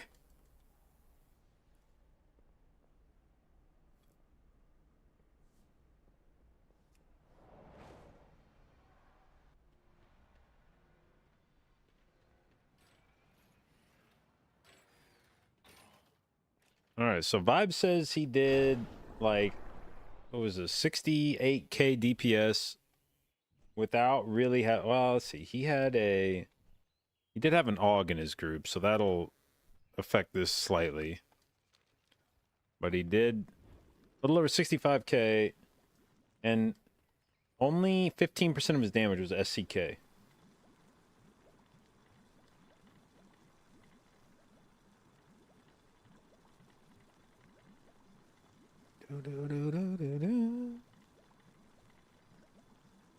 Been following for 5 years, 3 months, 8 days, and 22 hours. Let's see. 5 years ago was 2018. 3 months would have been July.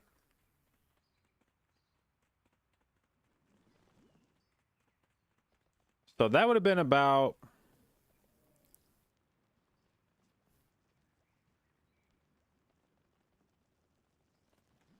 That would have been probably about 8 months into my streaming career. Yeah, that'd have been the last season of Legion.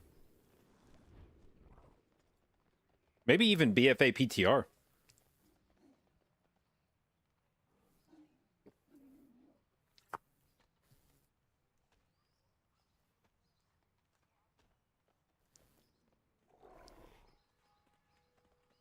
Actually, that would have been right after MDI, right? I'm trying to think. That'd have been, I think, like right after MDI. What up, Smoke?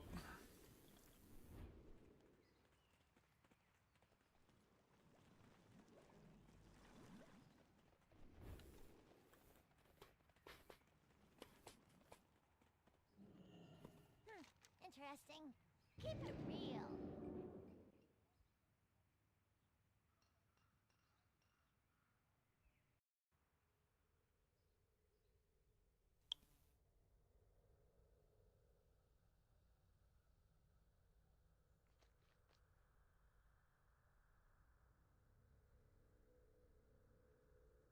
All right, so if we're running the healing part, if we're running Veil of Pride, so this generates every 4 seconds, so now we should have a Shaylun every What does it stack to? 10?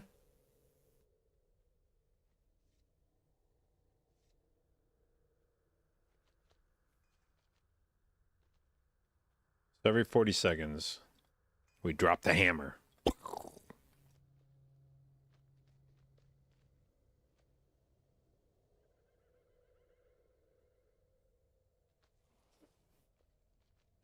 All right. We have here... Oh, dude, I was just about to say, we have here, like, a very goated DPS comp for melee.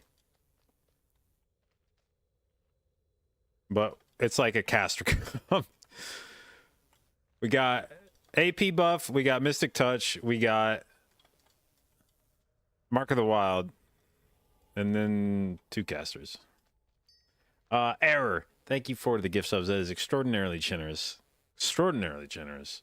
Very much appreciated. Thank you, thank you, thank you. And sorry for getting you kicked out of the group. If we wipe, I'm going to feel really bad.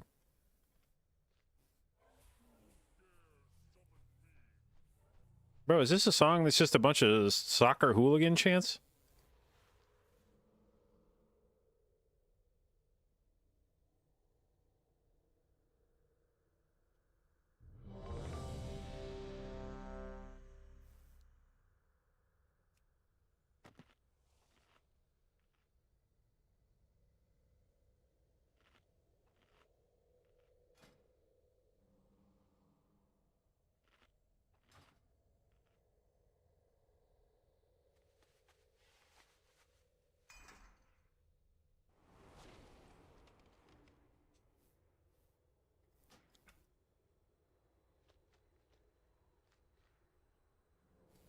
All right, baby.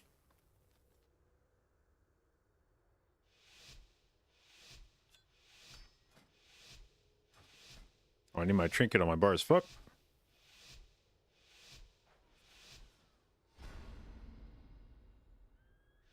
You want to get to the point where you could casually drop $100 on the street? Nobody should ever get to that point.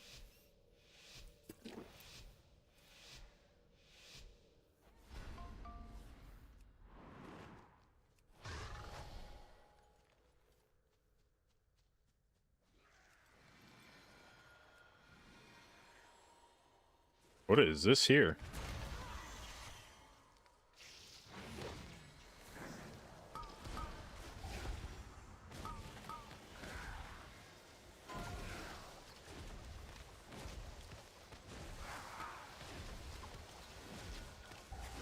Bro, I forgot how fucking fun this spec is.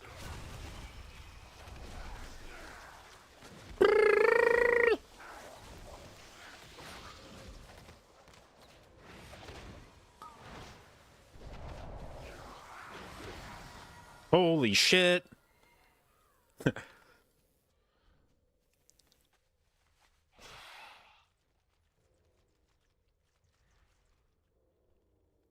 It do be reminding me of BFA. No, he will await. Oh shit. Wait, we are pulling these, right? Okay, fuck. I thought those got pulled, so I started spinning on them. Can I make it back? Am I a night elf? I can make it back. Shit, I can't make it back. I can make it back. Fuck this. Piss off, idiot. Don't stun me. Don't. No. Okay. Okay. We're still good. We're so fucking... This is so fucking easy. Let's fucking go, baby. No. Live. Okay, now we do this.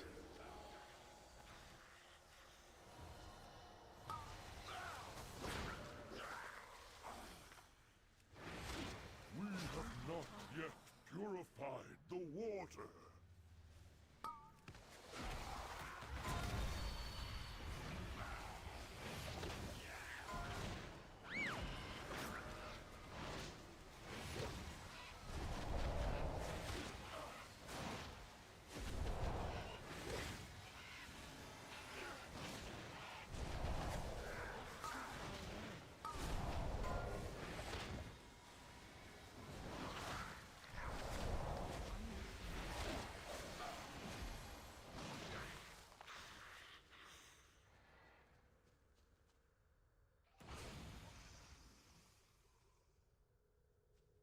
What am I still in combat with? Here we go. Okay.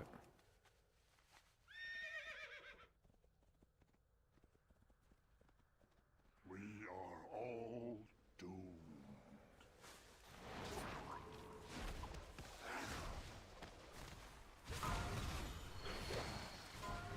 Oh, oh, oh, that's not what I meant to press. I thought I had a different button.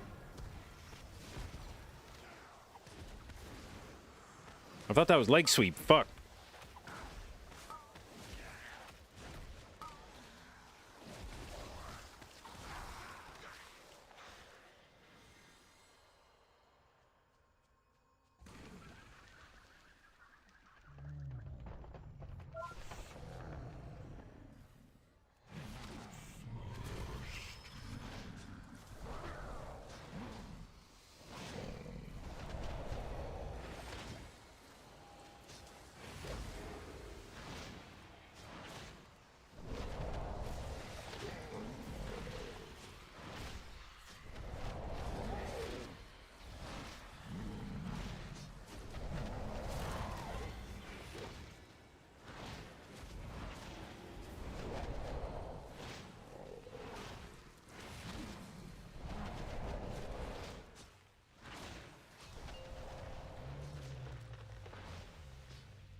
Fuck!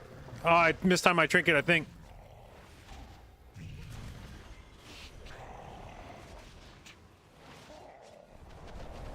I'll never live that down. That's my first time pressing Shayloon's gift this key. I kind of forgot about that button.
What the fuck am I listening to, by the way?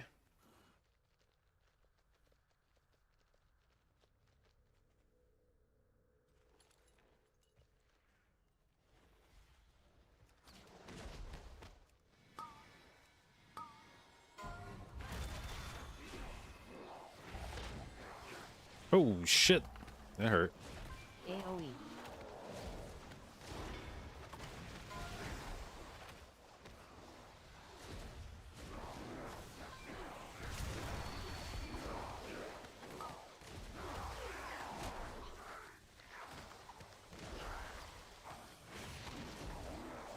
AoE.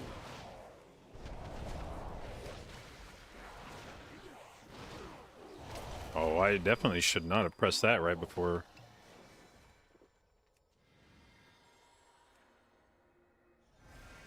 Oh, Shayloons, that's too good. Oh my fucking god.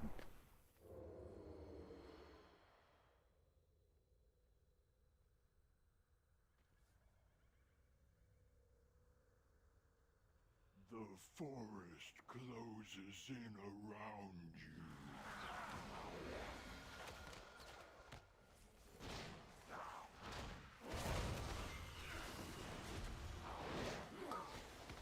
AoE.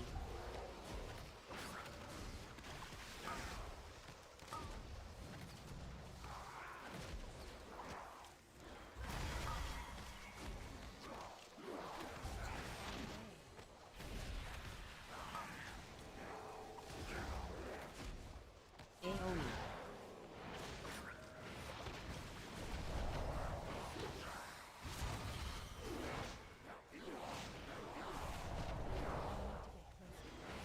Oh.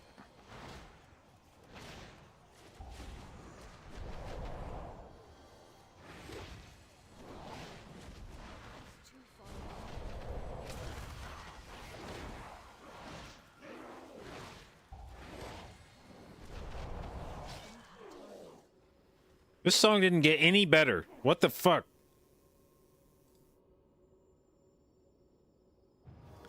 Is Peanut the pet? That's a good question. Who the fuck is Peanut? It must be the pet.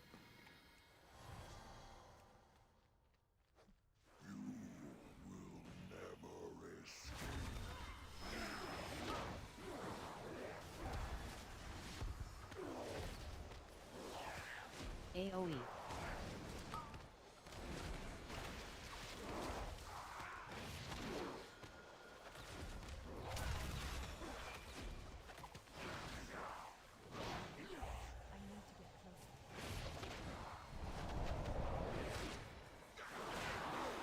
AoE.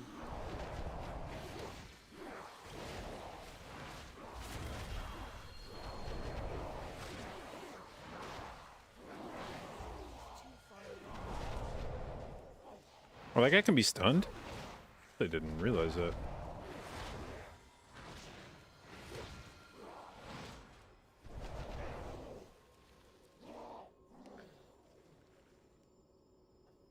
How's Mistweaver compared to Resto Druid right now? Well, this is my first dungeon on Mistweaver on PTR, so we're still kind of getting a feel for it, but so far I would say 7 times better.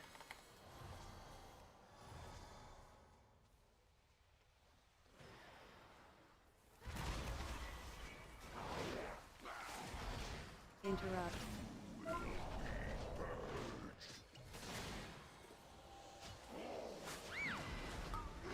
3, 2, 1.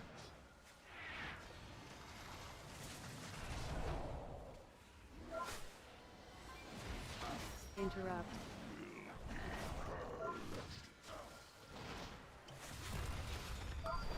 3, 2, 1.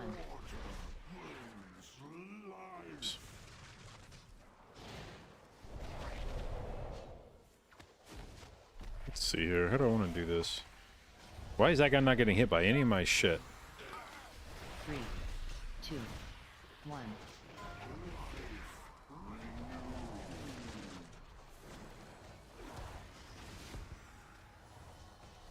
Interrupt.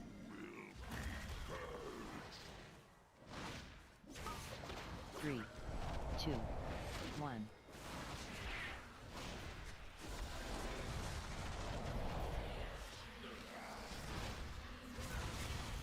Interrupt. Bro, wrong. Fuck, wrong ability. 3, 2, 1.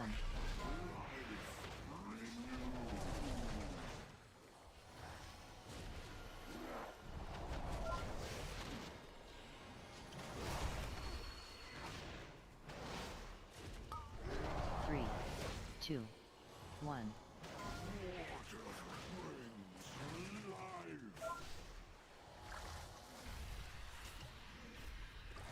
Interrupt.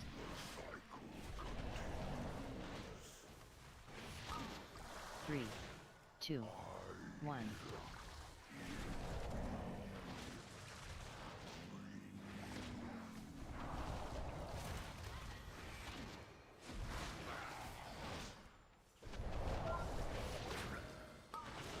3, 2, 1.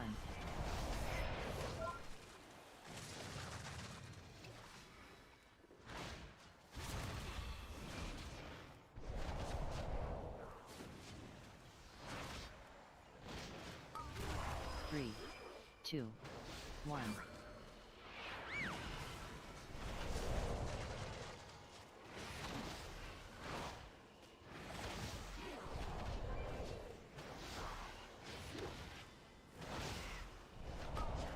Three, 2, 1. I just missed my fucking kick, man. What the fuck?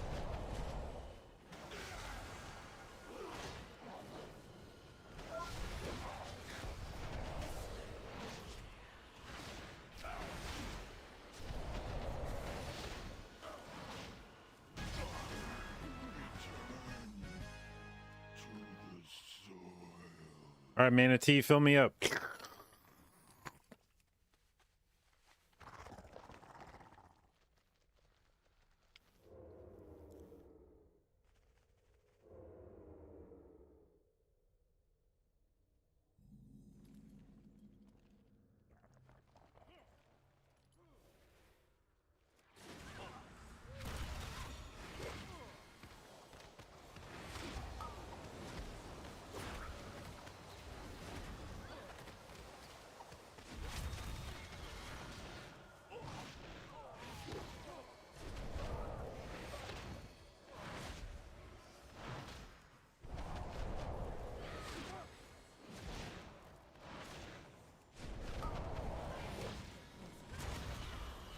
Ow. Ow.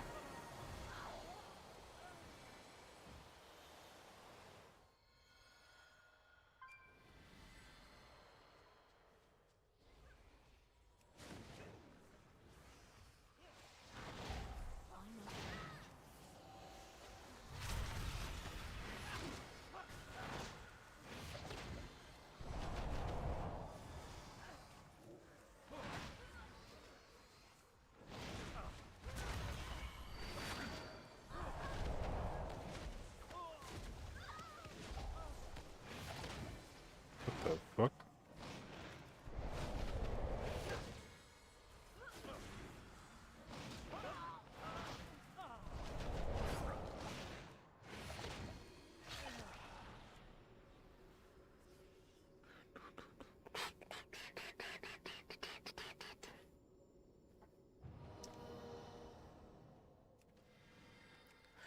Okay, unironically, my opinion on Mistweaver is fucking steeply climbing.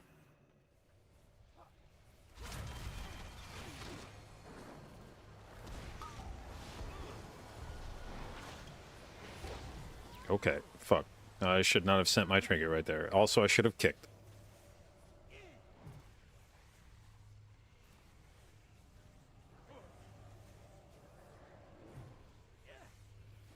Alright, 2 battle res classes. What are the chances? Oh, shit! Okay. We got it, but... I'd die if I release, right? Because, I mean, if I... Well, maybe.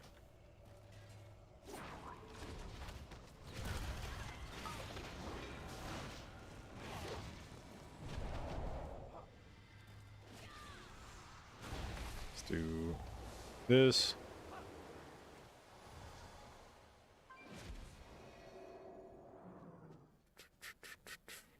Maybe that's LOS?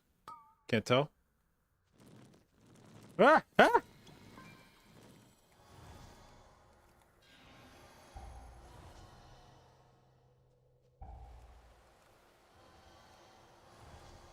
need to get closer.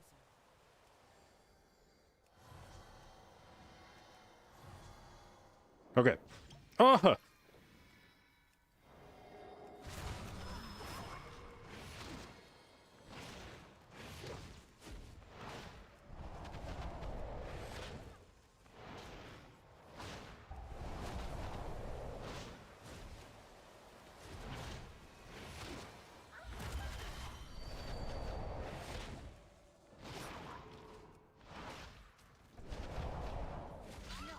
You can't. Easy recovery. I can't fight it. Is it like more easy to do damage with Mistweaver than Resto Druid? Yes. Yes, full stop.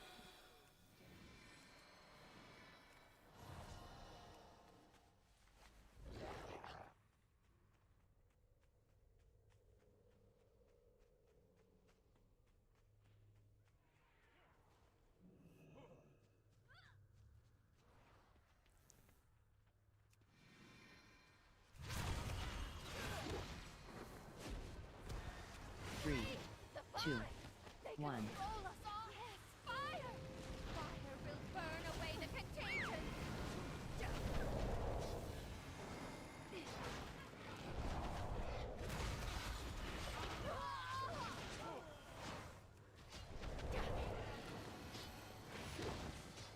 3, 2, 1, 4.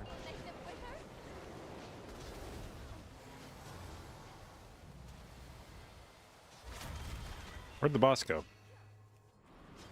This could be one of those kind of fights for Mistweaver, isn't it? Bait.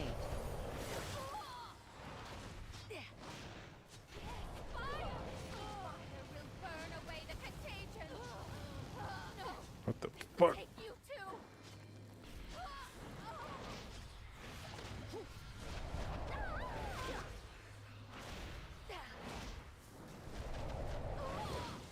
Three, two, one.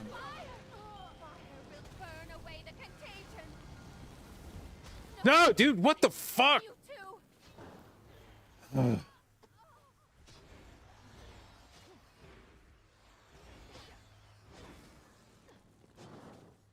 Three, two, one. Surely the cold will make them wither.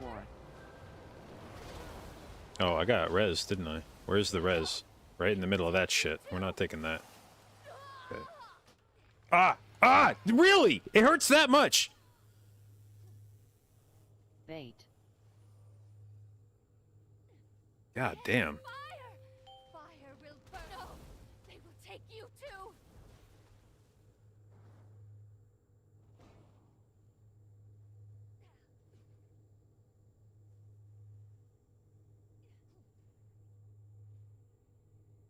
Three, two, one. Yes, fire! Fire will burn away the. No, you mustn't give them another host.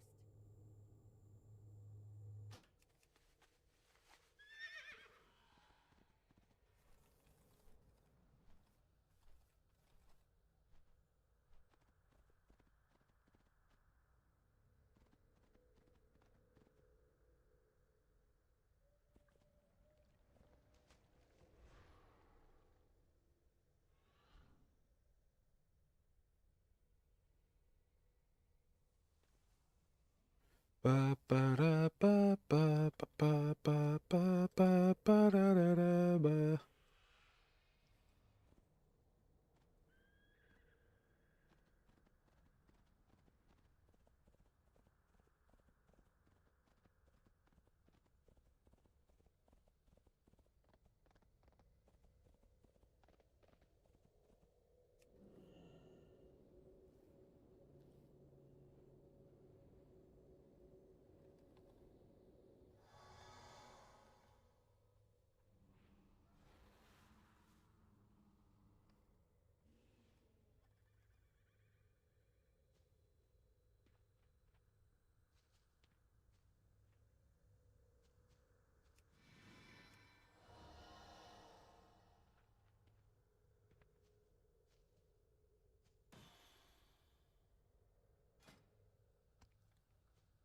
All right. There's got to be some button I haven't been pressing here.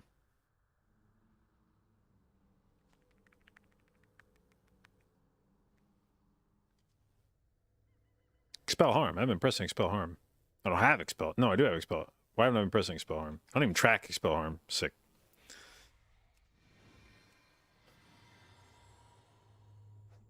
Three, two, one. Fire! Fire will burn away the contagion.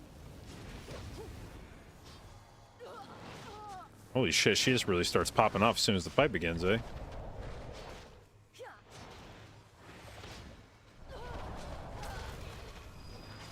Three, two, one, Surely the cold 4. will make them wither.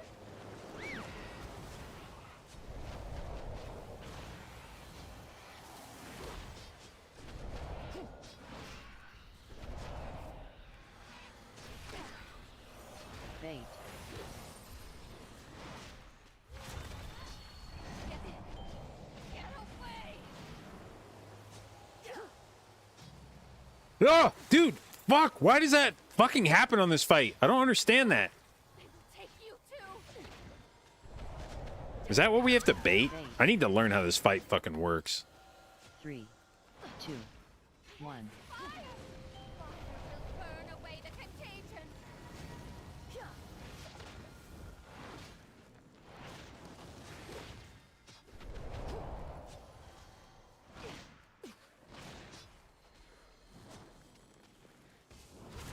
3, 2, 1. 4.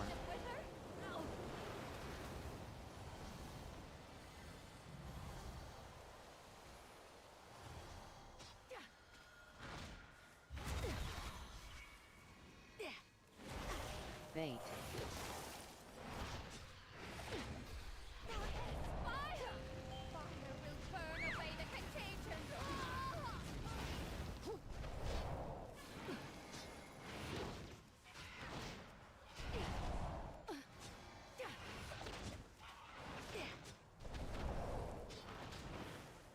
Three, two, one.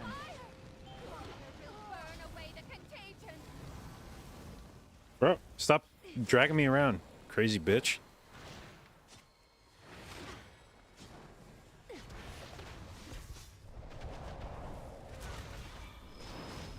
Three, two, one. 4.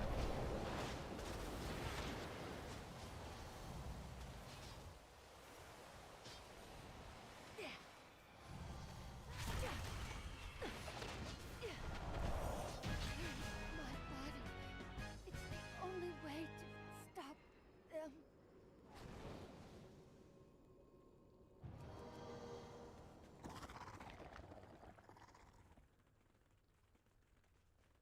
Oh, we're missing count. What do we still need?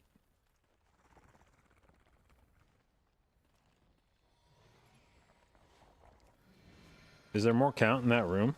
Holy fuck, how hard did my Vivify just hit that guy? Jesus Christ.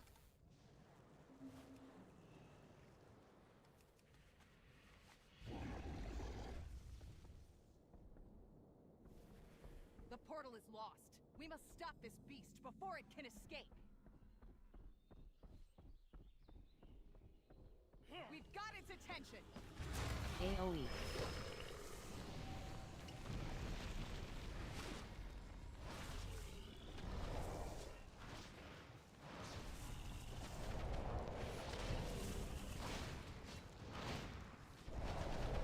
AoE.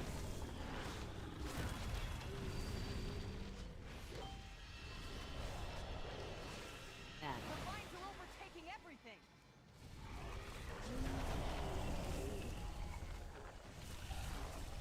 AoE. Bro, what up, Pick? We're taking infinity fucking damage right now.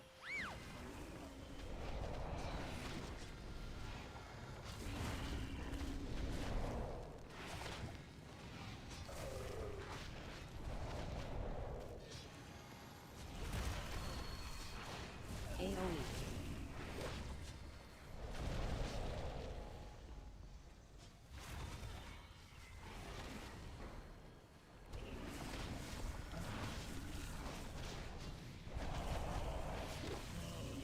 AoE.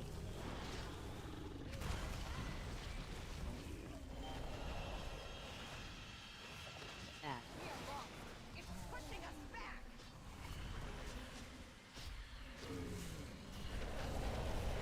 AoE. Holy shit. Clear.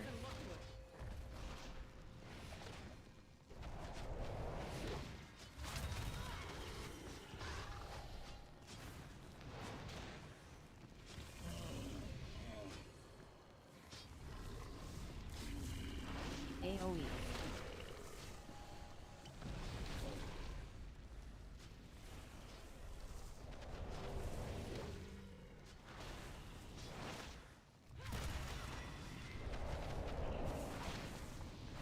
AoE.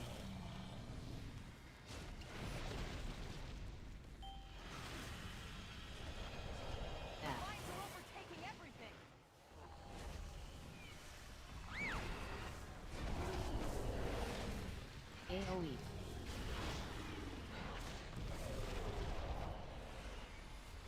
clear. Reviving the little ones.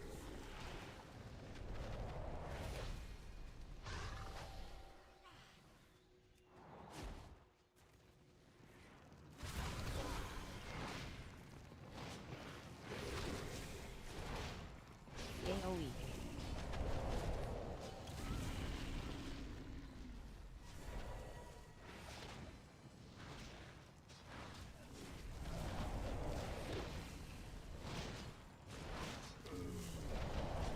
AoE.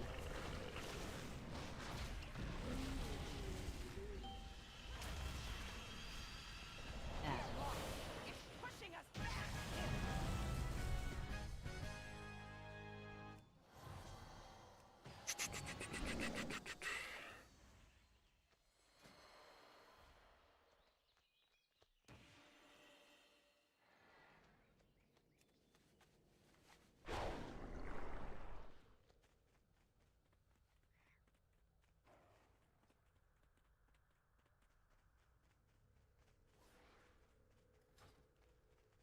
Wait, so you're saying you play Upwelling? Is that just in Raid? There's no way you do that in Keys, right?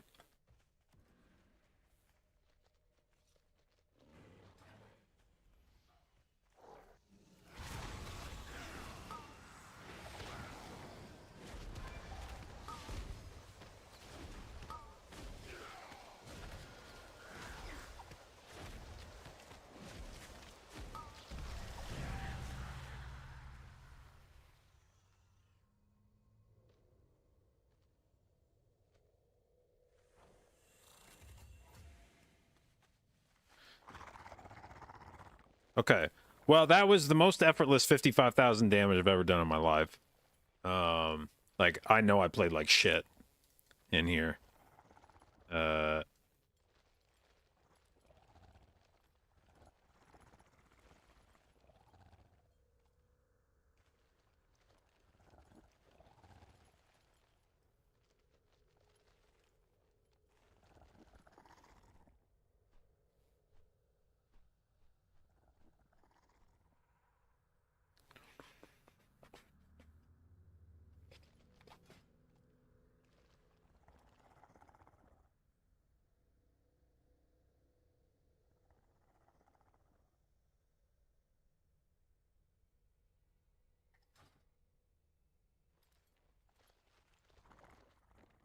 Oh, I need a blah, blah, blah, blah, blah.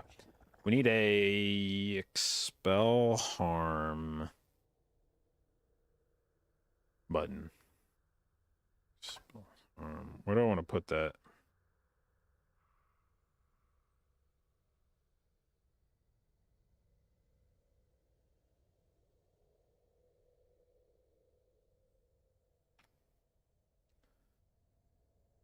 Uh,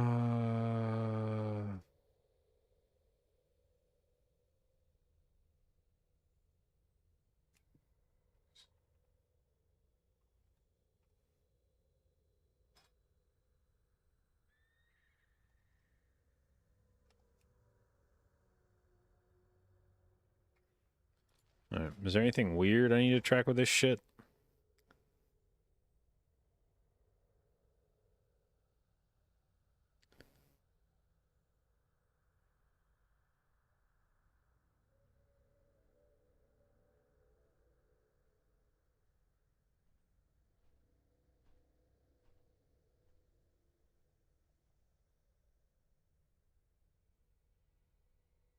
I don't think so.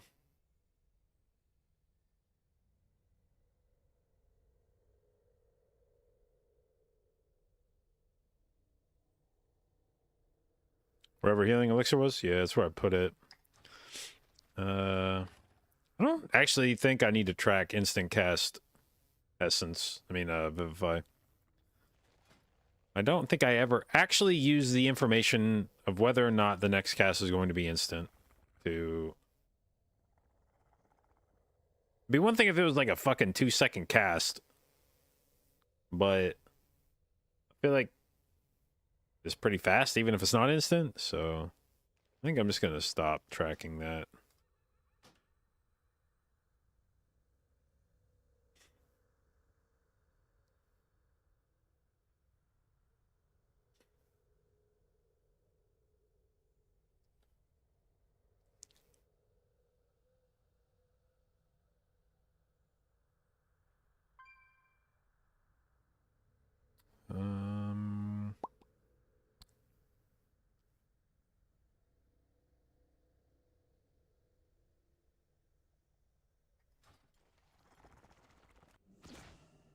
Okay.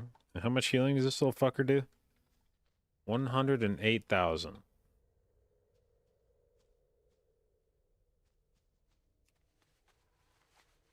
And it's on a... And it's on the GCD, right?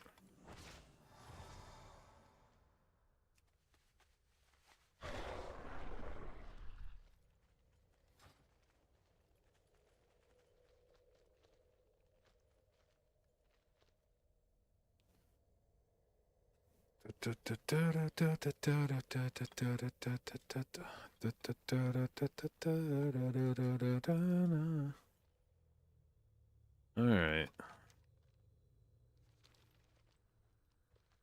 All right, Meg, are we declaring Mistweaver meta yet?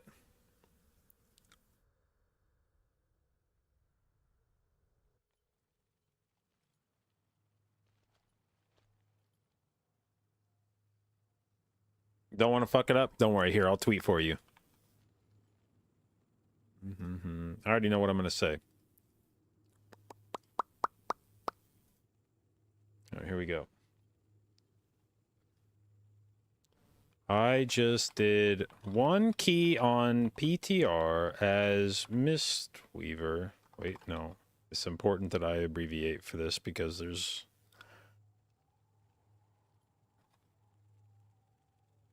And let's see, how do we want to phrase this?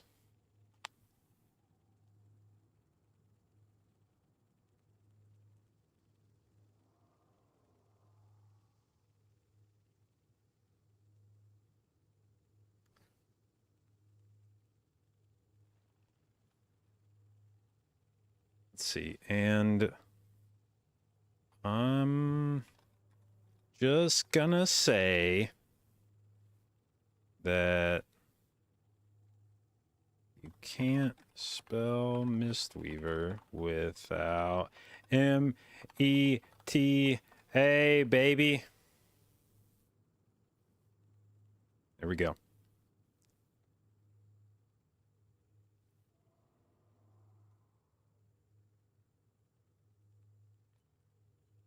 Post. Easy.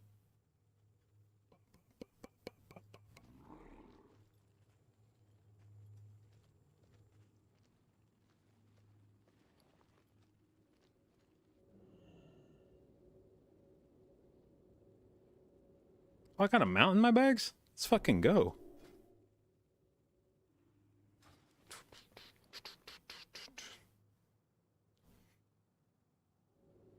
What do I make? Did I see you're like fucking 4'8"?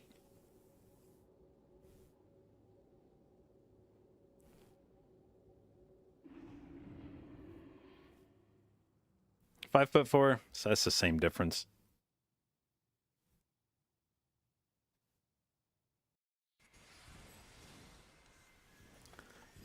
That's good because I for sure would have. I for sure would have thought you were like at least like 5'8".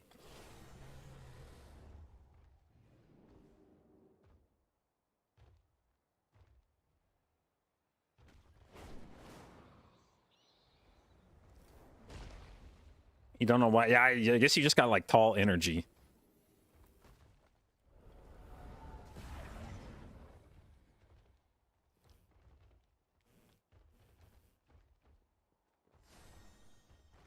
That has happened a few times at BlizzCon where somebody will like...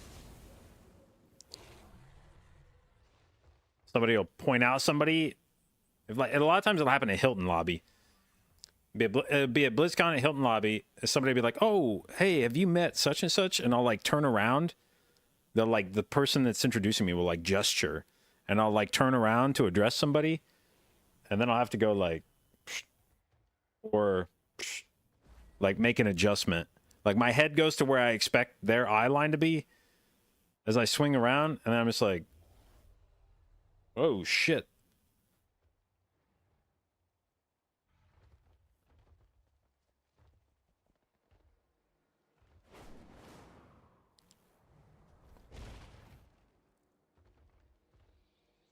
I give off 6'5" energy. There's nobody in here that thinks that I'm 6'5".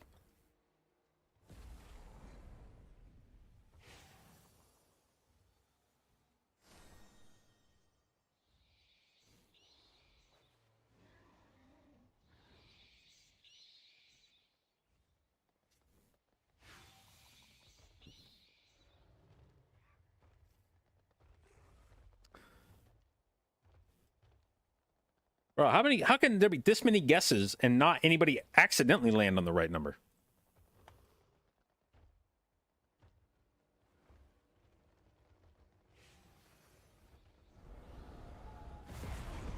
Dratnos gives off 5'6" energy. I think Dratnos is. I think he's giving. I think you're attuned to his energy. I think Dratnos is like fucking. I believe he is like 5 foot.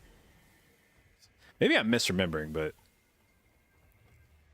he's definitely not taller than me. I'm 5'11", and I want to say he's like 5'8" or something.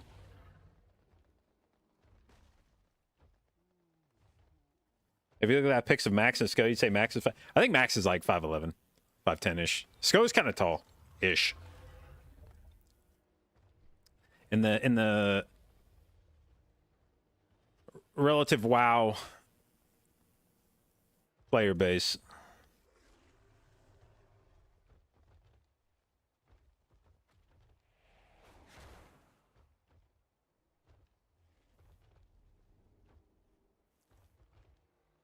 I'm trying to think if there's anybody who's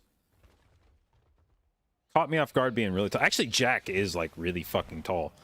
And I can't remember if I knew that when I met him the first time in person. I think the first time we met was at... It had to have been MDI. The Legion MDI. I think it had to have been the first time I met Jack. And I don't remember if I knew he was that tall. Yeah, Fired Up's definitely... Yes, Fired Up is definitely... Shaq actually is like taller than I think you would expect. Shaq's at least like 6 foot.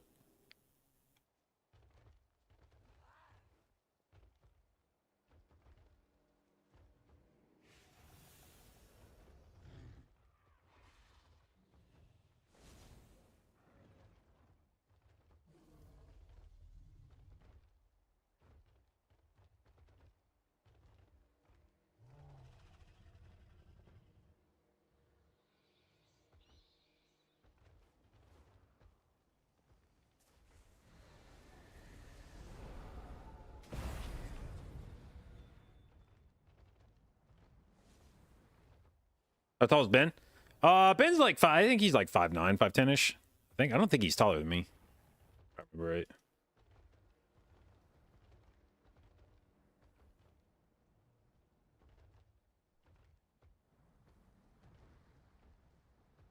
Fired Up's an Oak Tree? Yeah, he's up there.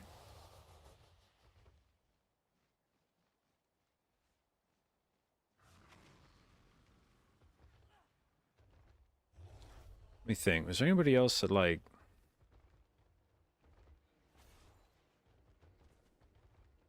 Champion, may I have a Also, it's just a good, like, a lot of times you can make a strong guess about Europeans just based on how far north they are. If you got any of the fucking Scandinavians, just assume they're 6 foot. Robin was one that caught me off guard, and I don't know why, but my impression of Robin on stream was that he was going to be shorter than me, and he's like 6'1" or 2 or something.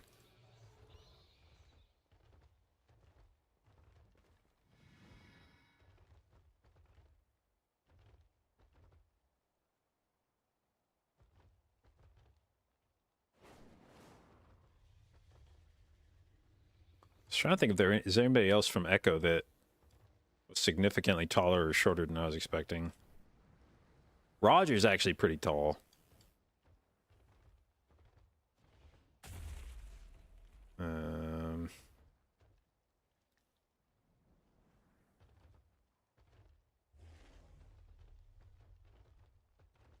I haven't met a lot of the new guys in person.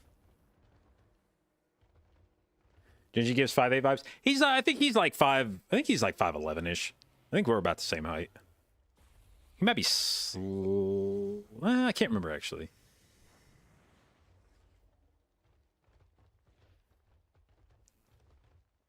You can probably tell from some of the BlizzCon stuff where you see people lined up next to each other.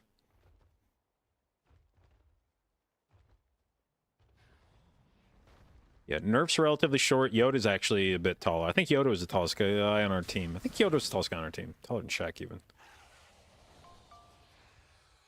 Actually, I think we lined up by... No, it wasn't by height. I was thinking at BlizzCon, or MDI, maybe we had lined up by height, but no, it wasn't that.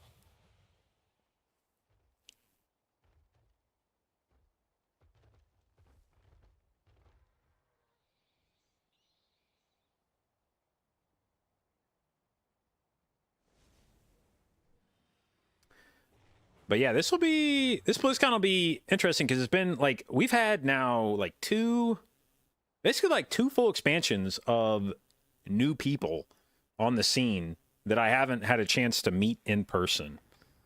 Because when I stop and think about the last BlizzCon, the fact that the last BlizzCon that took place was midway through BFA, and I think about how many different people there are now that were either like just brand new at that point or not on the scene yet. Since then, it's been a lot of folks. A lot of folks. And I'm just excited because I don't have shit to do this time at BlizzCon. Unlike last time, dude, it's actually such a fucking bummer going to BlizzCon for tournaments. Like, yeah, it's okay. It's cool to be up on BlizzCon stage. That's, you know, it's a very memorable experience, and you wouldn't trade it. But it sucks going to BlizzCon and being like, yeah, I'm just gonna sit in the practice area for like 4 days in a row, and they're only gonna release me Saturday afternoon, and then I get to like hang out for one night.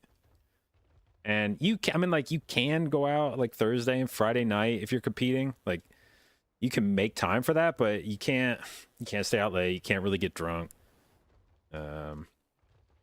And you're probably not going to be fully in the like partying headspace. Like, you'll just be constantly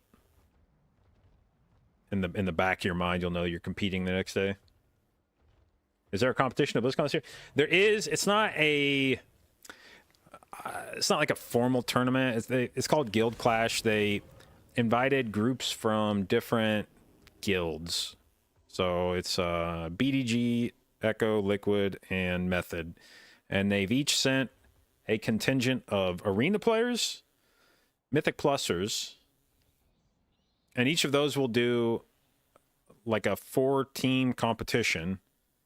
And then some combination of these groups, I think, is supposed to be doing a raid, like working together for a raid encounter with the new first four bosses of the new raid or something. I can't remember. Sounds kind of cool. We had a similar competition my first time at BlizzCon where it was a 4-team show match. There wasn't a prize pool. We just all got paid to show up.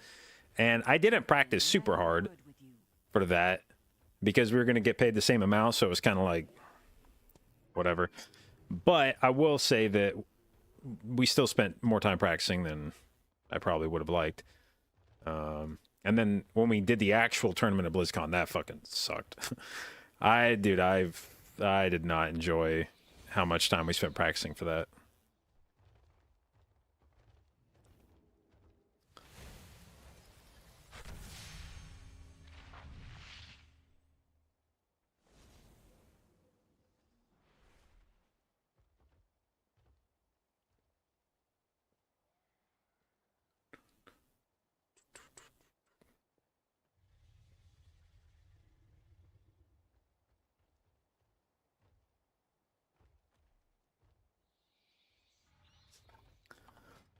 All right.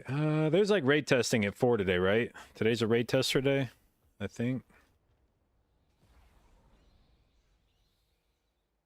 Or is it just Mythic Plus testing? Tomorrow? Okay, good.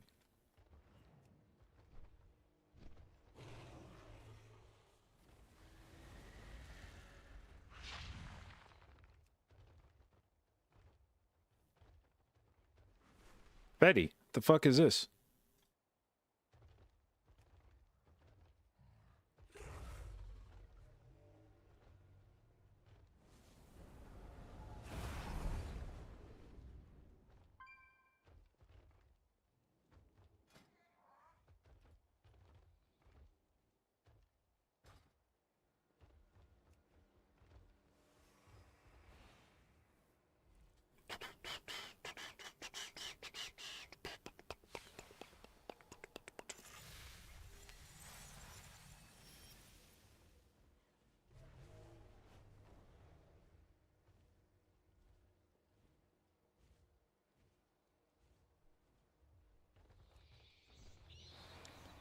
Tall Devour. Yeah, let's get it.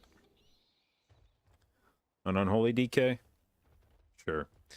Just throw me in with a bunch of people that can't benefit from my group buff at all. Let's get it.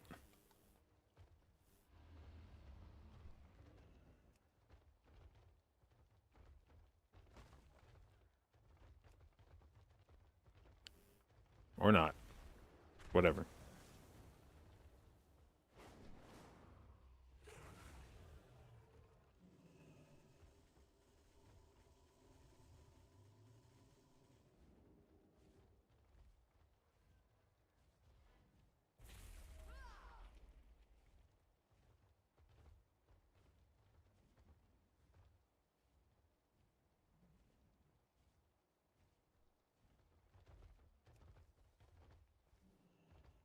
Hmm.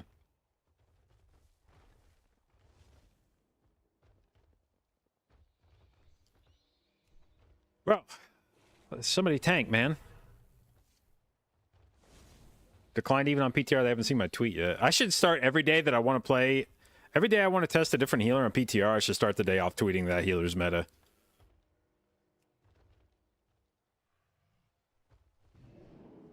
Give it an hour or two to circulate, and then log on and start playing that class.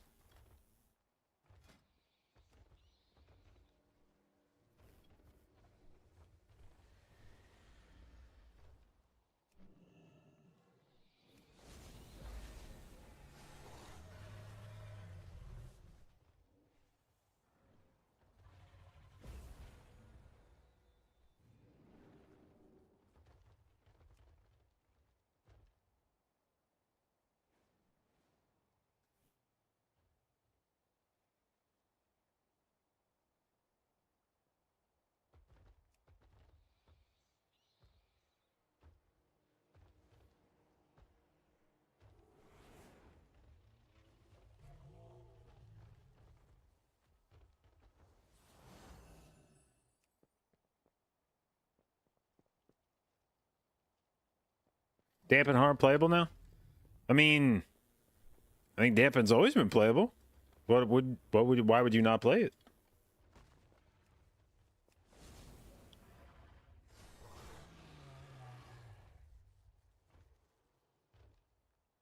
What's the thing that activates with big damn? Oh, bounce back. I actually don't know. What was my bounce back uptime?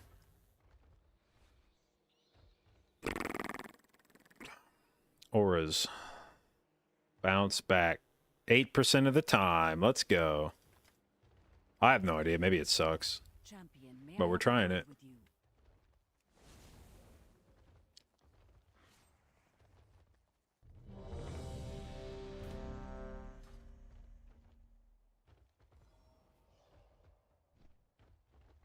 Champion, may I have a word with you? All right. Wait, crust.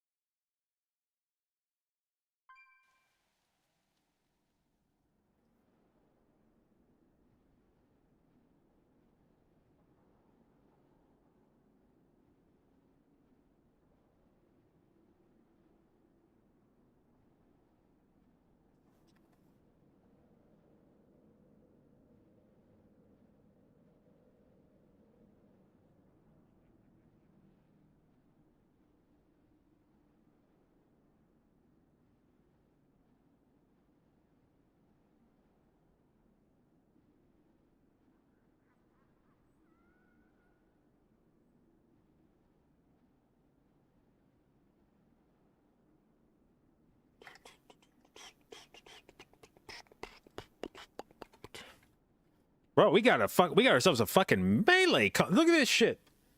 Please tell me that this is a fucking feral druid. Be a feral druid. Be a feral druid. God damn it. Look at this shit. We got AP buff. We got Mystic Touch. We got Chaos Brand. We got Mark of the Wild. All we need now, all we needed was Enhanced Shaman for the Wind Fury. And this shit would have popped the fuck off.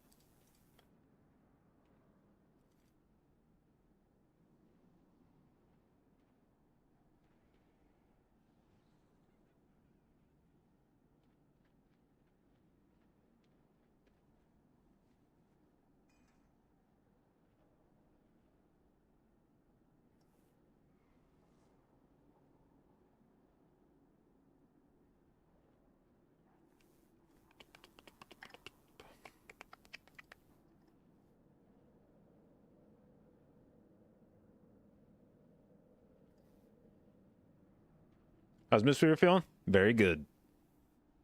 Very good. Welcome home, daughter. I see you brought guests. Don't you dare call me daughter, witch. It's kind of appropriate being on Mistweaver back in Waycrest Manor, because that really feels like one of the dungeons where Mistweaver was just like the most... I remember Waycrest Manor was the dungeon that convinced me that Mistweaver was unavoidably meta in BFA for MDI. And it was... Smock was playing it. And he was playing it with Way the Crane. And I remember people were being like, oh, yeah, you know, Smock's playing Way the Crane. He's doing it on stream. They're like, oh, yeah, he's playing Way the Crane. He's doing a lot of damage, a lot of healing. And I was like, all right, whatever. Like, cool. You know, Monk's doing some damage. Okay, cool. And they're like, yeah, you should go watch it for like 1 minute. You'll see. And I was like, okay, fine. Let's see what this all this Monk shit's about, guys. Sure. Pull up his stream, watch it. Literally the first time he pressed his Way of the Crane, it was just like, fuck me, man.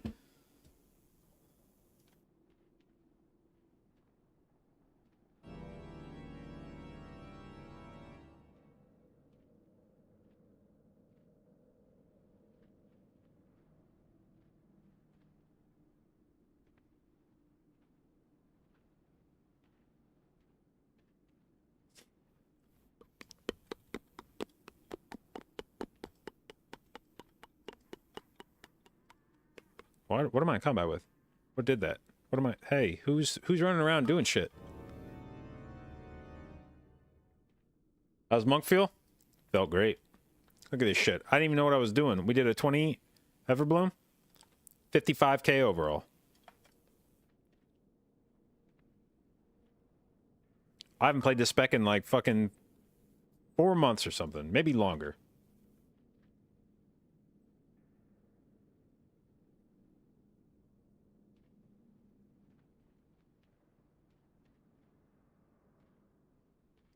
Got the feeling people are actually sleeping on Resto Druid? I don't think anybody's sleeping on it necessarily. It's just whether or not you play Resto Druid is almost entirely independent of whether Resto Druid is good or not.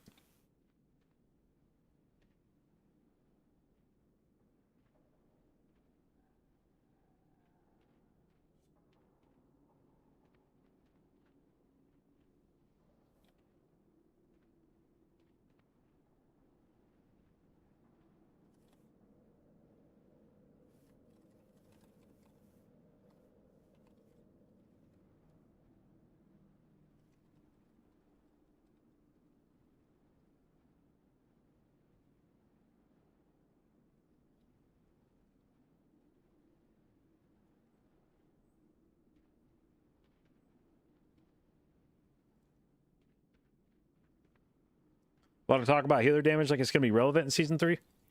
I think a lot of healers are close to each other. Like, after the Sins of the Mini-Nerf, I expect this Priest is going to fall back closer to where we see, like, Druid or Paladin or Shaman. But, I will say I think there's 2 specs right now that stand out on the DPS front. Mistweaver looks like it's doing a shitload of damage. Relative, I mean, for healers. Evoker's doing probably even more than that. But Evoker does not bring a group buff. Like, that's...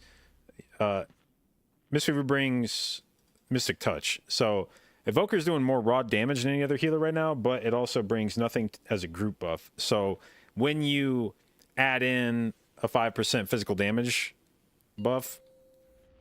For some groups, it could very easily be the difference between... Now, like this group, for instance, I wouldn't be surprised my Mystic Touch does, like, fuck all. Welcome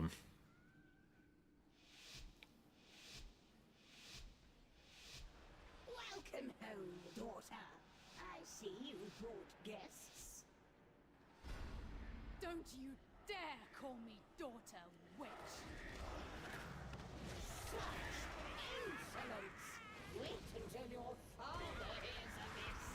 In the meantime, I leave you in the care of my servants.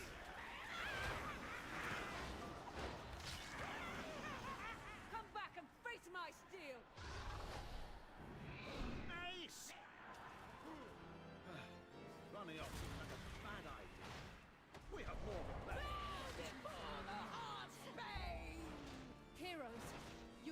strength is needed. We must see this evil brought to an end. We'll investigate the grounds while you dispatch her servants. Good hunting.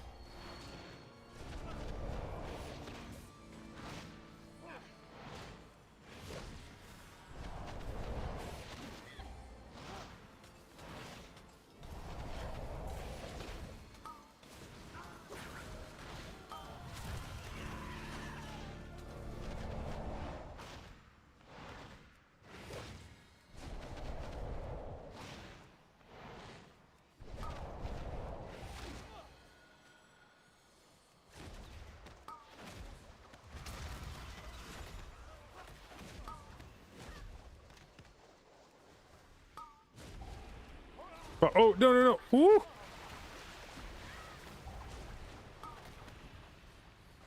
Switch.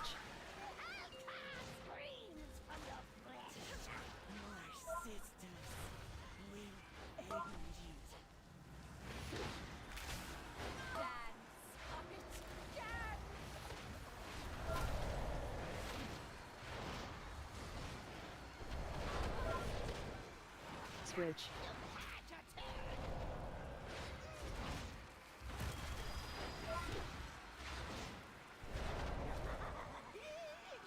Spread.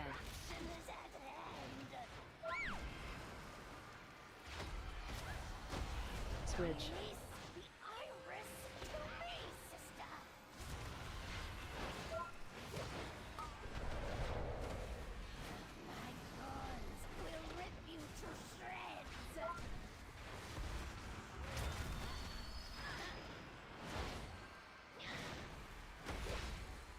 Switch.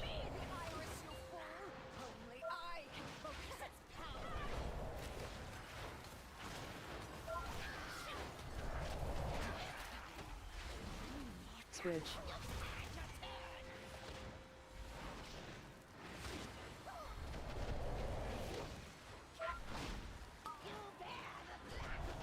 Spread.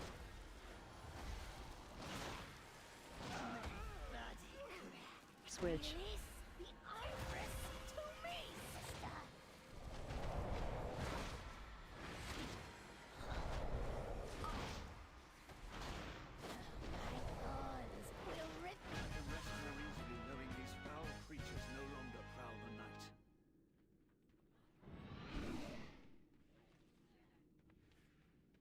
Continue your hunt for Lady Wakerest.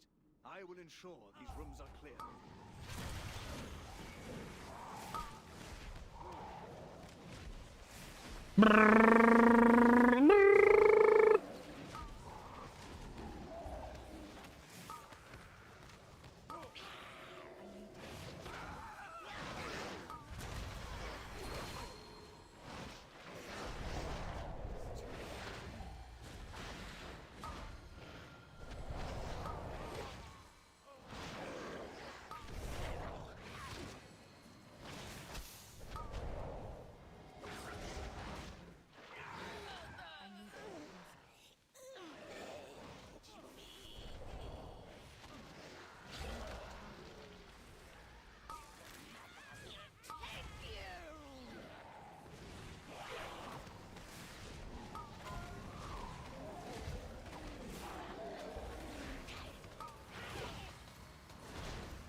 Targeted.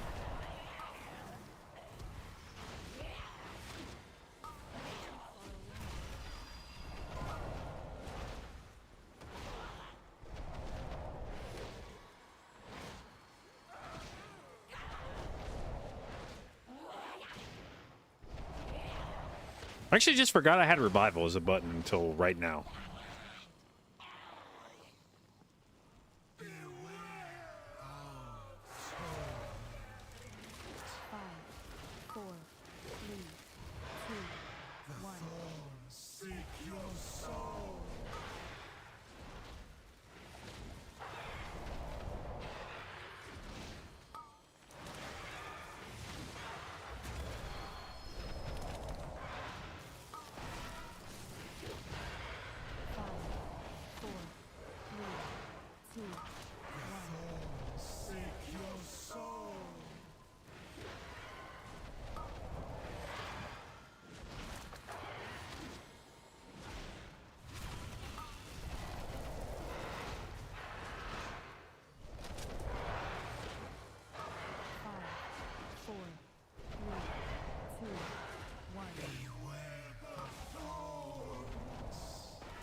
Waycrest pays dearly for this foul witchcraft.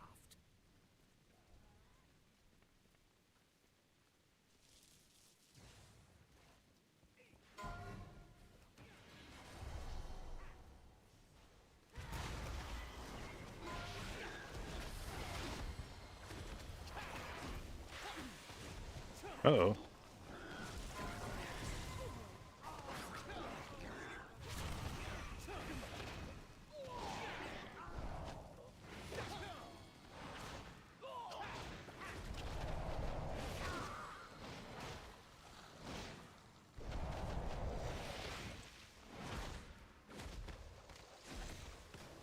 I don't have a target.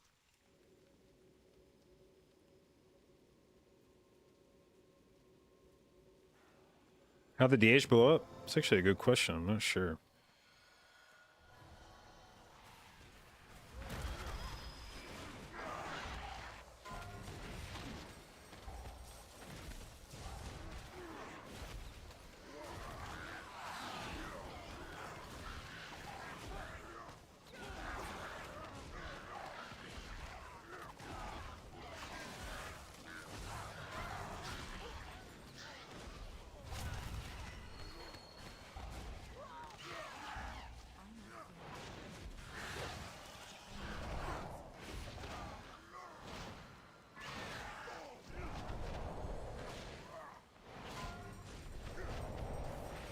Far away.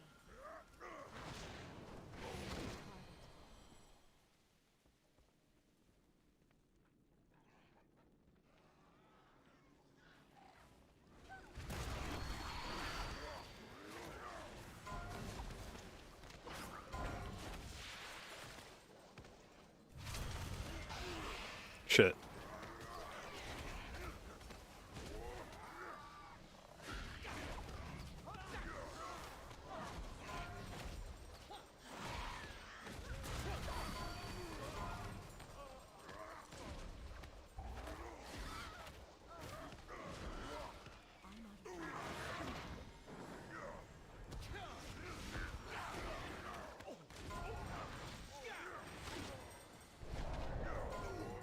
Bro, stop. Just let me fucking exist.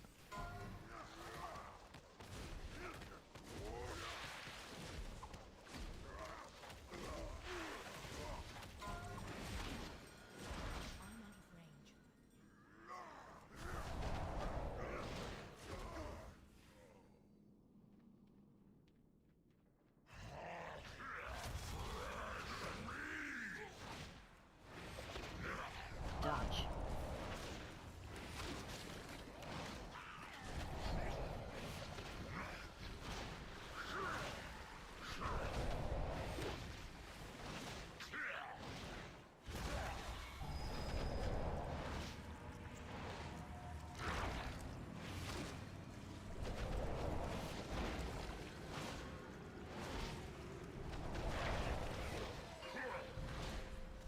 Add dodge.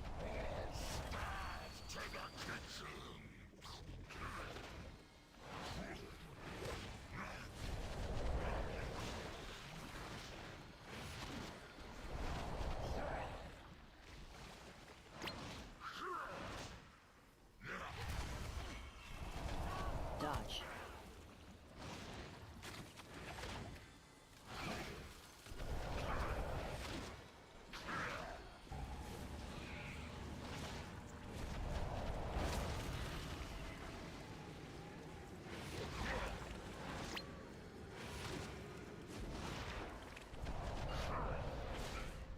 Add dodge.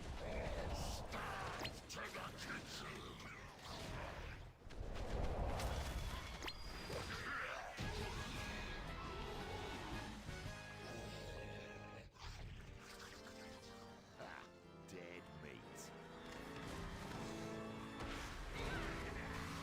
You go up. Find Lady Waycrest. Targeted. Let's go. Oh, dear. Seems you have slaughtered my entire household. Targeted. Carnage is dripping through the floorboards. Why not join me in the basement? And my Ba, ba, ba, ba, ba, ba, ba, ba, ba, ba, ba, ba.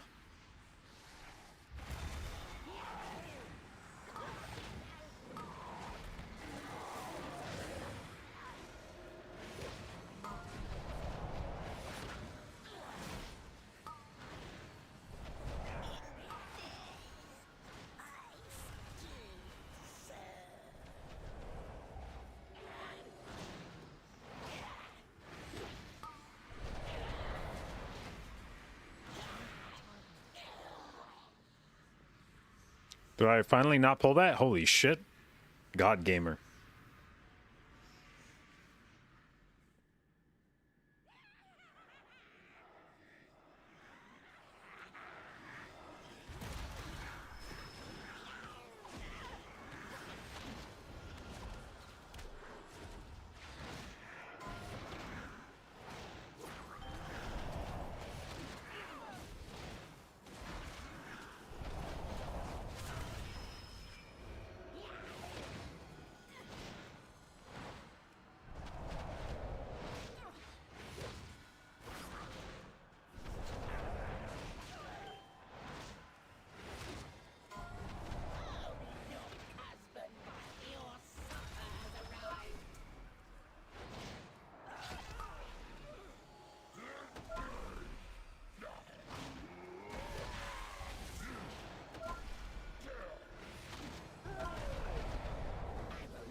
Targeted.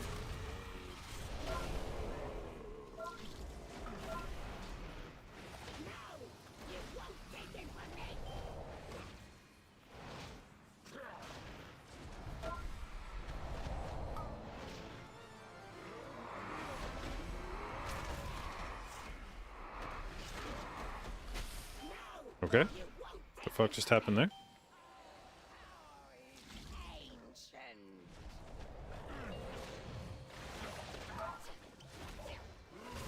Targeted.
I'm actually surprised. I felt like I must have done way more damage this key than last, and yet it's barely any more than that.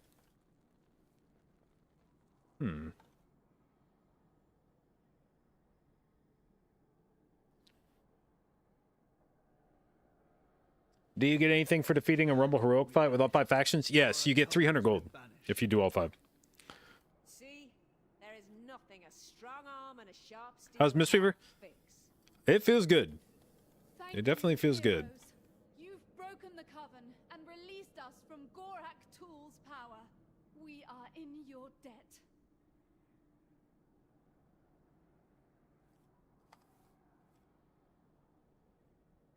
I don't know if everything just like died too fast.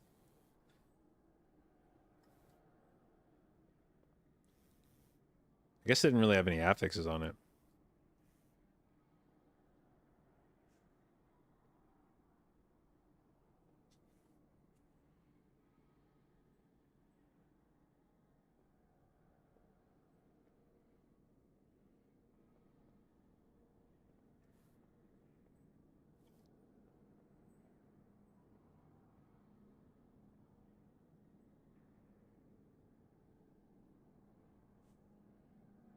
Feel like Pres's still pumping harder, right? Yeah, this is like honestly, we just did the Everbloom where I finished with like 50 some K, and I felt like I played like shit. And I was like, oh my god, dude, if I play this class well, I'm gonna do like fucking 70K.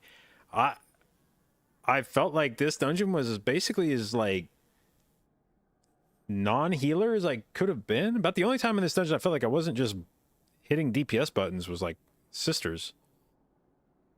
And I think even on that fight I finished with like 31K. It wasn't even like I was sitting around doing like 10K DPS on that fight. But I don't know.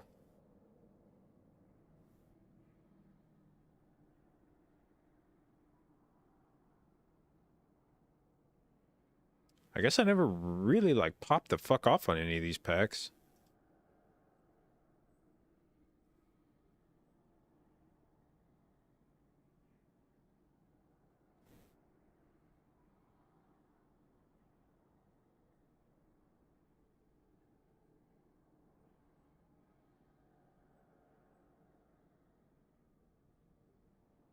Oh, hold on. Respawned. Oh, oh my god, you saw, I didn't even catch that. Babe, thank you for the resub. 69 months. Nice. Appreciate it. And thank you for your continued inclusion in the J-Dot, babes. And I love you. What healer has been the most fun regardless of DPS or HPS? I always have fun playing Mistweaver. Like, just spinning is fun. Like, it's a fun play style. This priest is honestly more fun than I was expecting it to be.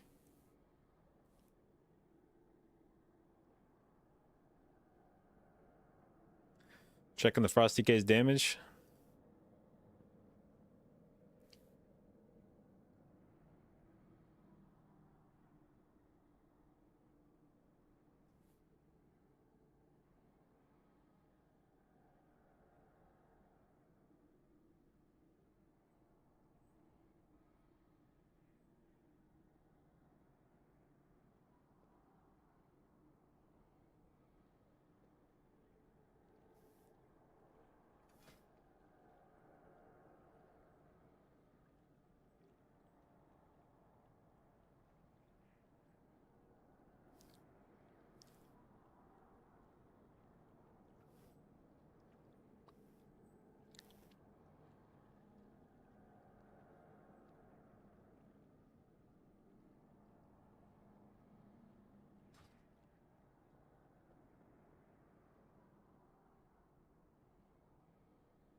Wait, it was hold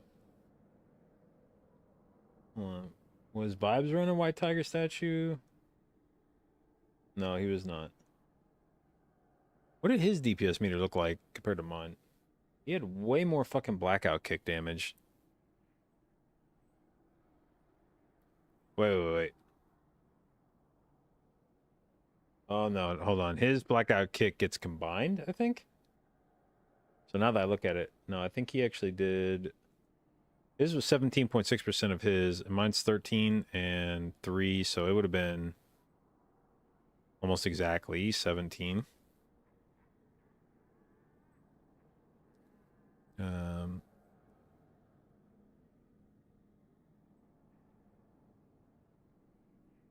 RSK, Tiger Palm, Switch of Death. Yeah, not that different. I don't know.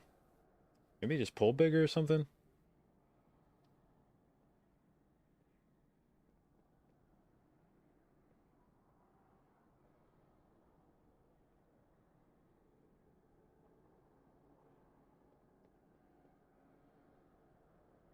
All right. Where's my...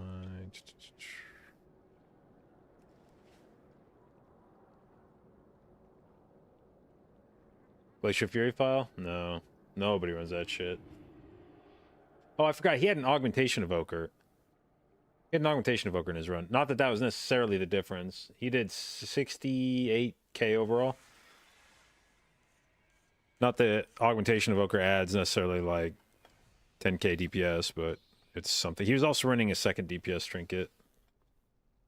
Champion, may I have a word with you? Many farewells.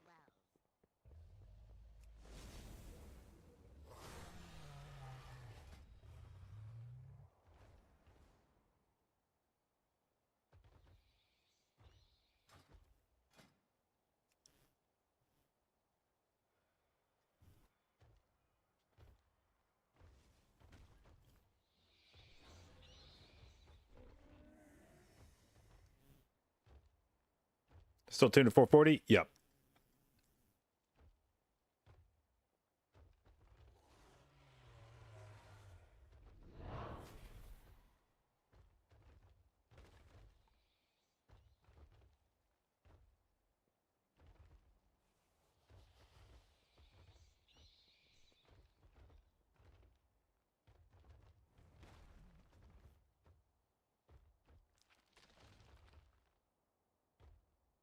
This is what's annoying about being a monk trying to like convince people that your group buff is good, is that this was a pretty melee heavy group.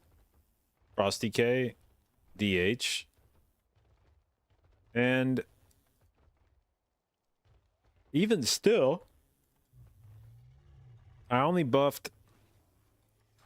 Oh wait, I forgot to leave group.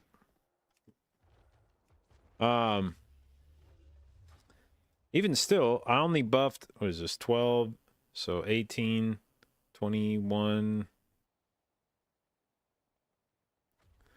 Like, I buffed, like, maybe a quarter of his damage. Like, maybe a quarter of his damage.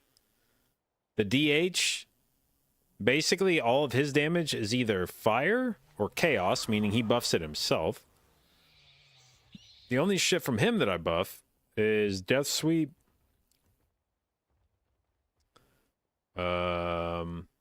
Throw Glaive,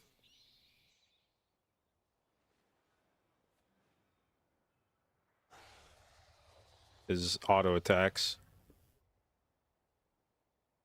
So 6%, 5%, 11%, 14. Like his, I'm not even sure I buff more than like 15% of his damage. Now the warrior, you buff virtually all of his. You buff everything except these two, and then everything down to here. So this is like 25%, 31, 37, 43, 48, 53, 58, 63, 68, we'll say. Yeah, that's probably at least 3/4 of his damage.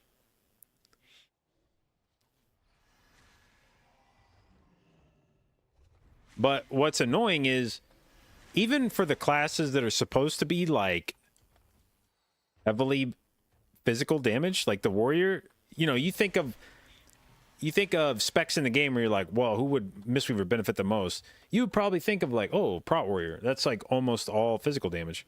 Even an almost all physical damage guy is still only 3/4 physical. But you compare that to a caster, I mean, magic.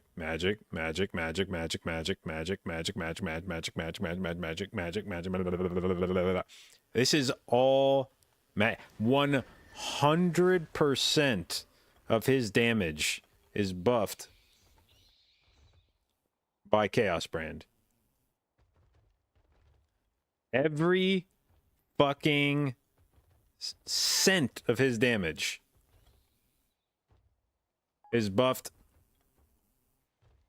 by Chaos Brand.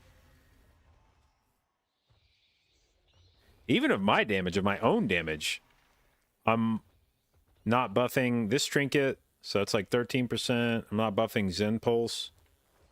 I don't think. Actually, is Zen Pulse met? No, it's nature. Okay. So it's like 13, so it's like 21.5, 20, let's say 26. About 30. There's probably a third of my damage just not being buffed by Mystic Touch.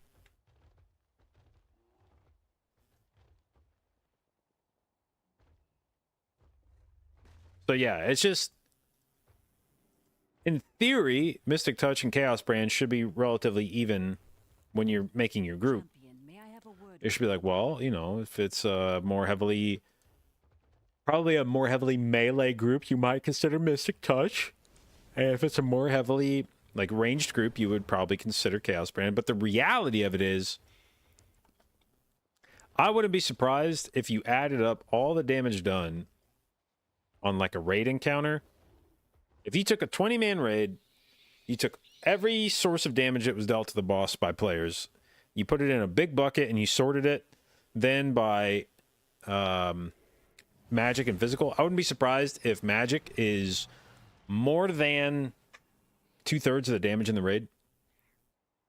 It would not shock me if magic damage accounted for like 60 to 70%. Is that this guy? This guy wants to know if I want to do a tall, but he doesn't have a tank, so I'm scared. Okay, we'll sign up.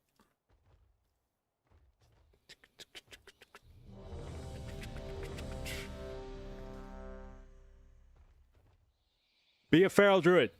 His name is Cat the Ripper. If this is a fucking... Okay, he's in cat form. This seems like a strong... He's in cat form. His name is Cat the Ripper. If he is a balanced druid, I'm leaving this group. Let's fucking go, baby.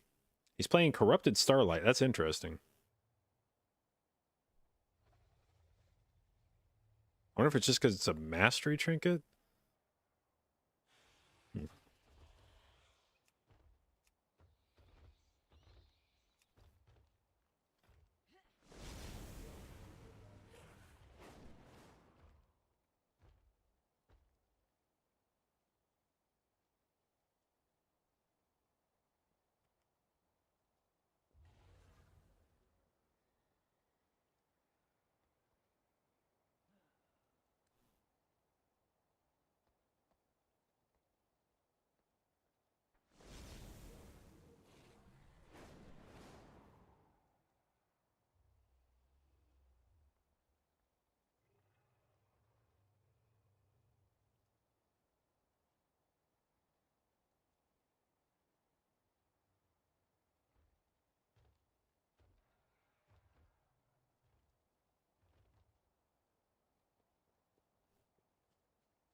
Isn't that a caster trinket? Well, wait, does it require damaging spells? So I wonder if usually things like Moonfire trigger that. Even if you just cast the Moonfire one time, like every time it ticks, there's like a chance that it counts as a spell cast. So if all that he does is like leave a Moonfire up all the time, I'm pretty sure it'll still get like full uptime, but maybe not.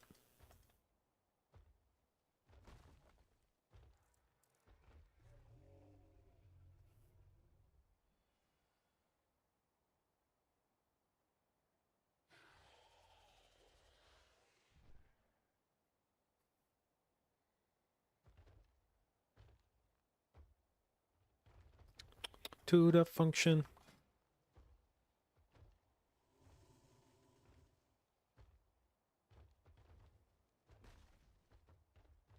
Oh, I'm running fucking echoing reverb. I should probably like utilize it. I just realized that.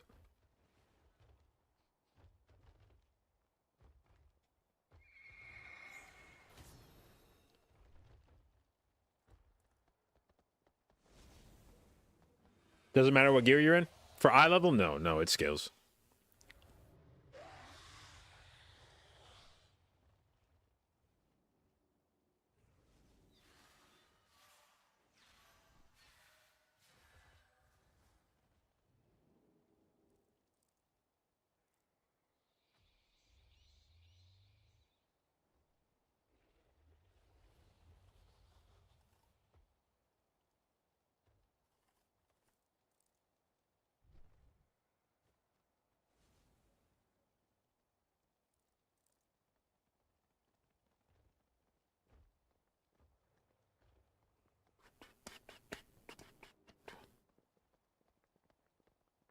What do I think about 10-2?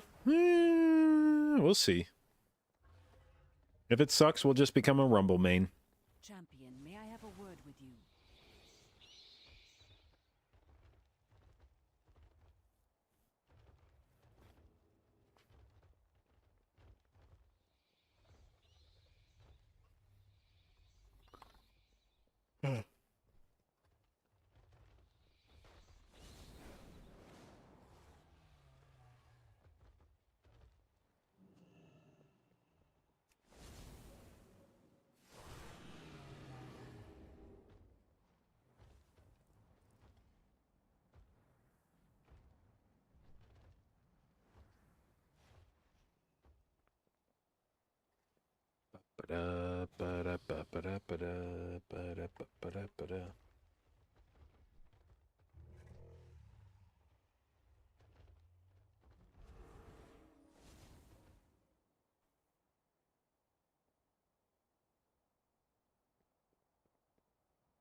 Bruh.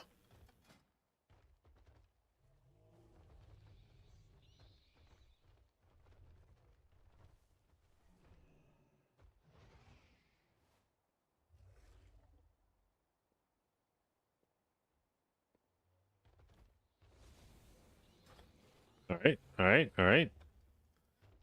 We got this. We got that very strong group buffs right at this point.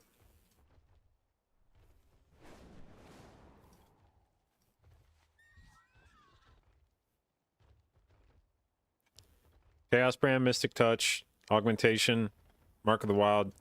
We throw a Rot Warrior in here. This is maybe as much synergy as you're about ever going to get in one group. Group buff wise. You've basically covered all your bases. You've got AP benefiting the two primary damage dealers. Og doesn't really care because he's going to be just buffing their damage. A big chunk of his damage is just buffing their damage. So, you got Mystic Touch that buffs Cat and Tank. Mark of the Wild for everybody.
Champion, may I have a word with you?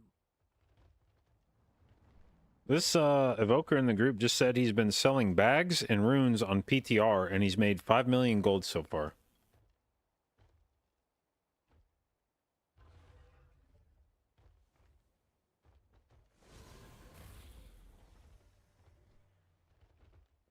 Fuck yeah.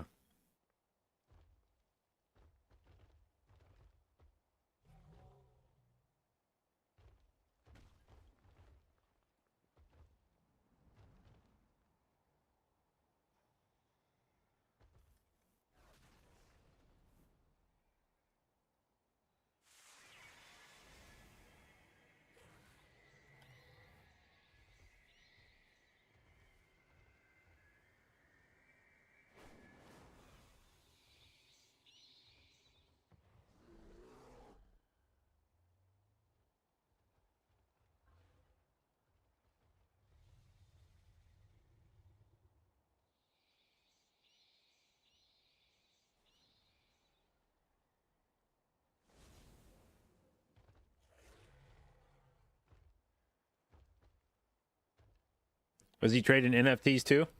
I mean, at this point, WoW Gold is probably more valuable.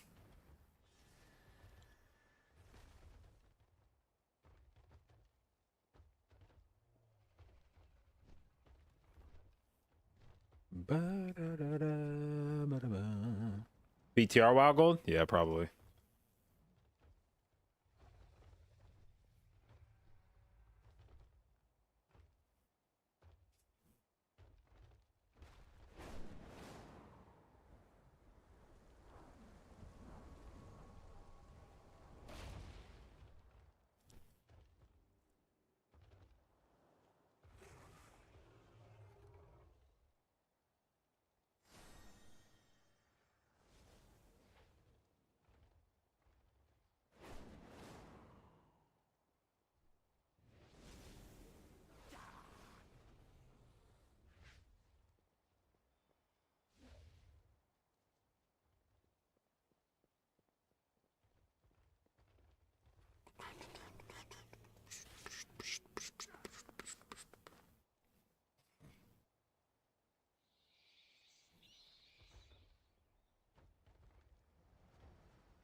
Is Mistweaver blasting?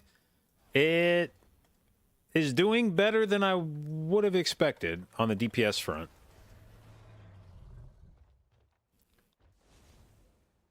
Now, I wouldn't necessarily say blasting, although maybe, but it definitely feels like it has potential.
Hmm.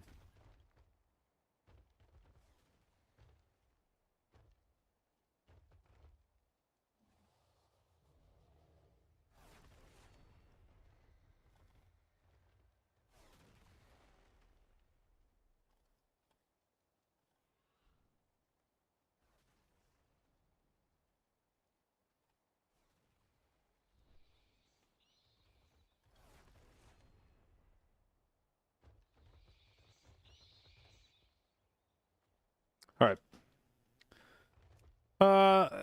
That took a little longer than I was hoping. I think we're just gonna have to end it there. So we got dinner. I could smell dinner being made.